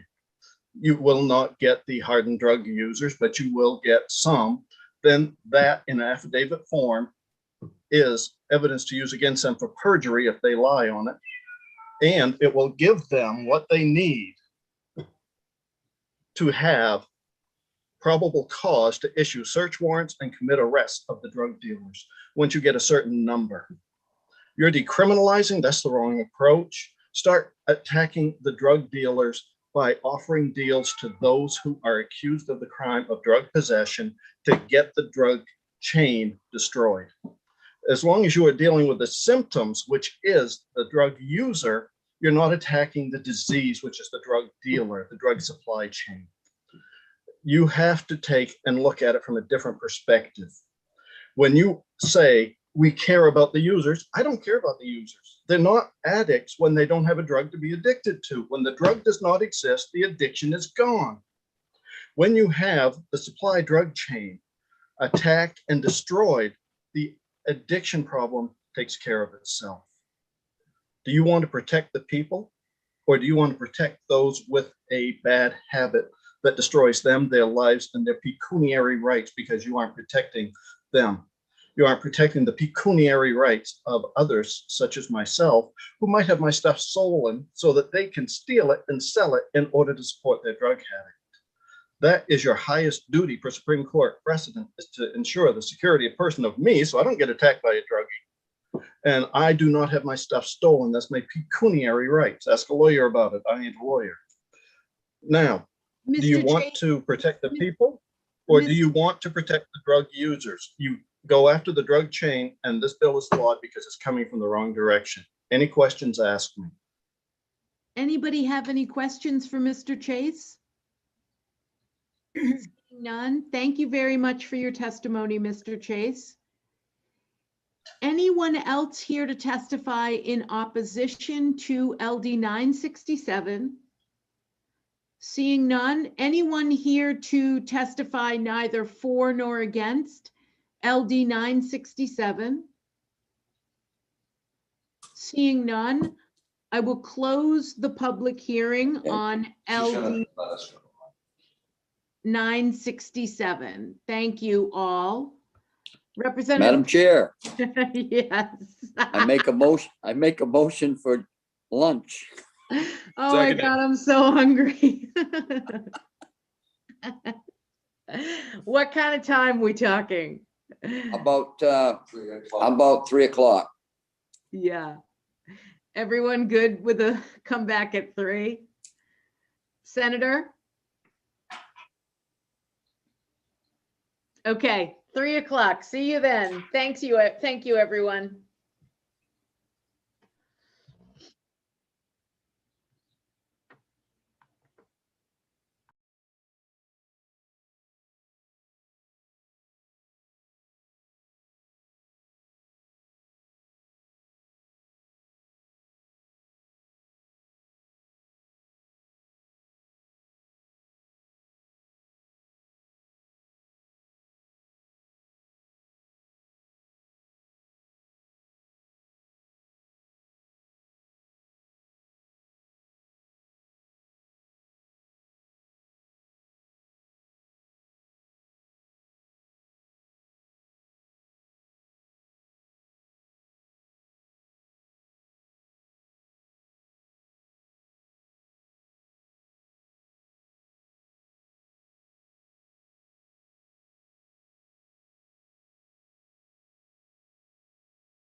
Thank you, Charlotte.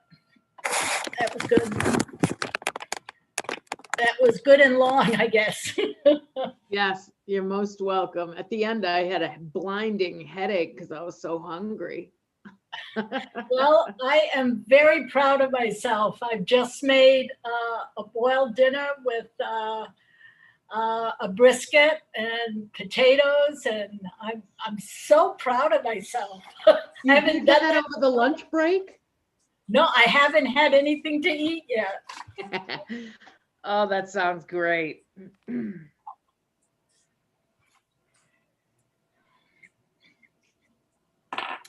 I want to make sure I've got the right. Okay, we're going to be following the order. That sounds good to me. Let me take a look. I don't think we had any requests to move anything. No. We're going to follow the order. Mhm. Sounds good. Okay. Daisy, I believe we have a quorum. 1, 2, 3, 4, 5, 6.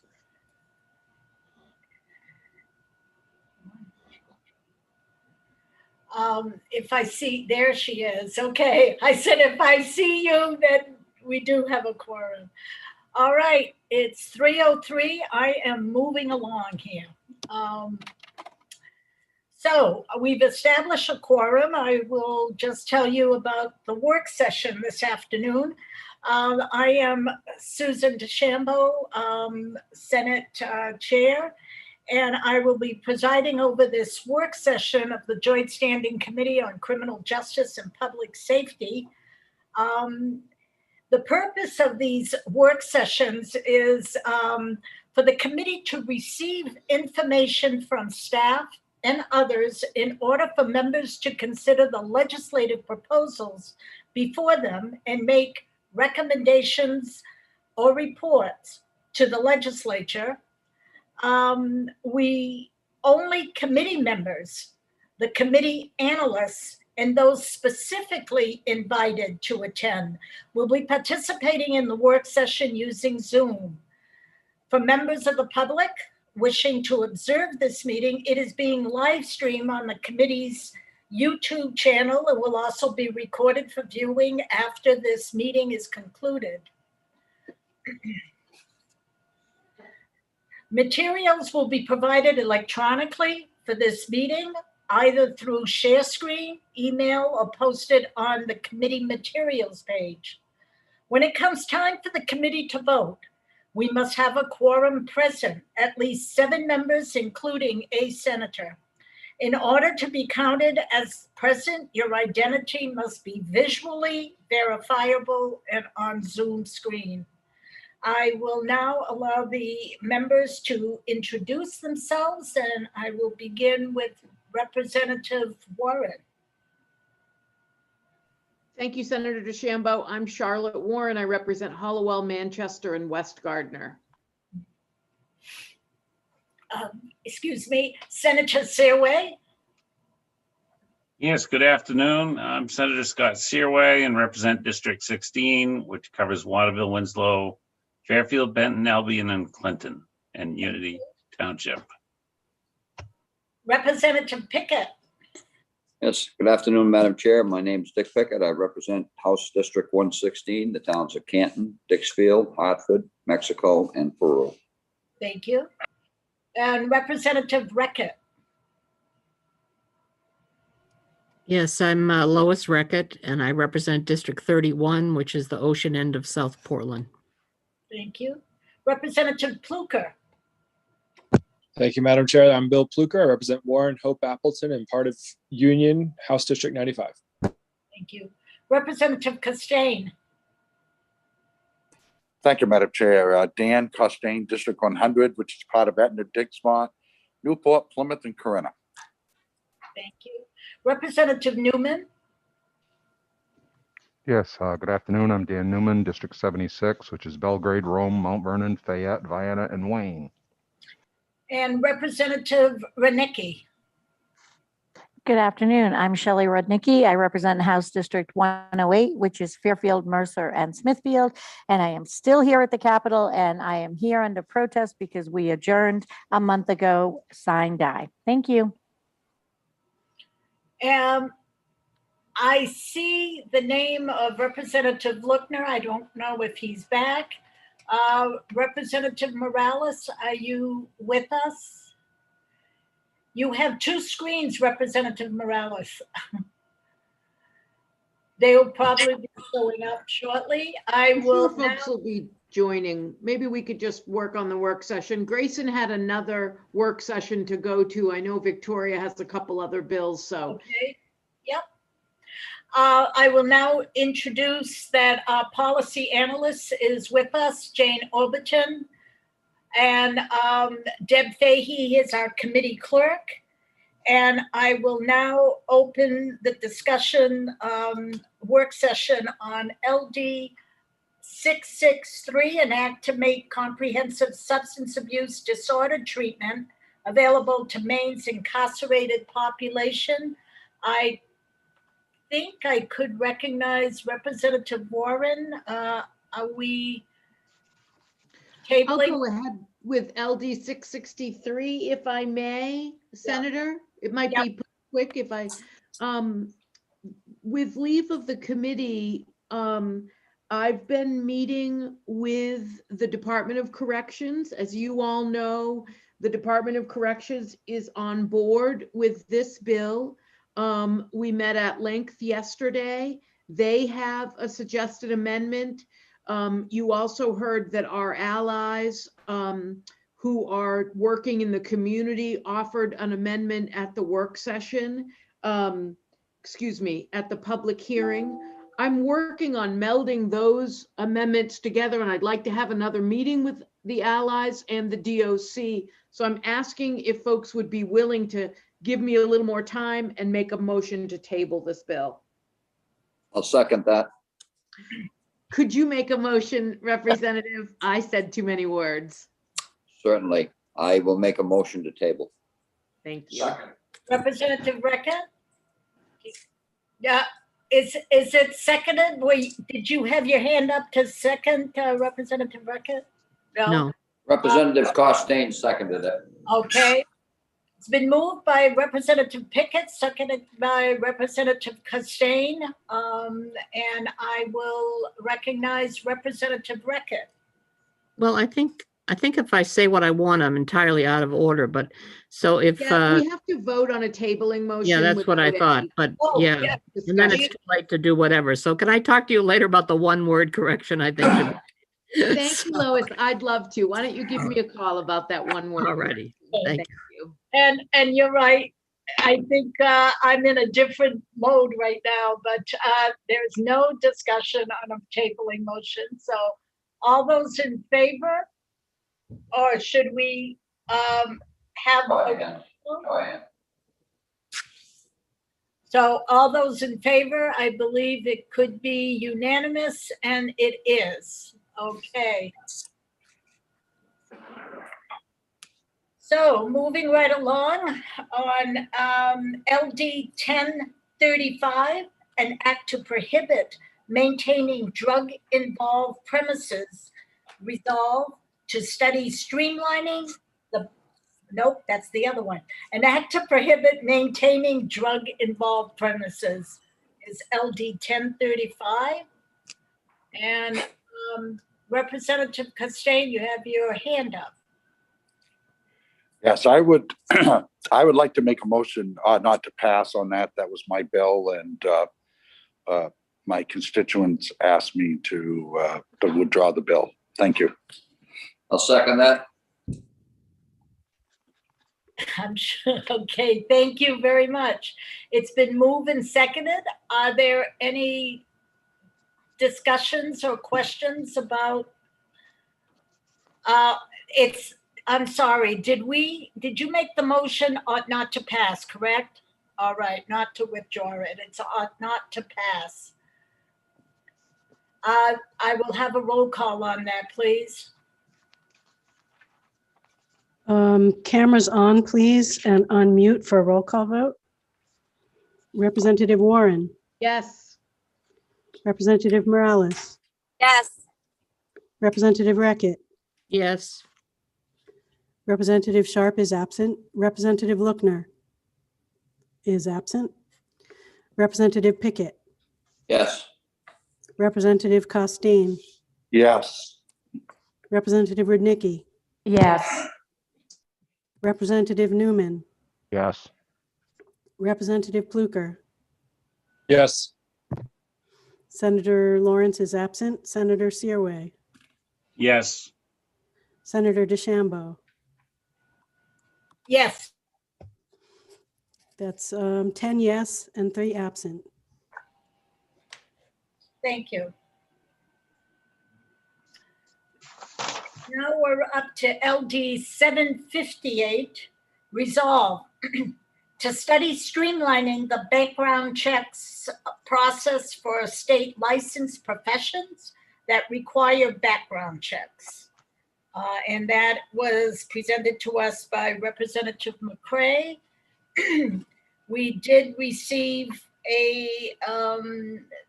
the analysis of, from our analysts, I should say. Ms. Overton, do you wish to present, please? Sure. Deb, do you want to put the bill analysis up on screen too? LD 758. Right. This is the background check study, really. On this one, I won't go through the whole thing. I'll just tell you the position of the State Bureau of Identification where the background checks are done. That's Matt Ruel is the director. They spoke neither for nor against and submitted written testimony. They drew distinctions for you between state background checks and federal checks. The federal checks are the fingerprint-based checks, and they come with a number of requirements and some limitations on their use. That certainly could be gone through in the in a study. He did note that there are some agencies that charge a fee for the background check, and that fee is more than the actual cost of the fee of the check is. So they actually make some revenue on background checks. So if you change things too much, you could end up causing some revenue problems or revenue shortfalls for different agencies. And then he mentioned that the main base checks are not based on a biometric and are limited in their scope. I think not a biometric weight means not a fingerprint based. There were some questions about the scope and purpose of the study and the membership. And there were questions about whether other state agencies use criminal record checks in licensing. Only a few of them were mentioned, types of licenses by Representative McCray. He mentioned teachers, state workers, and people seeking Maine guide licenses. I know within Department of Professional and Financial Regulation, they license a lot of different occupations. I couldn't even guess how many. And the other thing I thought I would just mention is that the study doesn't mention staffing, which means it results in the Department of Public Safety doing the staffing. And that is not usually done in a legislative study with a return back to the legislature. On the other hand, there are no legislators on this study. So it's a hybrid. That's all I have. Thank you. Representative Rickett, you have your hand up. You have a question? Yes. Every place that I have worked in the last 40 years has required background checks from me, and it was a nonprofit organization. So I think there's a whole Sorry, there's a little contracting, moving stuff going on in the house right now. Sorry for the noise.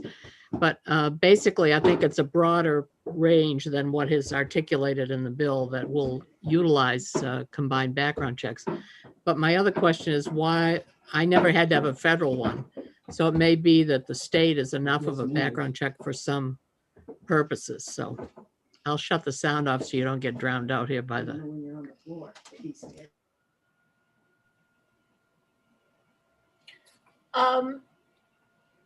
Okay, Representative, I saw Pickett, then Costain.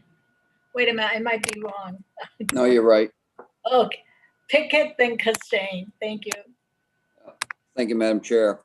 The bill, if I remember correctly, on the public hearing, we had encouraged the bill sponsor to get together with the director of SBI and see if they could come up with some kind of a possible amendment or something like that to the bill. Is the bill sponsor here that could speak to that? Because without that amendment, the bill the way it is, I would have to lean toward not supporting it, but I don't want to do something like that until I find out whether the bill sponsor has had that conversation yet.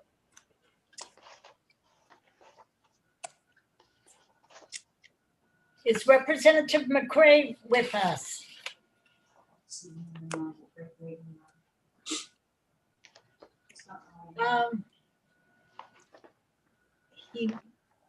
He was probably given notice, right, Deb?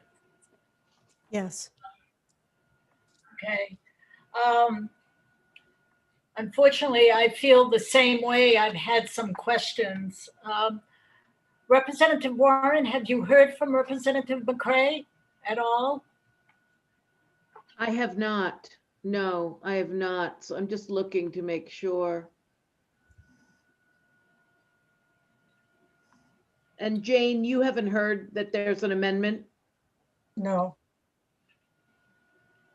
And the SBI director is not with us either, is he? Matt Ruel? Yes, Oh, is he with us? he's coming over. Thank you.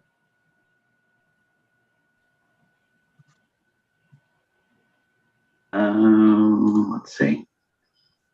There we go. Good afternoon, everybody. Good afternoon, Mr. Ruel. We may have questions for you. I Sure. will defer if Mr. Pickett, Representative Pickett, is there something you would direct to Mr. Ruel? Yes, thank you, Madam Chair. Director Morel, have you been in any kind of conversations with the bill sponsor, Representative McCray, since the public hearing? I have not. So there's been no discussion in regards to a possible amendment or something of that nature? No, I hadn't heard from him since we had the initial discussion. Thank you, sir. Sure. I will follow up because my question is similar, but I looking at my notes when you testify, Mr. Ruel, that federal law does require checks, and something about can only be used, something like a foster parent you put down once, but I want an answer. Could you give us a couple of examples where the federal law requires checks and for what? Sure. So basically, we do a couple of different background checks. There's a public check that's provided through a service with Infamy, who we contract with as the state. And somebody can go on, put in John Doe's name, and it'll run a public records check for the state. So a lot of agencies will use those checks. But then again, there's other positions that deal with, generally they're positions of trust, they're dealing with vulnerable populations, and they have to have specific statutes that allow a state and federal background check to be done. So the benefit on the federal side is that it allows a check to be done of other states and things that are kept on the federal side.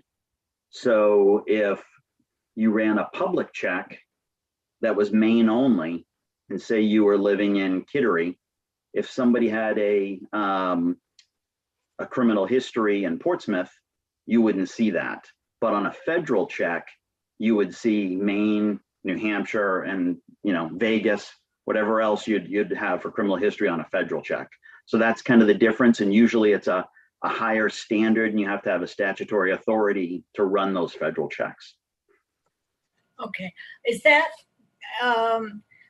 like the state is SBI, State Bureau of Identification, correct? Correct. And the out-of-state one, is that the NCIC National Crime? Well, it's the FBI check. NCIC is just done for law enforcement purposes, so that's a little bit different, but it touches on some of the same systems. All right, thank you. Yep. Representative Costain, you've been patient. You had your hand up. You have a question for Mr. Goodell? Thank you. Yes, sir. So my question would be, we run a fairly good sized daycare center, and with this bill the way it is now, we have a lot of teachers that work for us. So they get fingerprinted, I believe, through you guys. And then they have to be re-fingerprinted when they come to the daycare. And now it used to be through you. Now it's Indigo, I guess it's called Indigo or something like that. Yep. So is that the same? Is that actually the same thing? And why can't those fingerprints be used? And it goes back to this bill. If we can consolidate some of these, why are we paying to have fingerprints taken by a teacher and then a daycare and then something else? Can you answer that, please? Sure. And there's a few questions, and if I miss one of them, just throw it back at me. So basically, the way the federal law is written is that you can only have a statute that's put in place that specifically grants authority to look at federal records for that particular job type. So if you're a teacher, the state statute has to specifically say you can run a federal check just for that purpose. And we couldn't do it for a childcare profession.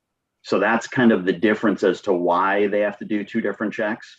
I completely understand why people look at that and they say, this is ridiculous. We've got to do two different checks. And I think it started out, years ago, it was a very limited number of checks. We had teachers, adoptions, foster care. As things have kind of expanded over the years, we've had to add new statutes every year. But you definitely can't use, just under federal guidelines, we can't use the same results twice. Okay, follow up, Senator. Go right ahead. Yep.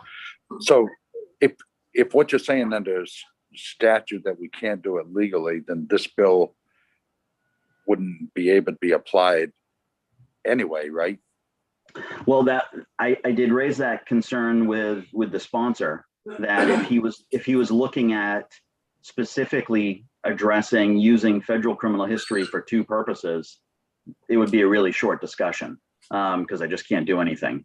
If he was curious about trying to have some consolidation on the state side, I had said I'm happy to work with anybody on the state side to look at consolidation or streamlining a process. But typically that process is all done through the individual agencies. So it's just a matter of, are they willing or able to collaborate? And some agencies are going to be looking for different pieces of information than another agency. So I think that's kind of where the sponsor was looking at seeing if we could gain efficiencies.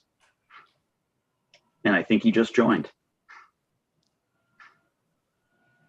I'd like us to really focus. It's not like we're doing another public hearing, asking specific questions when, in effect, this is a whereas resolve. And it's basically asking that the Department of Public Safety and the State Bureau of Identification to convene a study of the current system. I don't think too many of us are opposed to study of that because we ourselves have been asking questions. I think the hang up a little at the last meeting was if I may be wrong, so you can correct me if you do have a problem with that. But the membership was questionable if there are groups that we think are missing in the membership. It, it says,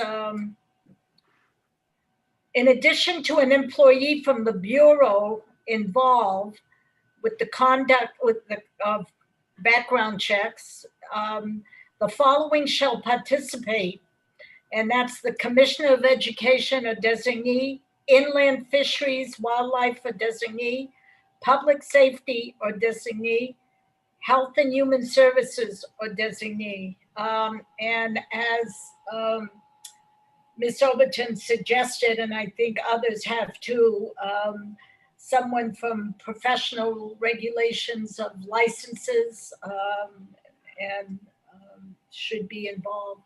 Does anybody have an idea of where they want to go with that? Or else I don't want to, before I open it to everybody else, Representative McCray, we just started this and we're so glad that you showed up. There was a somewhat of an understanding that when we had the public hearing, you were going to get with the State Bureau of Identification to find out if there were any adjustments or an amendment to this one. And so that's why we're discussing it. And you came in, as I said, let's focus on what he's asking for, which is a study. So go right ahead. Well, first of all, I'm sorry I wasn't here at the beginning. I just was going through my emails just to see what was going on. I've been on the road going to Connecticut all day, and the only notice I can find was sent 6 hours ago. So I had no way of checking. So that's why I just happened to be here, and I thought, well, I'll see if they're still going. So I was waiting until I got the notice to check with is it Mr. Ruel? Mm-hmm. Yeah. To see where we could go with this. Oh, there you are, Mr. Moreau. And I was going to check with him, as it got closer. Well, closer was immediate when I saw the notice. So I have not had that meeting with Mr. Ruel, as you can tell. The question was posed by, I believe, Representative Pickett. So Yep. I'll defer back to him and see if he has any specific questions of you, okay? Okay, very good. Pickett?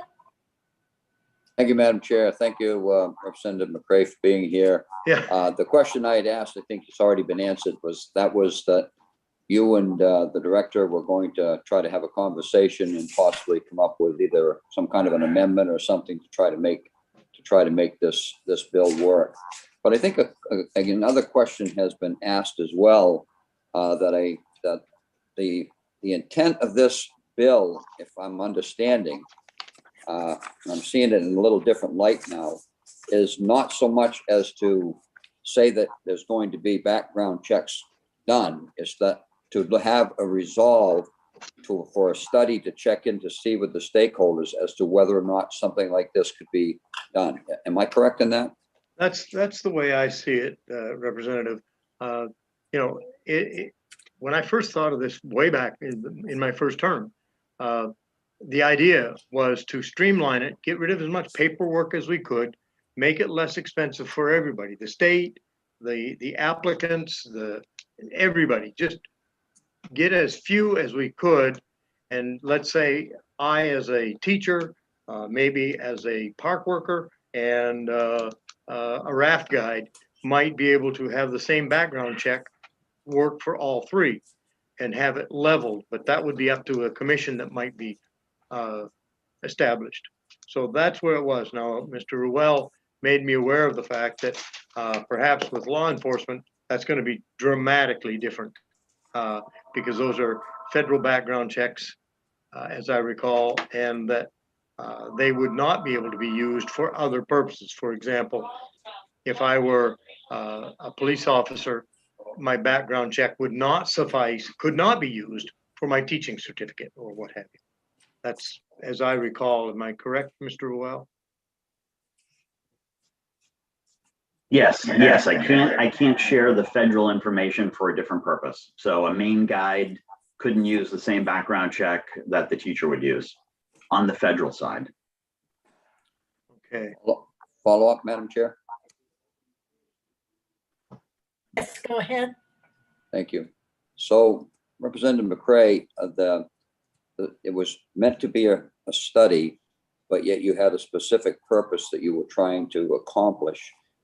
Do you still feel, after the information that we've heard, that there is a possibility of something being done to accomplish what you were trying to do?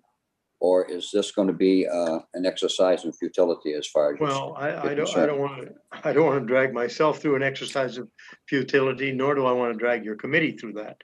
So if Mr.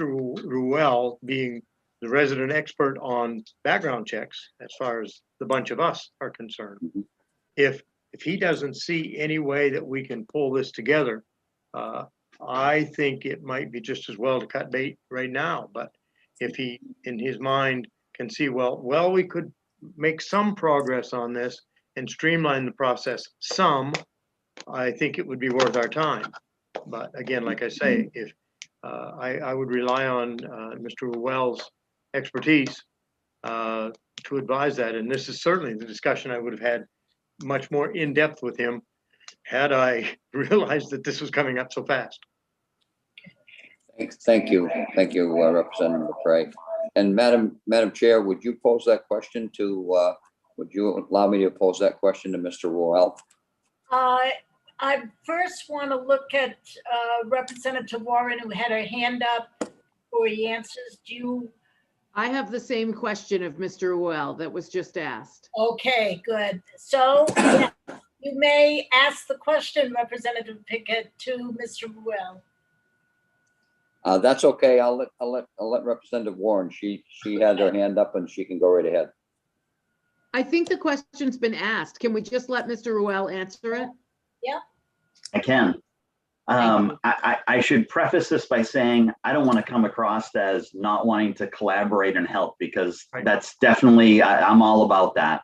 But I would say that if we're really talking about just the federal check, I don't have another answer. I wouldn't be able to use it for any other purpose. So if that's really where the initial concern came from, then I would say there's our answer, and we wouldn't need to have any kind of a study group. If we were looking at other state efficiencies, that's probably something that could be discussed, but there's a lot of other players that are tied into that really I'm just the one that's providing the product to them to then use and make decisions at their agencies. And I'm willing to participate in that if people think it's useful to do so.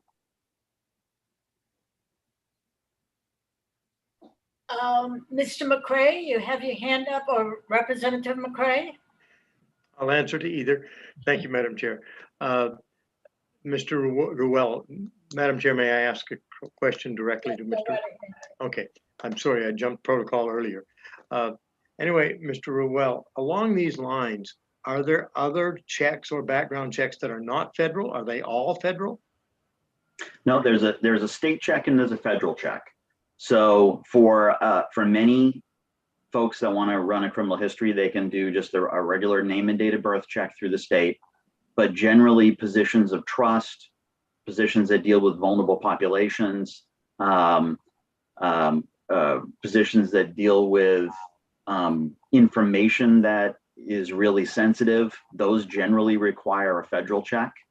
So those are kind of the differences between the two. Okay, yeah, I guess I was not aware that there were federal and state background checks. So yeah. We're still asking for a study. Either we do a study and have a report December 1st of 21, which we've asked, or I was standing here. If this didn't go through, I would invite Mr. Ruel next year to join us and give us an overview of his department, since we already have questions about who's asking for a background check and who doesn't and what have you. So what you just explained, Mr. Ruel, you know, like if you're in a position of trust or dealing with vulnerable persons, it sounds like the Department of Professional and what is it, regulations, it sounds like all of those, I mean, you know, I didn't have to have a background check as a social worker, but that was like so many years ago. Is that true, what I just said? So generally, we do work with the professional license folks quite a bit, but we've got teachers, adoptions, foster homes, main guides, I know have checks, taxation, certain childcare providers that are dealing with federal reimbursements because it's tied into a lot of federal laws. Hazmat drivers, Okay. people that are getting into certain facilities that are, you know, have higher levels of security, those kinds of things. Thank you. We have a couple of hands up, Representative Reckitt, followed by Pickett, and I will go to the member, Representative Warren. I just wanted to say that the other check we always had to do was with Child Protective, because of our interaction with children in the shelters. So I know that all of the shelters and probably the emergency shelters, as well as the battered women shelters, have to have background checks via DHHS as well on child protective issues. So make sure there wasn't a complaint. Representative Pickett? Yes, I will hold mine because I was going to make a motion, but I don't want, if someone's got a question, then I'll reserve that until after that's done. Okay. Because I see one more hand up. I think it's Representative Warren's hands up. If she's got a question, she can go ahead. If not, I'll make my motion. Thank you. Thank you. Mr. Well, I just had like a really easy question, and if you could, I'd like a really simple answer. Is there value to studying the background checks in Maine? Is there value to studying the fact that all of these have been layered on top of each other? I would say that at this point, no, for me. If you believe me or not, I would say I try to look at it every year. I try to make it as simple as I can for folks. I try to cut out the red tape as much as I can. I try to decrease the rates whenever we can renegotiate with vendors. So I'm trying to do all that stuff to make it easier and smoother for the public, for what it's worth. Mm-hmm. I believe you. I think that we didn't understand sort of what was going on with the federal background checks and the state background checks, et cetera. So I think you've cleared it up, and I appreciate that answer. Thank you. Yeah, thank you. I only apologize to the sponsor. I wish we would have had a chance to talk about that beforehand. I feel like I'm throwing him under the bus. No, it's not the first time. Bus that likes him very much, so he's okay. So I now throw it back to Representative Pickett, if you wish to make a motion. Yes, Madam Chair, and I think we had a really good discussion on this, and I think it was very worthwhile having it. But I think we've come to the conclusion that it's really not going to do much good in having this study. So I am going to make a motion of ought not to pass. Second. Second by Representative Costain. So it's been moved and seconded on not to pass. Any discussion on that? Seeing none, I can now call for a roll call vote. Video on, and please unmute for a roll call vote. Representative Warren. Yes. Representative Morales is absent. Representative Morales. Representative Reckitt. Yes. Representative Sharp is absent. Representative Lookner. Yes. Representative Pickett. Yes. Representative Costain. Yes. Representative Rudnicki. Yes. Representative Newman. Yes. Representative Pluker. Yes. Senator Lawrence is absent. Senator Searway. You can join our bus, yes. Once in a while, right? Senator DeChambeau. Yes. That's, okay, we lost, oh, Representative Morales. Yes, I'm sorry. What was the motion? Can you repeat it? It's 7:58, ought not to pass, motioned by Representative Pickett, seconded by Representative Costin. Okay, yes. That's 10 yes, 2 absent. Thank you. Thank you very much. Thank you, Take care. Representative King. Ladies and gentlemen, had I been on your committee with the new information, I also would have voted yes.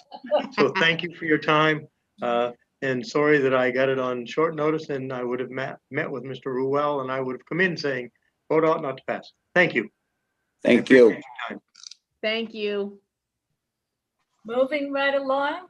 I want to make sure everybody's all set.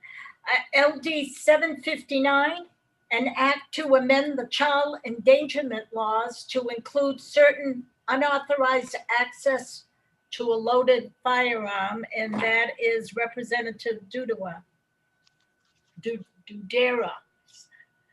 Sorry, Dudera. It's like a doo-wop here. Okay. I will. I'll answer to anything. No worries.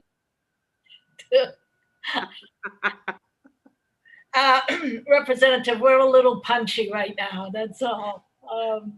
And so I am looking there, Jane. Okay, ready? Giggling, Jane. Okay. This is LD 759. Yeah, I don't know why we're. Oops. Yeah. This is LD 759. It creates a new variant of endangering the welfare of a child to cover storing or leaving a loaded firearm on premises under a person's control when the person knows or reasonably should know that a child is likely to gain access to the firearm and the child does gain access and uses it.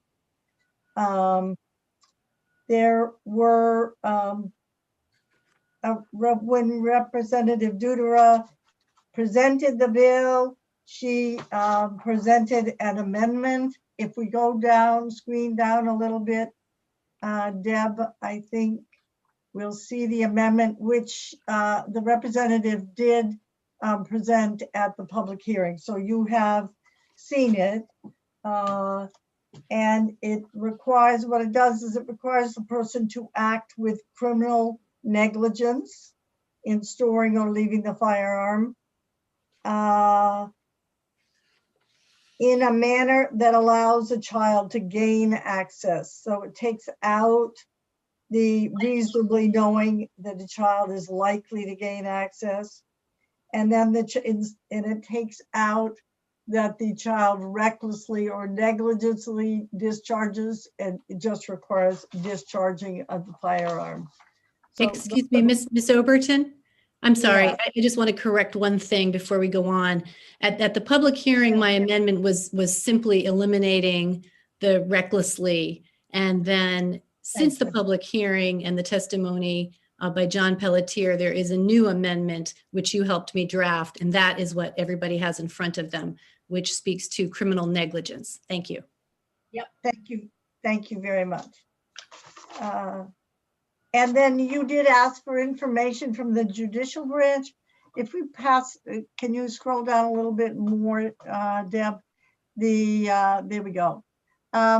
You asked for prosecutions of reckless conduct that involve a firearm. And unfortunately, I could not get this to print in the document the way I would have liked, but this is from the prosecutors did not have information for you. They do not have this data, but the judicial branch did, and these are convictions, and they're from this 4 sets of numbers, right? Yeah. 2018, 2019, 2020, and then the total. So under domestic violence, reckless conduct. So these are convictions for reckless conduct, but we don't know. Some of them we know they involve a dangerous weapon. Some of them we don't, but we don't have any idea on the involvement of children. But I just need to tell you that the way the numbers read, if we look at domestic violence, reckless conduct, there's 4 numbers, 52. That is the first number. That is the number of convictions in 2018. Then the number 34 is 2019. Then 27 is 2020. And 113 is the total for those 3 years. I don't want to go too far on a limb here, but I'm not sure that these numbers are really give you the kind of information you were looking for. Thank you. That's all I have. So we're looking at the amendment. Any questions on that? Representative Warren? Thank you, Madam Chair. I didn't have a question, but I just wanted to make sure that the committee knew that after the public hearing on the bill, and you'll remember that Mr. Pelletier testified in opposition to the bill at the public hearing. After the public hearing, he had a conversation with the sponsor. Hearing all of the testimony, he understood what the goal was. And what had been presented as the bill, in his mind, we didn't need because there was already a solution.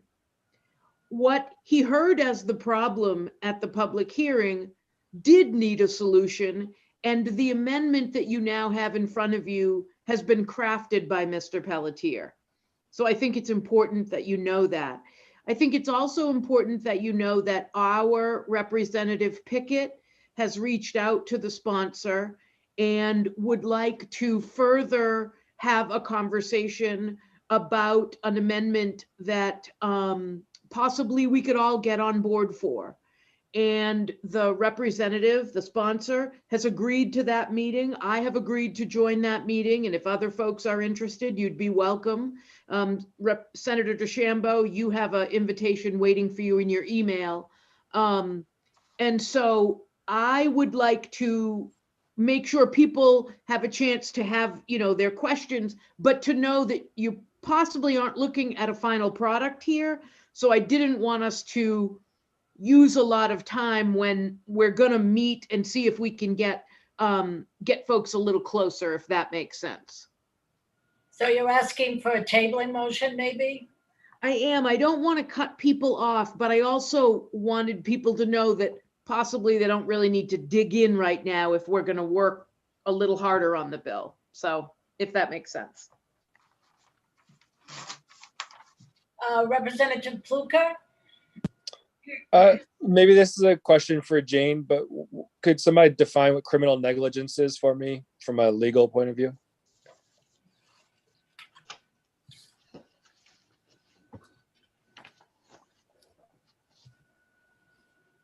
Or if that's a better left for someone else later. Okay.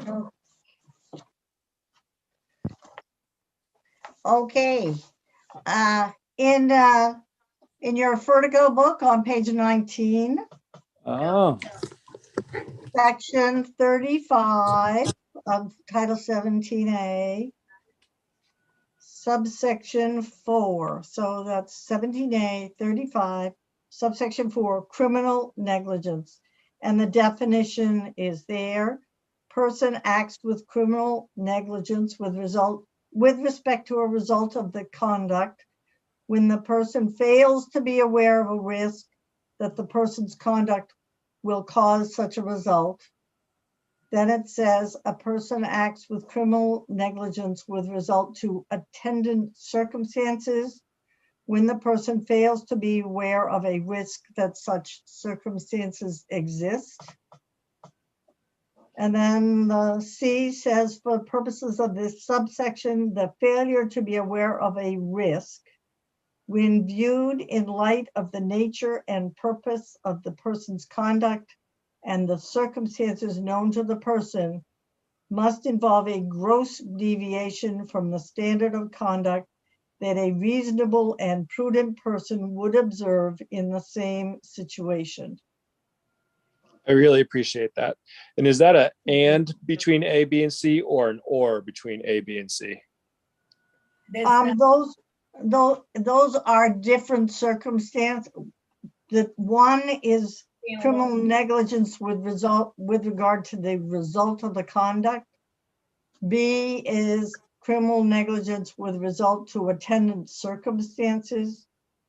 And then C really is clarifying that we're talking about gross deviations from the standard. So it needs to meet each of those or No. any of? Okay, thank you very much.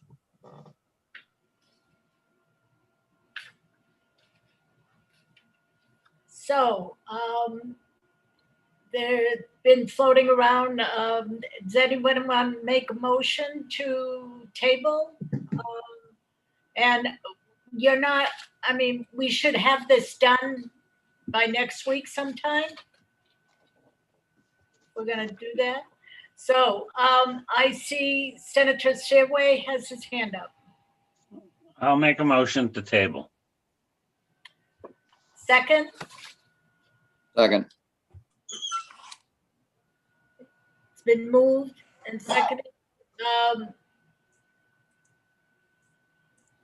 Oh, yes, I see your hand up, Representative Warren.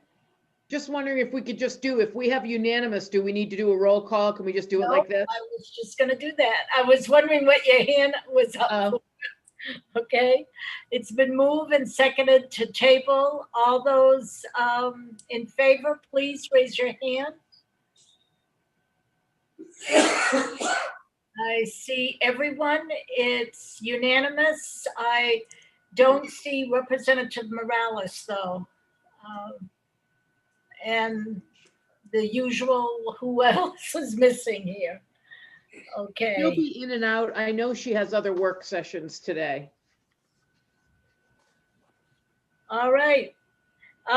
Do we know, I think Ms. Overton would be asking that also, is when we can schedule this again? Could we add this to the list of work sessions on Thursday, please? Work session on Thursday. Yes, we are meeting Thursday. So, Mr. Dudera, right. You'd be ready by next Thursday?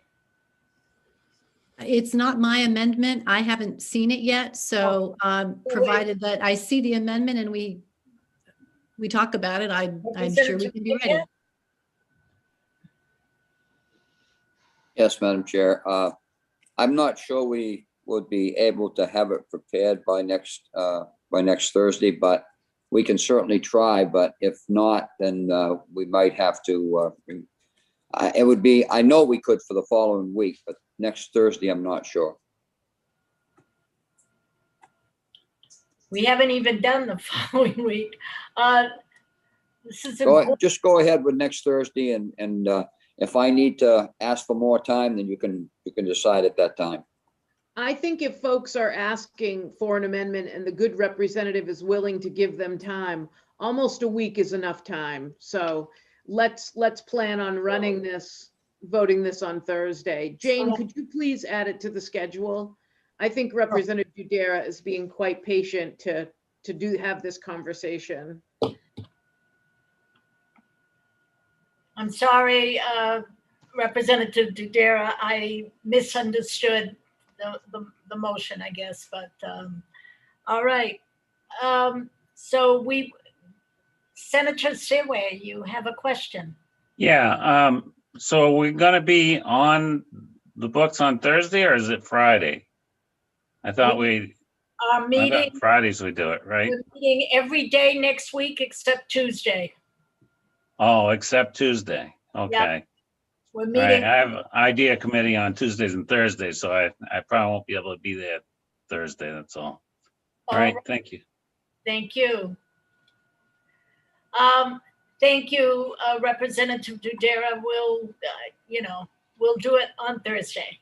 Thank you. The next one is LD 928, an act to require adequate training for police officers who use speed measurement devices. Is there a motion?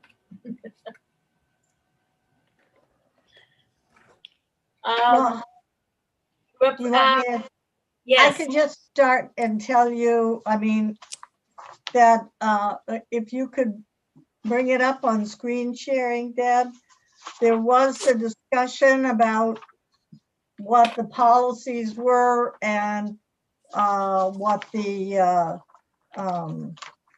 syllabus is for training for devices, and Director Desjardins from the Criminal Justice Academy sent this information to you, and you can see on the principles of operation of electronic speed measuring, this must be part of the syllabus. It shows you 16 hours of training with regard to speed, using speed measuring. And then if you go down a little farther, Deb, you will see the little farther, the requirements for training for an instructor for the Criminal Justice Academy with regard to speed measuring devices. And those were things that you had asked for in the public hearing. That's all I have. Great, thank you. I have Representative Reckitt, Senator Seaway, and then Representative Pickett.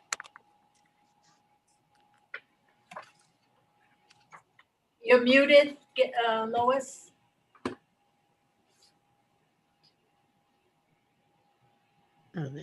I want to make a motion ought not to pass.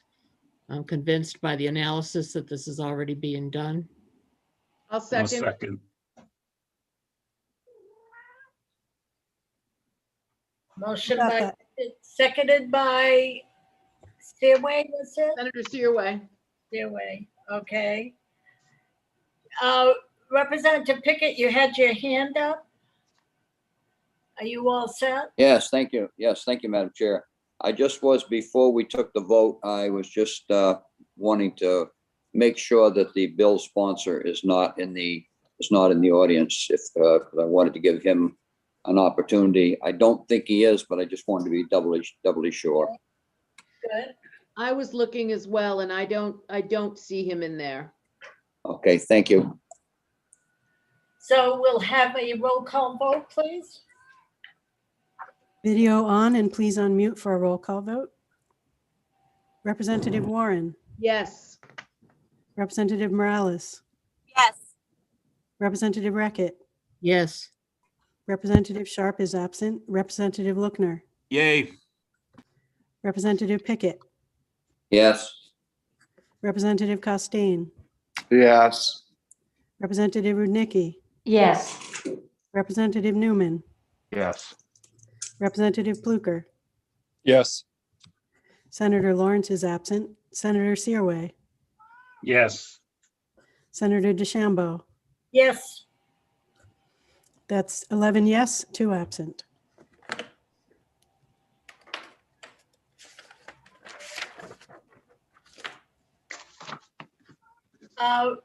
Ms. Fahey, how long do the two people that are absent, when can they have to do it by noontime Monday, maybe? No, it'll be Tuesday. It's 2 business days. Each day? Okay, thank you. Okay. LD 994, an act to promote public health by eliminating criminal penalties for possession of hypodermic apparatuses. Deb, the sponsors here, could you bring in Representative McDonald? Thank you.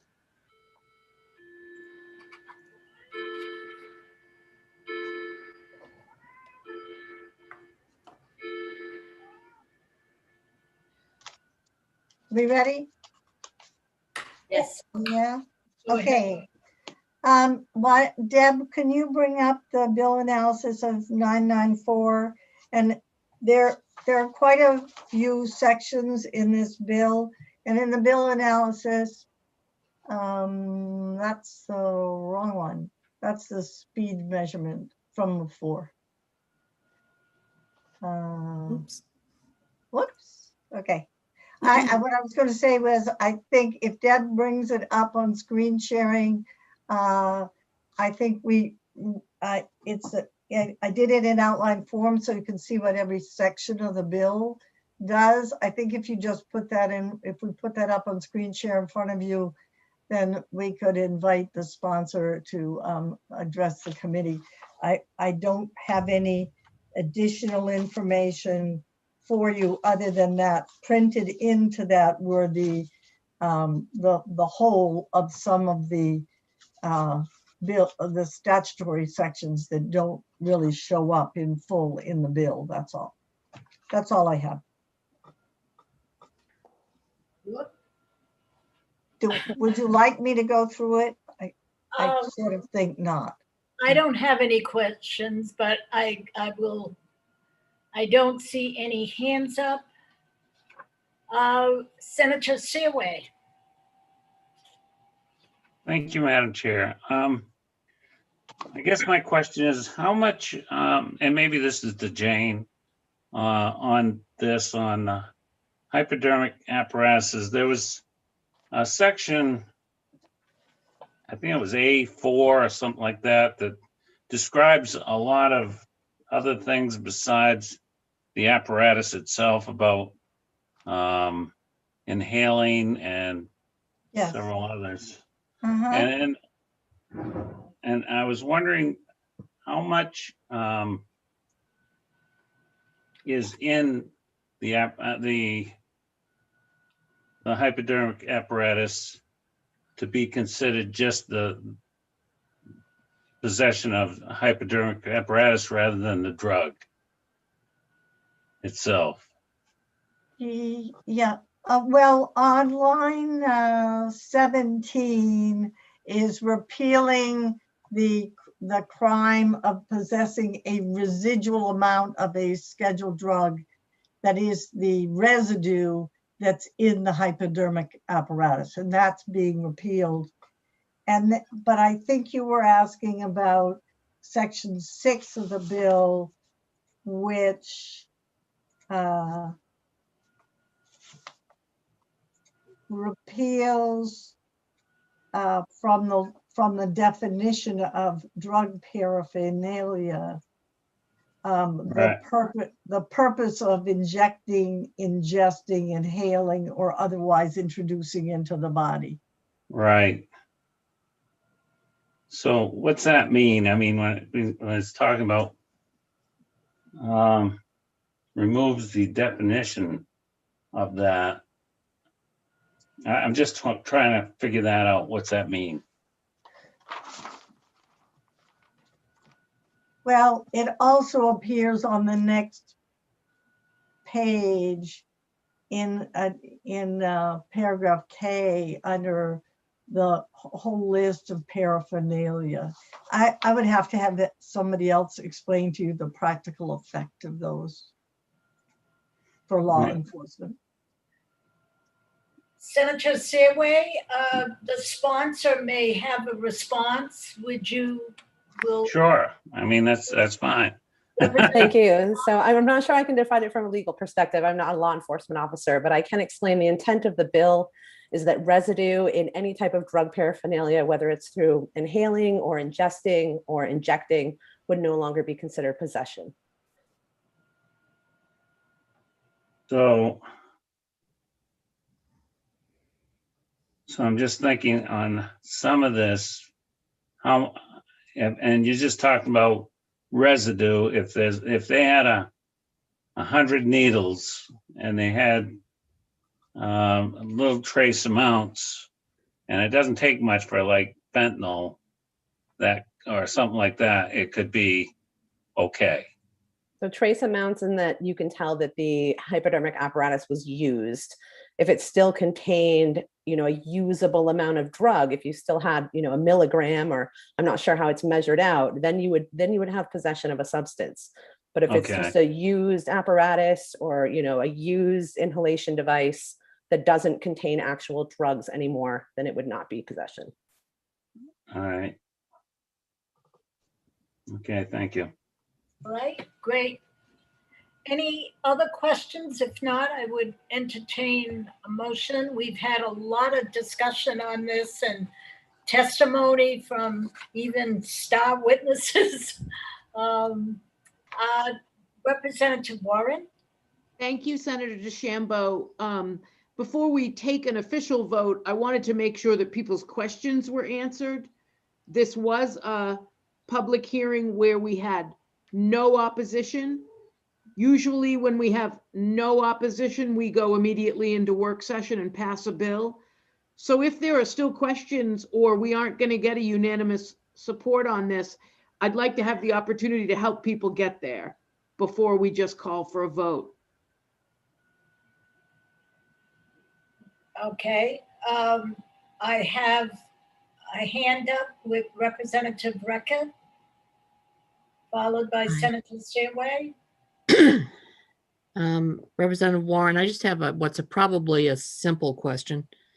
And I'm thinking about it because last Saturday on Drug Take Back Day, I took back hypodermic needles to the police that still had Lovenox in them, which is a medicine that I have to inject into my wife when she has surgery, but we didn't use it all. And so I've been holding that to give back to the police, but it comes in preloaded hypodermic needles. So, so I just want to make sure that I wouldn't be violating some crazy law. I mean, some sensible law by having that in the house until Drug Take Back Day, which is what I did, was pack it up and then bring it back as soon as we had one of those. But they were definitely hypodermic needles that had preloaded drugs in them, but they weren't. It's not a drug that you would take to get high. I mean, they were prescribed, right? Yeah, prescribed. Yeah. Okay. So that makes the difference. I think so. Yeah. So the same would be true for insulin if something had. Mhm. Yeah. Okay. All right. Thank you. Senator Stairway? Yes, thank you, Madam Chair. I'm on the fence on this, and I see the good in it. I see, the other side a little bit. I really, personally, I think that the way I feel is I would probably vote ought not to pass, just so that it would have some say from all of the legislators. If they want it, that's fine. I probably even may change my mind then, but I just wanted to have it to be able to be discussed in the legislature. So that's the only reason why I would vote not to pass. So I just want to make sure that we're clear. There wasn't another side. Even the Drug Enforcement Agency director came in and testified in support. So just what's the other side, Senator? Well, that's the part I don't know. So I'm just Okay. saying that they, I want to leave it up to if there's other entities that haven't spoke or whatever. It seems like a big decision, and I just kind of feel that I want to open the door up for the legislators to decide. But I'm just going to play devil's advocate, Senator Stairway. When it comes down to a vote, other legislators wouldn't probably take the time to read the testimony of, the Attorney General. Department of Public Safety, Mr. McKenney from the Drug Enforcement. So sometimes you shoot, not you, but people do. You know, thinking, I'm just playing devil's advocate on this one. I hear. I know it's tough for you personally, and Yeah. I know it is. Well, I've gone into some homes and, you know, I've seen what's happened and it's sad situations. And so it's tough for me. Yeah. So, well, you vote your conscience, but I want, you know, Yeah. been studying this. Nothing against the bill. I just think that it's just want to leave it up for discussion. That's all. Okay. And so let me just check here. I have Representative Pickett, followed by Representative Luker. Yes, thank you, Madam Chair. I think this is a bill that we started working on last year on the last session, 129. We've got the Attorney General, we got the Director of the of MDEA, we got the Deputy Director of the Maine CDC. It's a bill that we have to do something, and this is a small step forward in trying to do what we can to try to solve the situation, much like the bill we were talking about earlier today. We're trying to find ways to make a difference, and I think this is a good bill, and I think it's got the support of everybody. Like you said, there was nobody that testified in opposition to it, and I hope that all members will vote ought to pass, because I think it's really a good bill, and I'd like to see a nice clean vote for the committee. Thank you. Thank you, Representative Luker. Thank you, Madam Chair. A quick procedural question for Representative Warren, I think. If it is unanimous out of committee, and someone could still object to it being on the consent calendar on the floor and thereby give it a full vote and debate later on, is that true? Always. Yes. Great question. Okay, so thank you. All right.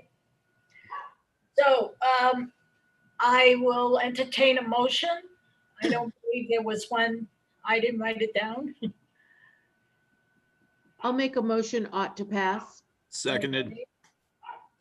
And seconded by Luckner. Is it Grace? Okay. Thank you.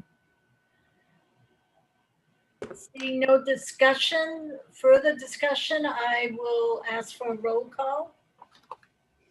Video on, please, and unmute for roll call vote. Representative Warren, Yes.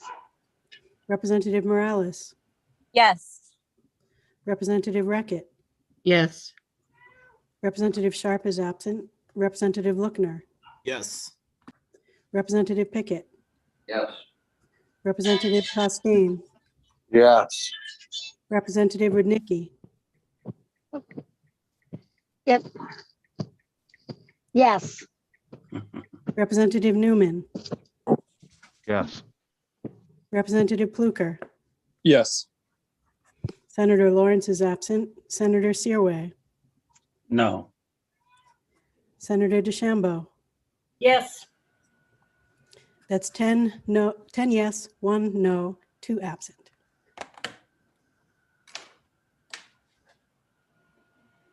Good job, Representative McDonald.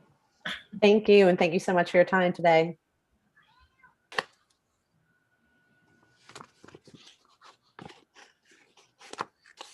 Oh, And did you want to hear what my, yeah, just ought not to pass at this point? okay. Okay.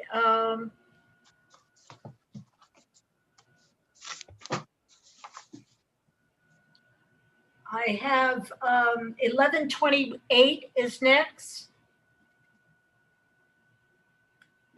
I've got notes to myself, but I think I'm making this up here. So wait a minute. 1128, an act relating to personnel working in public safety. Oh, yeah, I'd that like to one, make a motion to table. Yes. yeah. Representative Warren, if, I don't know if everybody's on the same page. We're going to have a public hearing on this bill on Monday. I'd like to make a motion to table. Second. That's what it was, a public hearing. Forgot about that. Thank you. So this No. one's tabled. Thank you. So we just have to do a quick, everybody raise their hand vote. Oh, yes, yes. Everybody in favor of tabling till Monday, please raise your hand. And everybody's got their hand up. Where is, boy, you're in two places, Representative Morales. Representative Renecki, are you voting? I saw her Yes, hand. I put my hand up. Okay, thank you. We're all set. Thank you. The last one, guys, 1440, an act to provide safe gear for female firefighters. There are two bills. There's 1245 and 1440. Correct. I missed that. So we'll begin with 1245, an act to ensure the provision of adequate personal protective equipment to firefighters who are women. Yes, so that's 1245, and that is Gorhusky, Representative Gorhusky's bill. Ms. Orbiton, do you have? Sure. I think actually what I did on this one was I did one bill analysis that covers both bills. So you And want to look at 1440 maybe, or what? well, they're both on the same form because they're so closely related, but one of them requires the provision of equipment and the other one provides an appropriation for money with which to provide grants to fire departments. So here, thank you, Deb. Deb's got it up on screen share. So 1245 requires a municipal fire department, volunteer fire association, or fire district to provide and equip female firefighters with personal protective equipment and turnout gear. And LD 1440 appropriates $500,000 in this coming fiscal year for grants to municipal fire departments, volunteer fire associations, and fire districts. The language is a little bit different from one to the other, to purchase safe and properly fitting equipment. There, if we go down past the testimony, Deb, people will see that we already have in Title 26 in Section 2103 a requirement that fire departments provide firefighters with appropriate equipment, protective equipment, and then the statute goes down through personal clothing, helmet, foot protection, hand protection, and a breathing apparatus, and the safety alert system, rope, harness, and hardware. So there is already a requirement on that.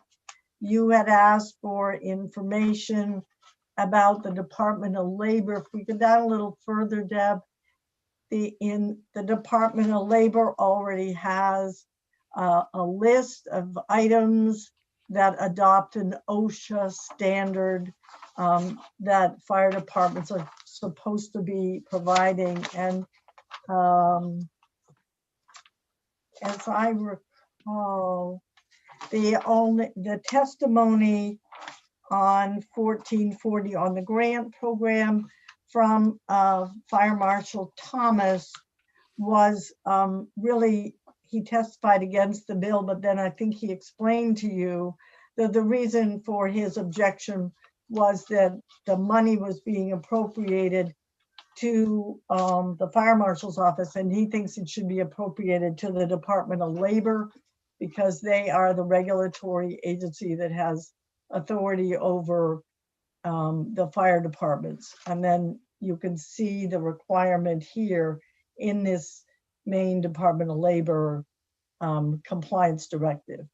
I do think that you got a message from Representative Groholski about perhaps having somebody available, female firefighters, to speak with you today.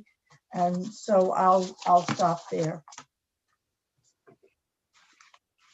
Thank you for that information. Do we have both Representative?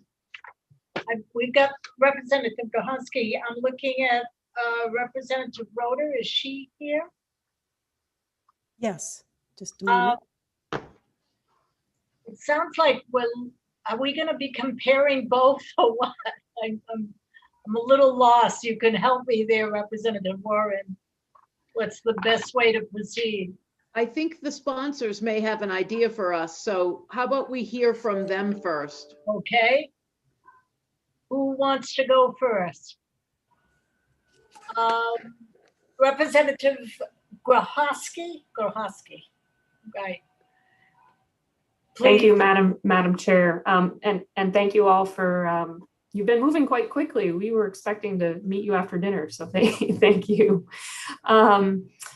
I really appreciate the analysis, and I wanted to make a few points about that and then offer some possible ideas for your consideration that Representative Rader and I have discussed with the professional firefighters of Maine. Regarding the place in statute where it does indeed already discuss protective equipment, we're finding that has not been adequate to actually get proper protective equipment. And I know that Mr. Kraus of Professional Firefighters of Maine, as well as the 2 female firefighters that were welcome to join today because they couldn't be here at the last late session, our public hearing, could talk about that a bit more. But one of the things we heard in the public hearing from the fire chiefs actually indicated that some of the gear that's being used is not within the correct allowable time period for which you can still use gear. And there were some other statements made that sort of indicated that what we've got in statute is not being translated into the fields. And additionally, I would add that Mr. Kraus indicated that something as generic as appropriate gear is not actually helpful in negotiating for specifically fitted or tailored gear, because what's happening is the department is saying, well, this gear does meet the NFPA standards for fire gear. Separately, it is not meeting the actual NFPA standards for properly fitted fire gear or OSHA standards for that. But some departments are able to say, well, it is appropriate under certain NFPA standards. So I think there's some challenges in interpreting something as generic as appropriate. And so the language in my legislation is much more explicit on that. And the firefighters feel that will help them get the gear that they actually need to do their work safely. So I just wanted to respond to that. I also, in doing research on this since we met last, probably have a question for your analyst, which is, I'm not sure why my bill was specifically drafted in Title 30A instead of along with Title 26, where there is already information about standards for equipment and clothing. So that might need to be shifted. And I would, of course, leave that up to the expertise of the analyst, because the statute is much outside of my own area of expertise. So if I may, I would like to just share how Representative Rader and I think these 2 bills could work together, and then I would let her chime in any additional thoughts on that, if that's all right. Thank you. So I think that my legislation as written actually would accomplish the goal of ensuring that female firefighters have something to look to say, we do need this gear. The legislature is saying so, the national standards are saying so, please do give us this, so that there isn't a question about what is appropriate, not appropriate. We can be very explicit on that. And I think that will help firefighters, especially career firefighters who are using their gear for 5, 10, 30 years, not the same gear, but gear that they would be issued, really can be properly outfitted from the start.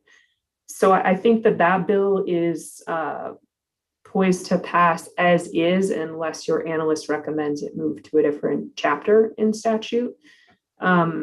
And then regarding the second bill, where we thought there was a nice combination here, is that we do recognize that volunteer departments, smaller municipal departments especially, may be challenged by initial costs. And so we thought it would be excellent to create a grant program, as Representative Rader laid out in her bill, to help defray costs, especially at the start, where there are many firefighters around the state who, if we want to outfit them properly in the next few years, it would be an initial cost.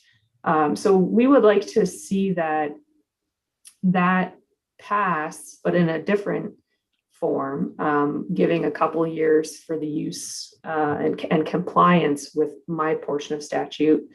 And we recognize that it does not fit well where it was initially proposed with the state marshal's office. And in reviewing options, we believe that Maine Emergency Management Association might be a great home for this, because they already have many grant programs. Additionally, they monitor the hazmat program, hazardous materials program, for the fire departments, and they help distribute federal money to fire departments. I have put in a few phone calls to the agency today, as my apologies, but the idea was just hatched today, and we have not yet heard back. So I recognize the committee may want to wait and hear from MEMA if they think that this would be an appropriate fit. And then that would move to the appropriations table for us to then try to advocate with the appropriations committee. But I think it makes sense to have them sort of run on parallel tracks, because it is really important that we establish this level of protection and make it clear to female firefighters that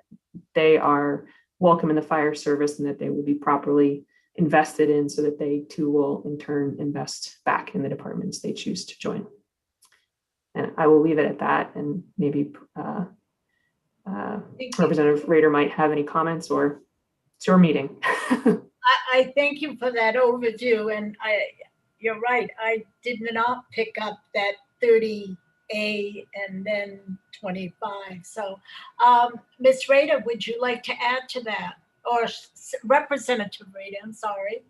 Go ahead. Thank you so much. I do believe that Representative Grahowski gave you a pretty comprehensive overview. We are very willing to talk about how our bills can work in concert, if they can be combined. It's an important issue. I specifically kept my bill in, even knowing that Representative Grahowski put in her bill, because I had the funding piece and I thought that was important. But yeah, very willing to work on any solution that would get this passed. Thank you. I have Representative Warren, followed by Representative Newman. Thank you, Madam Chair. Thank you, representatives, for your work. It sounds like you're working on really refining this. I wondered if Jane agreed with this suggestion. I wondered if it makes sense for you all to work with Jane to get the amendment ready for us with the folks, MEMA and other folks that you're in contact with, so that we have something in front of us that we can vote on. That's not the end of this discussion, or at least I don't intend it to be, but I just thought I'd offer that as a suggestion that might really get you guys to the place you want to be for this proposal. Jane, would you be willing to do that? Of course. Thank you. I now have Representative, you all done there, Representative Warren? Yes, thank you so much. Representative Newman, and then followed by Representative Reckitt. Thank you, Madam Chair. My questions and comments actually can go to either representative.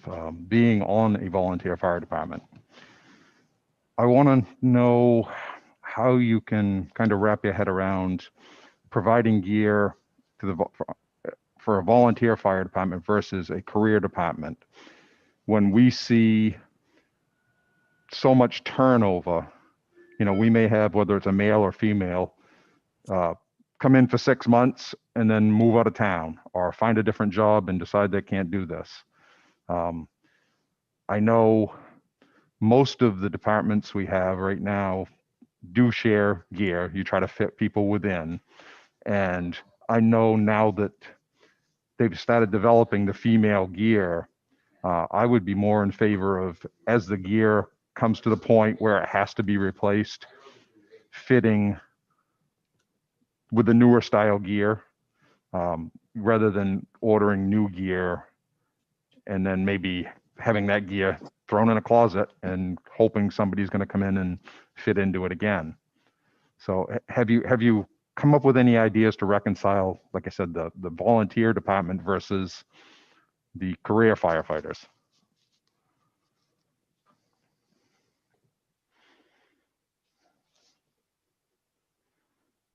One wishing to respond to that? I believe Representative Grahowski has her hand up. I'd be happy to. Thank you. Thank you for the question, Representative Newman. I'm not sure if you were at the last public hearing on this or not. I can't recall. Feels like a month ago. And I too have been a volunteer firefighter, so I do understand the challenges there of transitions that happen. One of the things that we discussed, that was the reason that we really think Representative Rader's bill's component about trying to create a fund to help the departments pay for this equipment would be helpful. But it might be that there is equipment that could be tailored, possibly. This equipment is readily available. It is the same cost, essentially, as other gear is. It's been commercially available for a fair amount of time. One of the challenges is that, as I'm aware, is that many fire departments aren't aware that it's even available, and their members aren't aware it's available. So the conversation about how to properly outfit firefighters is not happening in many places because there's not awareness. And I think even having these hearings is creating awareness, which is really important. And having legislation would help with that as well. So one of the things we discussed was possibly putting a timeline on this so that career departments would need to make sure female firefighters were properly outfitted within a year of enactment, and that volunteers could be as soon as possible, but within 2 or 3 years of enactment, so that there was time to access potentially this fund or other grant opportunities. There are a significant amount of federal grant opportunities for PPE, for other firefighting gear. And if there was an urgency to acquire funds from the federal government through FEMA, I think that would happen, certainly. And we don't want to see, we know that fire departments are struggling, but I would add that one of the reasons that fire departments are struggling is not just funding, but also recruitment. And I do think that if a woman joins a department and is given gear that fits well and she feels confident in her job and that she's been properly outfitted and invested in, that she is more likely to stay and in service and encourage other females to stay. I mean, I joined a department as a female because there were other females on that department. In fact, the chief's wife was a female serving on the department. So that made me see the opportunity and the possibility of something I had wanted to do since I was in 2nd grade, actually.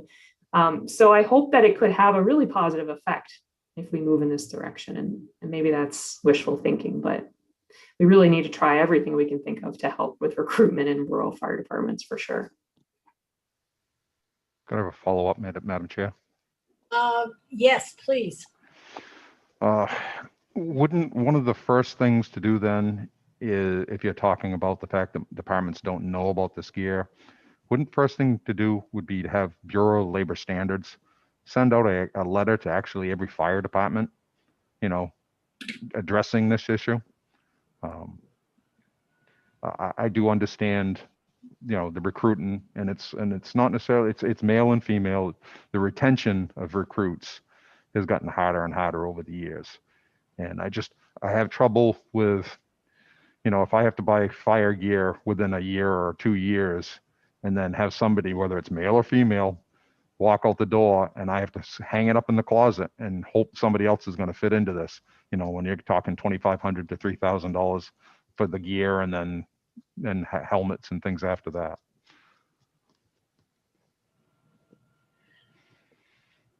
If I may, something that you mentioned earlier was something that we spoke about with Michael Kraus from the professional firefighters, the idea of a gear share, that if you happen to have gear that was used for someone who left their position, that you can contact the other fire departments to see if they are in need of gear of that size. It's an imperfect solution, obviously, but it's one that I think we need to work on. And to Representative Grahowski's point regarding retention and recruitment, I do think that there is a significant hit to morale when you're given old gear, when you're giving gear that doesn't fit. It doesn't make you feel like you're a valued part of a department. It doesn't make you feel like you have a place there. As Representative Grahowski said, she was comfortable joining the volunteer fire department because there was another woman there. So just my thoughts. Thank you. Representative Newman, you mentioned something like sending a notice from the Department of Labor. Would you repeat that? Yeah, that would be having the Bureau of Labor Standards come up with a letter to send out to all fire departments, reminding them of the requirement for fitting of gear and the fact that their companies are now making female gear so that they should be fit properly.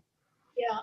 And you know, that's not a bad suggestion, because when these bills came out, I went to the deputy fire chiefs or what have you of a few places, and they were dumbfounded. They said, no one's ever complained. I mean, they never thought of that because they're used to, you know, sharing, someone leaves and someone else gets that uniform, but they never, in that group, I guess it's my area, I guess the females have not said anything. So this, for me, is a very proactive kind of legislation. And we heard testimony months ago, right, Representative Warren? We were in a meeting listening to some very good female firefighters. They came from probably the larger cities, but they had a group, and the talk is starting. But I want to also say that the departments I contacted that did not know were flabbergasted, and they were in support of these bills. They said they'll do what needs to be done. So, but they did not know. It reminds me of 40, 50 years ago. They did not know. So, Representative Rickett, you're next, and then Representative Costain. I have a couple of things. I think that LD 1440, I think we could pass right off. I mean, do it right away. I would suggest we change the wording to appropriates for fiscal year 21-22 for the appropriate state agency, and that would keep us from having to delay until we got MEMA or the Department of Labor, whoever's going to administer the funds. I don't see why we would need to wait to pass this portion of it before we have an answer of who's going to actually do the granting of it. The other piece is, and this is, I'm going to sound a little nasty because I am a little nasty about this. This feels very, very discriminatory not to have done this already. I mean, it seems to me what we're doing is we're discriminating against women who might even know they want to be a firefighter, who, until they find out they're not getting the equipment that fits. There's maybe one of them in the department, maybe. It's a tough road. It's like it was for the state police 40 years ago. I mean, it's the same idea. I think if we're going to have female firefighters, we need to make them feel like they belong, because they do. And if we don't think they do, then that's a whole wrong attitude. So I think that we really need to step forward on this.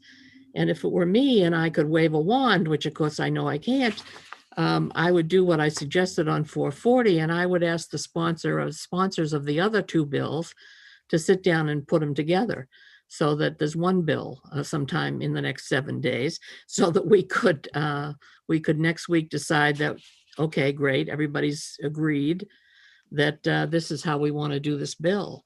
I'd keep them funding separate, because I think that the bill that requires the equipment needs to be voted anyway. Because frankly, I think if we don't do that, then I think we're setting us up for a lawsuit, which I just soon not have. So I really think that we ought to act on both these bills in the ways that I suggested, and I won't make a motion because I've talked too long. Thank you. Representative Costain, followed by Representative Morales. Thank you, Madam Chair. My question can go to either one. My first question is, approximately how many female firefighters are there in the state? Do we know? We know how many professional female firefighters there are because there isn't the overarching organization such as the firefighters union for volunteer firefighters, and because the number is always in flux, we don't have a stable number for how many female firefighters there are in the volunteer ranks. I believe it was, I want to say it was like 108. Either 108, thank you. I was going to say 104, so thank you. 108 professional female firefighters. Okay, thank you. Follow up, Madam Chair. Yes, go right ahead. So my second question was, and I had thrown this around in my committee here earlier today, the possibility of maybe when you're talking the expense of this, is if they could volunteer, maybe even the professional firefighters or somebody could organize it, is to have like a clearinghouse. So if, especially when we're hearing that part-time firefighters come and go, maybe they could have some type of a place that, you know, if somebody just used the gear for 6 months or whatever, they could put it somewhere and reutilize it again. And that's just a possibility or a thought we were thinking of. Thank you. If that's possible. Okay. Is are you waiting for a response to that? Yeah, I'm asked. Yes, if one of them wants to answer that. I think it's a fantastic idea to have that repository, sort of a central repository of gear that can be repurposed.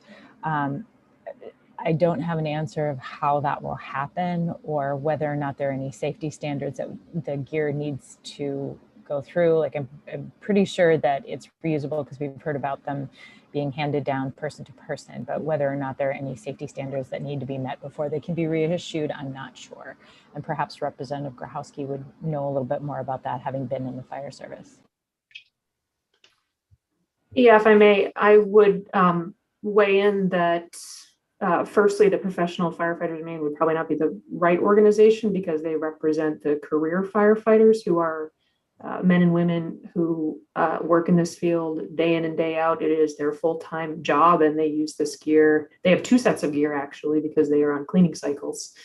And so it wouldn't really be appropriate to ask them to oversee volunteer department gear swaps. The other thing I would add is sometimes you'll find that adjacent departments have different gear or different looking gear. Part of that is so that when there's a mutual aid call, that it is easy to identify who your department members are. So it's not necessarily easy to say that Ellsworth and Trenton can trade gear because their gear may look very different and be even a different brand for the reason of whatever the department's preference is, but as well as the visual cues for finding, you know, your partner in your department in an emergency situation. So I think it is a good idea, but I think it would need a lot more exploration and we'd need to hear from the volunteer fire departments about that. I would add that $2,500 is hard for a department, certainly a small department, but harder yet would be the cost of a lawsuit if gear causes a serious injury. And I really think that we should do the best we can to protect municipalities. I think that this is why we see the Maine Municipal Association supported these pieces of legislation. They were not flagging those concerns about cost, actually. And I would add, as a solution, I would be happy to work with your analysts to clean up my language, which is currently put in Title 30A, and match it with the language that's in 2103 to really make it more explicit, and keep that as a separate piece, because I think that just needs to be done. And then have the funding piece there to try to support the volunteer departments, really are the ones that are less resourced and don't have firefighters who are there literally as their full-time job. So that would be my recommendation, and I would be happy to work with your analyst. I think that's where we're headed. I just want to throw out a name. I've attended a conference of all fire chiefs, and the president is John Duras from Saco Fire Department, and he would be helpful. Matter of fact, his son's a fire chief, deputy chiefs also.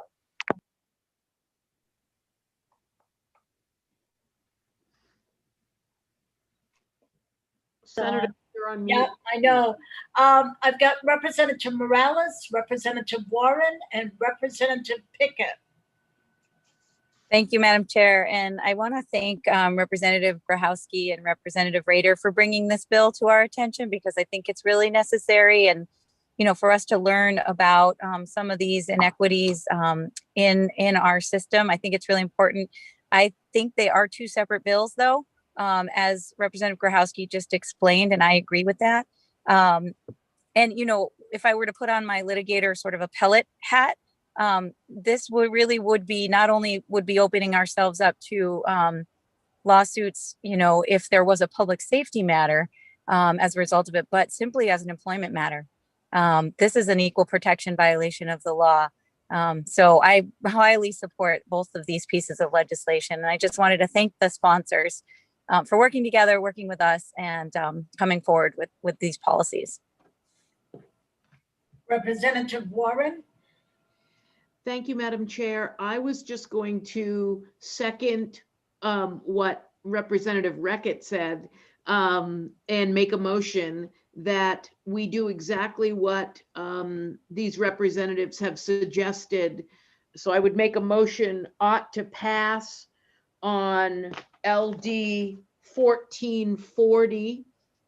Excuse me. I would make a motion ought to pass as amended, changing the language to appropriate state agency. I think that is really smart to think about MEMA, because they're, and applying for federal funds.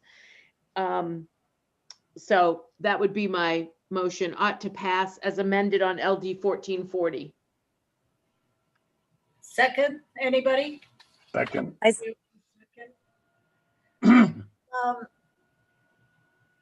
Representative Pickett, do you have a question or a statement?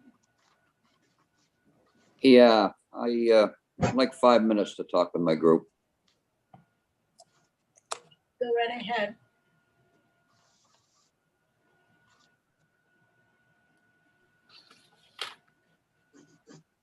I'm going to ask Jane, since I'm not doing, this is not new. I brought this up at the last meeting. On that bill, it says grants to municipal fire departments, volunteer fire associations, and fire districts under Title 30. I just wanted to make sure that if we had any, I think the state has fire departments or fire groupings. Does that include the state? I mean, we have firefighters fighting forest fires. I think I remember that when someone else, correct me, that you talked about this with Fire Marshal Thomas at the public hearing, and he said the fire service used to have females, but now they do most of their work through contract with other departments. Does anybody else remember that? Can they correct me? Yes, I remember that. And I just, if I may, I'm not trying to be controlling, but I think it's only polite that if our colleagues are caucusing, we just hold off on any discussion about the bills. I would want them to do that for me. So could we I was wait gonna till bring they're him up. back? I was just asking what I had asked if it had been cleared. So- Okay, I understand. I just want us to make sure that we're very careful about that. Okay. While we're waiting, I just want to say thank you for hearing these bills and for being a pleasant committee to talk to. I've had the opportunity to do so frequently, and I'll see you again on Monday. Thank you for that. We're gonna have, I don't know how pleasant we'll be next Friday when we have like 57,000 bills. No, we'll be present. We'll be pleasant. Hey, Jane. Did I miss a vote? I don't know. Deb Deb keeps the official count. I am looking. I don't think Okay. so.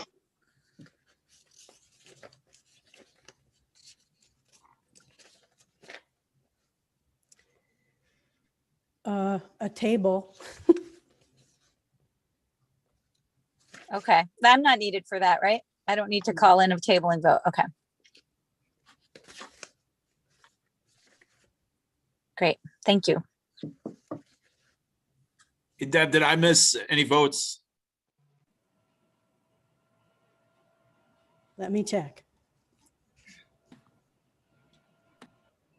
A table.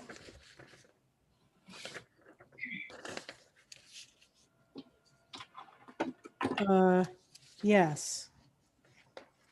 Hang on, let me just check if there's any others.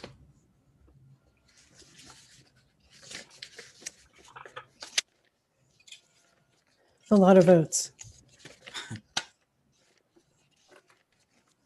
Okay, yes. LD 1035 was ought not to pass. Is it It's a unanimous? unanimous vote, yes. Okay, I vote yes. Done. That was at the request of the sponsor. So,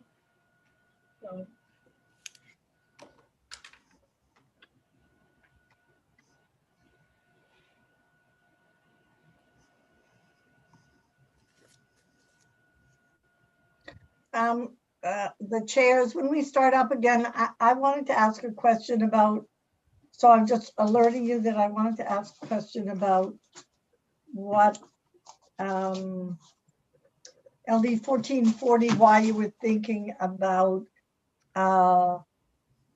placing the fund in an appropriate state agency. I don't think that's going to get as far as the appropriations table. I think somebody's going to ask you to specify who that is and what agency it is. So I just wanted to have you talk to me a little bit about that.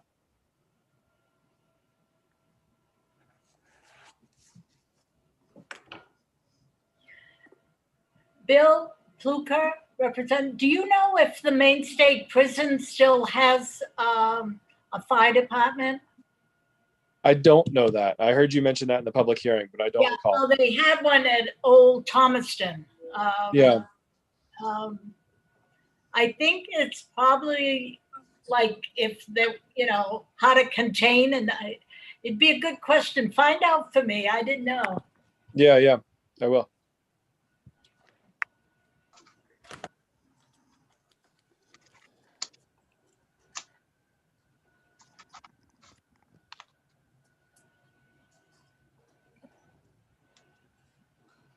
Their fire truck was a 1938 truck, but I mean, they didn't have to go far.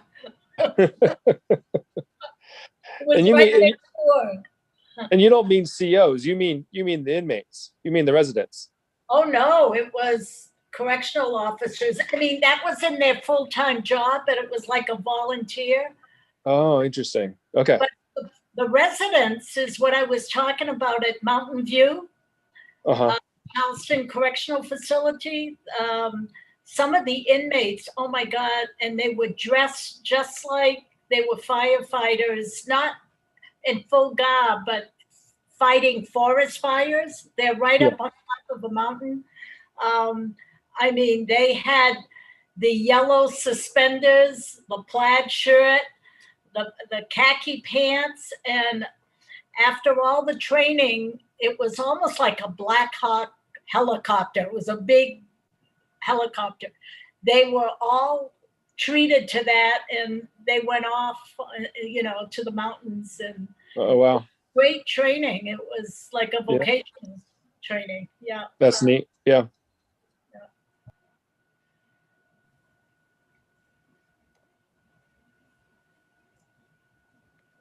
And I was saying, Bill, if we ever give you a pair of yellow suspenders, we'll know that we're recruiting you for the Warren Fire. Well, no, yeah. Oh, it's the image. It was on Channel 6, or someone was doing a thing, and the image to see, for me, I smile because to see inmates out of their prison clothes, which is just jeans and a blue shirt anyways, but boy, the smiles on their faces, I'm telling you. Oh, boy, this is the longest 5 minutes I've ever sat through. I think we should give all of the members of this committee stopwatches at the end of the 1/30th as a present.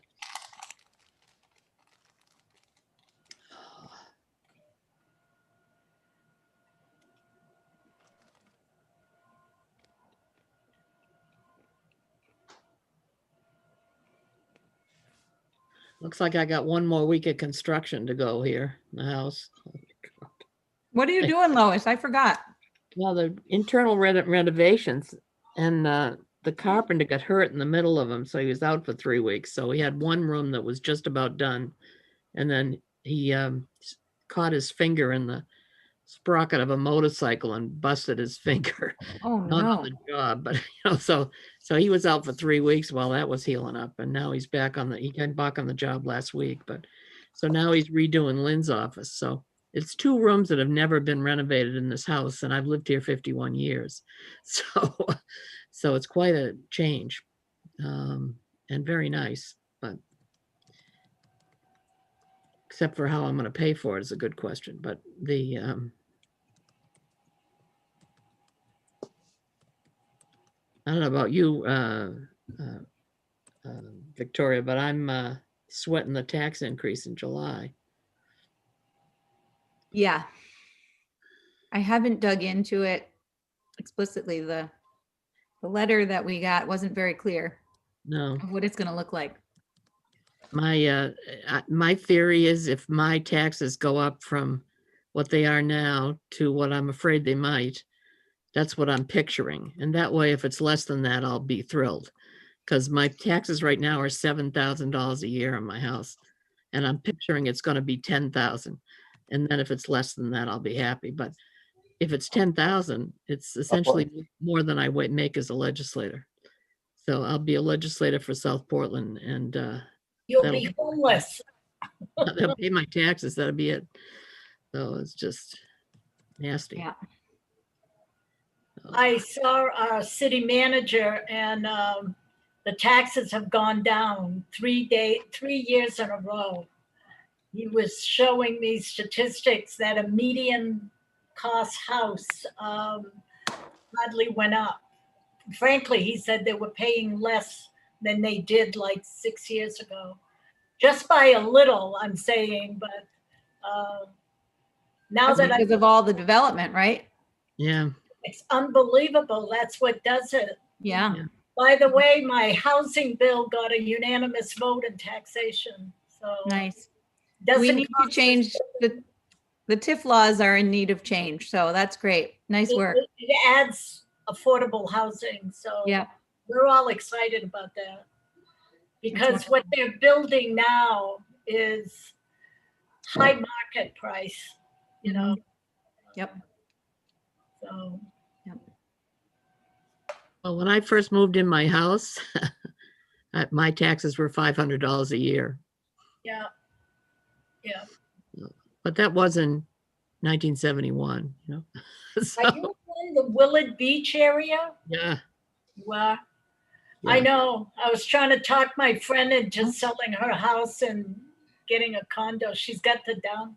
It's too big, and I don't know how she affords the taxes either.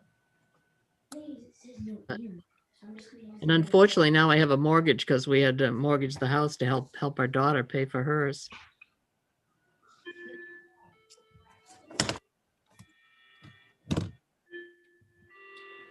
Okay. We'll have to send Representative Warren to that room. Is she in the State House?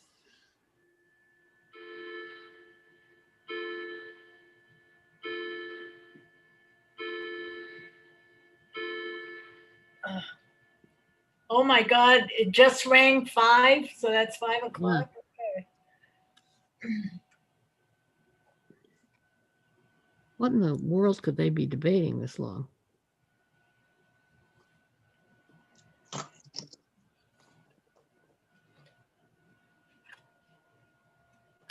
So Jane, you didn't find out if there were any like state fires, firefighters? Yes, I got an email from, I think it was a Representative Grohowski just now, that said the warden service has firefighters. Warden, That makes sense. the game wardens. Yeah. Yeah. I know correctional wardens, that's why.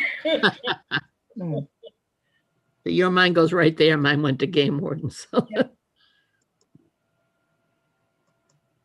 There used to only be one warden in the whole state, prison warden. Now they all have that title. Oh, don't take us there. We were there last year with you. Yeah, I know. No, we don't want to go back there. No. No. Oh, there he is.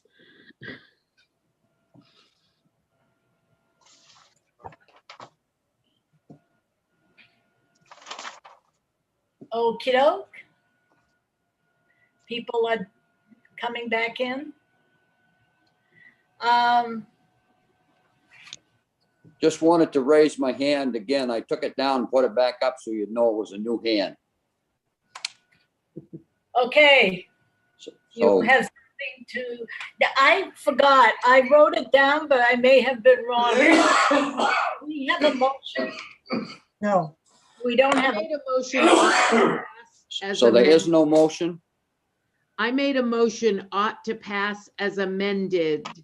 And Jane had a Yes. question about where we were directing the funding. I just wanted to say that I am in conversation with Maine Municipal Association. As we know, they do support this bill. They want to make sure that it's in a place lower barrier. So we were thinking maybe DACF to direct the funding to. Or Say that again at the end, Charlotte, Representative Warren. Rebecca from MMA was suggesting either EMS or DACF. As Jane was saying, we need to specify a place to direct the funding. So that is what I am suggesting, but I am open.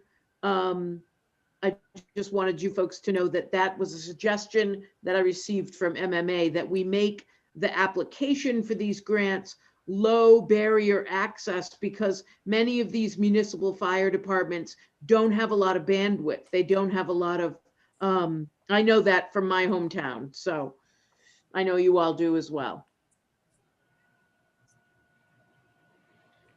So is there, Representative Pickett, is there something you wanted to add to the conversation when you stepped up? Yeah, obviously we took the time out to go over this because there's a lot of moving pieces here and stuff, and and so our first thoughts are on it. Title 26, 2103, standards for equipment and clothing, which we went over in the bill analysis. It's already in. It says the fire department shall provide each firefighter with the appropriate equipment to protect the firefighter from hazards of work environment to which the firefighter is likely to be exposed. Then it goes on underneath and it talks about protective clothing, helmet, all those items. That's already in statute. So if we are going to put something else in statute on the summary of 1245, we would be, my caucus would be in favor of taking and changing one word in there. We would like to see the bill read, this bill requires a municipal fire department, volunteer fire department, or fire district to provide and equip instead of female firefighter, equip a gender-specific firefighter with personal. So that way there we're covering both. We're covering new female and new male people equipped with the proper gear to do their job, what they have to do. That's what we would like to see in that summary, if that's palatable. I don't know if it is, but that's where we're falling down on 1245.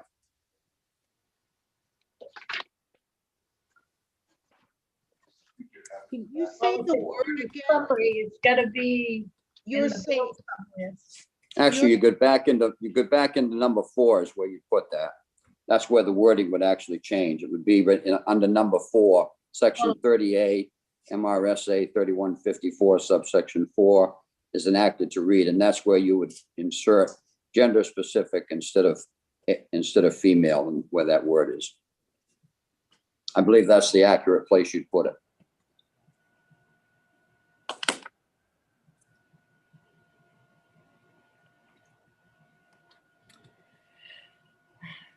I'm going to recognize, I'm sorry, I'm trying to think at the same time. No, my hand's not up. I don't mean that.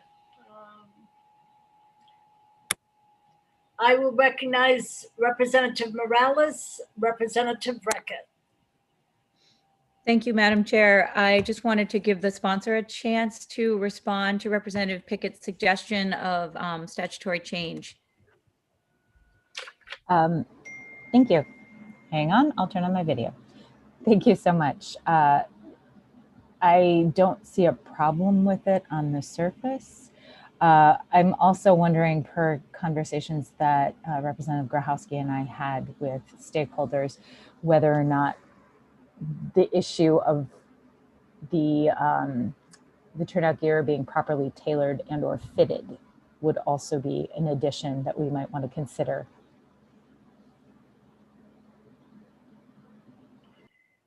What Representative Pickett was referring to was Representative Grahowski's bill, the 1245.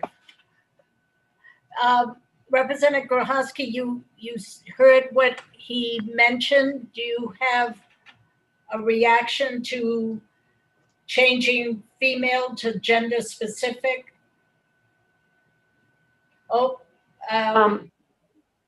I will ask Jane first. Ms. Overton?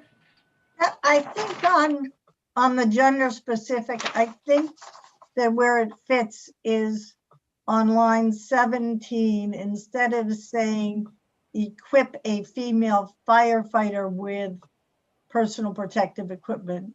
I think what Representative Pickett is suggesting is equip a firefighter with gender specific personal protective equipment. But I actually would wonder if gender specific is really what you want to say, or whether you want to say appropriate for the gender of the firefighter or appropriate to fit the firefighter. But that's up to you. Thank you.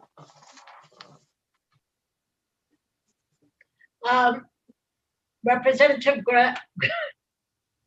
Grahowski, I should, with a name like DeChambeau, really master your name. Do you wish to make a comment on that, please? Thank you very much for the opportunity. One of the concerns I have with that phrasing, and I think Jane did address a little bit, is to have gear that properly fits a female firefighter or any firefighter for that matter may mean that you are not in female firefighter gear. There are female firefighters who are wearing trousers designed for men and coats designed for women in their same full uniform. They may be wearing a helmet designed for a woman, but the rest may be designed for men. So I think it's really important to not force them into gear specifically designed for females. And the way the language reads now does not do that. It has to be sized correctly for the female firefighter. That is the person in question. And I think we don't want to change that. Additionally, I'm sure that there are male firefighters who are not fitting properly into their gear as well, but they are not the predominant people with the issue that we're seeing. I just would mention that. And I wanted to, if I may, while I'm here, answer your question, Senator, that I have learned that there are firefighters that are state employees within the warden service. And so that has explained for me why my language that I was questioning went into 30A as opposed to 26, because Title 26 only deals with the definition of firefighter is just for a municipal firefighter or a volunteer firefighter. So it was actually broader to put it where it was. And so my next thought is, and thank you for letting me evolve this, try to sync up the language in 26 to match, but also have this language where it was proposed so that it does help, those that are in the fire service, forced firefighters particularly, and others that, again, there's a lot of data on that equipment also not fitting properly. So I hope that answered one of your questions that you've had lingering. Yeah, and I thank you for that.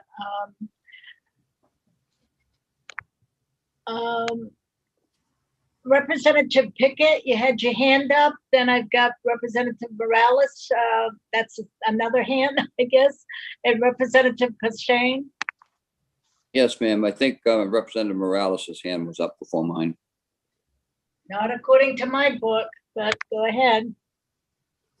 Thank you, Representative Pickett. That was gracious. I think I just want to make the comment that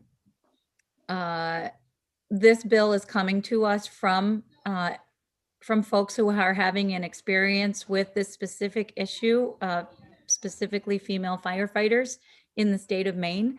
And I just want to honor them in their experience and the suggestions that they're bringing to us for a solution to a problem that I think it's fair to say that none of us have experienced ourselves. So I do want to honor that. And, I want to support what most helps them and keeps the state in compliance with the law and keeps folks safe in this very essential service that we provide. Thank you. Representative Costain.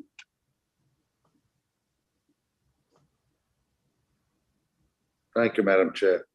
I'd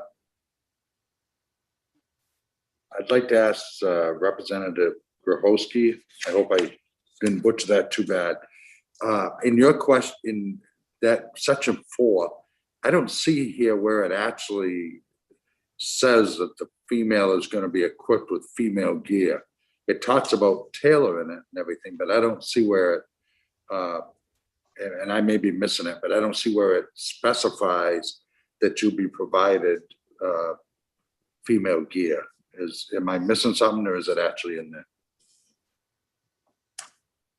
If I may, you are exactly correct, and it is not in there for the reason that I stated. It says that the female firefighter must be equipped with gear that is properly fitting for the female firefighter, right? And I think that the proposal that we just heard was going to change that and say that the female firefighter had to be put in female specific fire gear, which I do not support. But I may have misunderstood the suggestion that came back. So follow up, Senator. Go right ahead.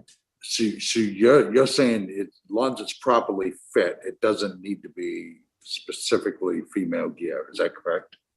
Correct. Yeah. Because we're seeing a lot of mix and match because of different body types. Okay. Thank you.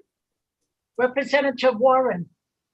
Thank you, Madam Chair. I'd like to move these along. I think I've come up with a solution for LD 1440, the ought to pass as amended.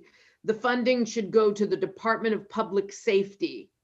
Let the folks within the Department of Public Safety decide where it's going to go from there.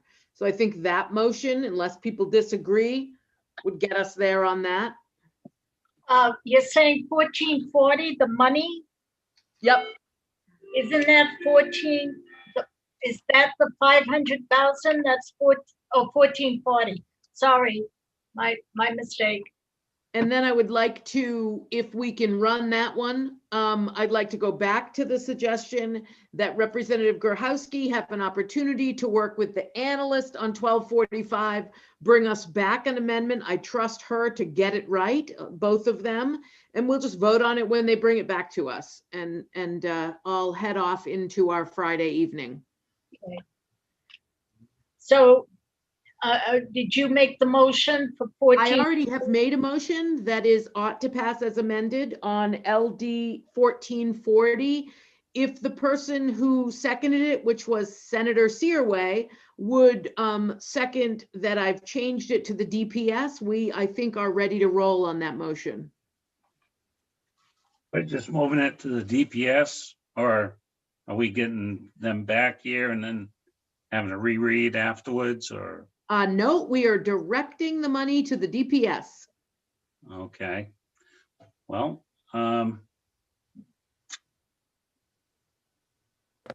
there seems to be some more conversation. Can we hear those before I make that second, or? Okay. Sure, Senator. Sure. Yeah, I just wanted to hear it, but What do you want from the restaurant? Still. I see a lot of hands up, that's all. Sure, let's go ahead. Thank you. Well, I would hope that we're going to be talking about the same thing here. Yeah. I think I let Representative Morales go. Representative Pickett. Thank you. Well, Representative Pickett, you've had your hand up and I've skipped over you. So Right, I let Representative Morales go because she had put her hand up in front of me, that's all. So I don't care, I've got Representative Pickett, Representative Warren, Representative Renecki. So Representative Pickett? Yeah, all I want right now is I want to have the complete motion read to me so I understand exactly what we're voting on. That's all. The motion is to pass 1440 as amended, and the amendment is the money will be distributed by DPS. Is that it, Representative Warren? Yes, we heard from the state fire marshal that they did not want the grant money coming to them. I am attempting to put it to DPS and then they can decide where to put it. They have lots of agencies in there. That's the motion. Yeah. All right, Representative Pickett, and now I'll second that motion. Thank you, Representative. Representative Renecki. Thank you, Madam Chair.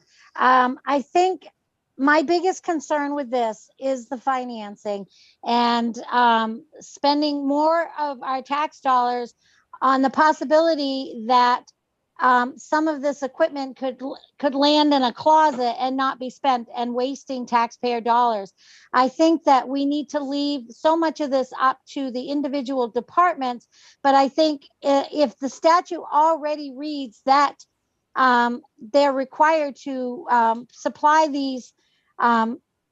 this equipment to our female firefighters, male firefighters, and whatnot, then when they change and they get it to get better fitting equipment should be the way it is without us actually spending more tax dollars. So I'll be voting against this this amendment or this bill. Thank you. Is everybody ready for a vote? We know what that is. So it's 1440 as amended. The amendment is the allocation from the general fund go to the Department of Public Safety. So we'll have a roll call. Cameras on and please unmute for a roll call vote. Representative Warren, Yes. Representative Morales, Yes. Representative Rackett, Yes. Representative Sharp is absent. Representative Lookner, Yes. Representative Pickett. Representative Pickett, you're on mute. No. Representative Costain, Yes. Representative Rudnicki, No.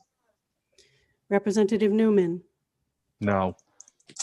Representative Pluker, Yes. Senator Lawrence is absent. Senator Searway, No. Senator DeChambeau, Yes.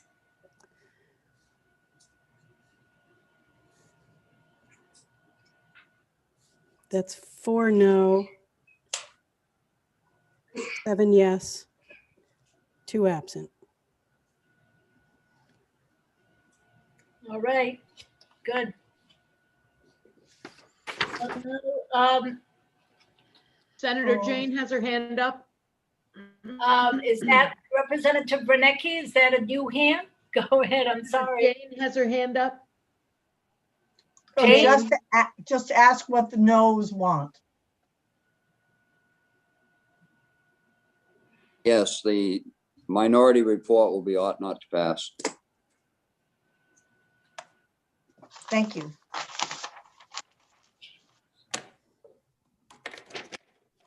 Now we turn to 12:45 and Representative Warren. Thank you, Madam Chair. I make a motion to table LD 1245 until second that. next Thursday. Next Thursday will be fine. Good.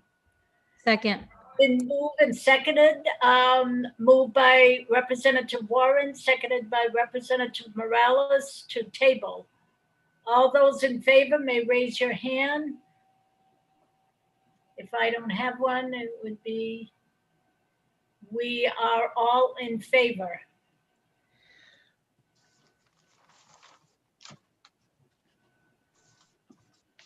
So are you all set there, Ms. Overton? Yes, thank you. Okay. Well, that concludes our day. Do you have any comments, Representative Warren? Just a reminder that next week on Monday, Thursday, and Friday, we're beginning at 9 a.m. We're beginning at 10 a.m. on Wednesday. If you miss votes, you have 48 hours. You will get an email from Deb saying which votes you missed. And then you just record them with your presiding officer. So we'll be ready to roll next week. Thank you, Representative Rader and Representative Grochowski. Thank you. Thank you. You're welcome, and thank you all. Thank you. Enjoy the weekend. You Have too. fun. Found out that Mother's Day is in a week. You got time. I already shopped ahead. When Mother's Day was, he said, "Oh my God, is it this Sunday?" I said, "Yeah, it's this Sunday and next Sunday." I like that response. I'm going to use it. Yeah. Nice weekend. Bye, everyone.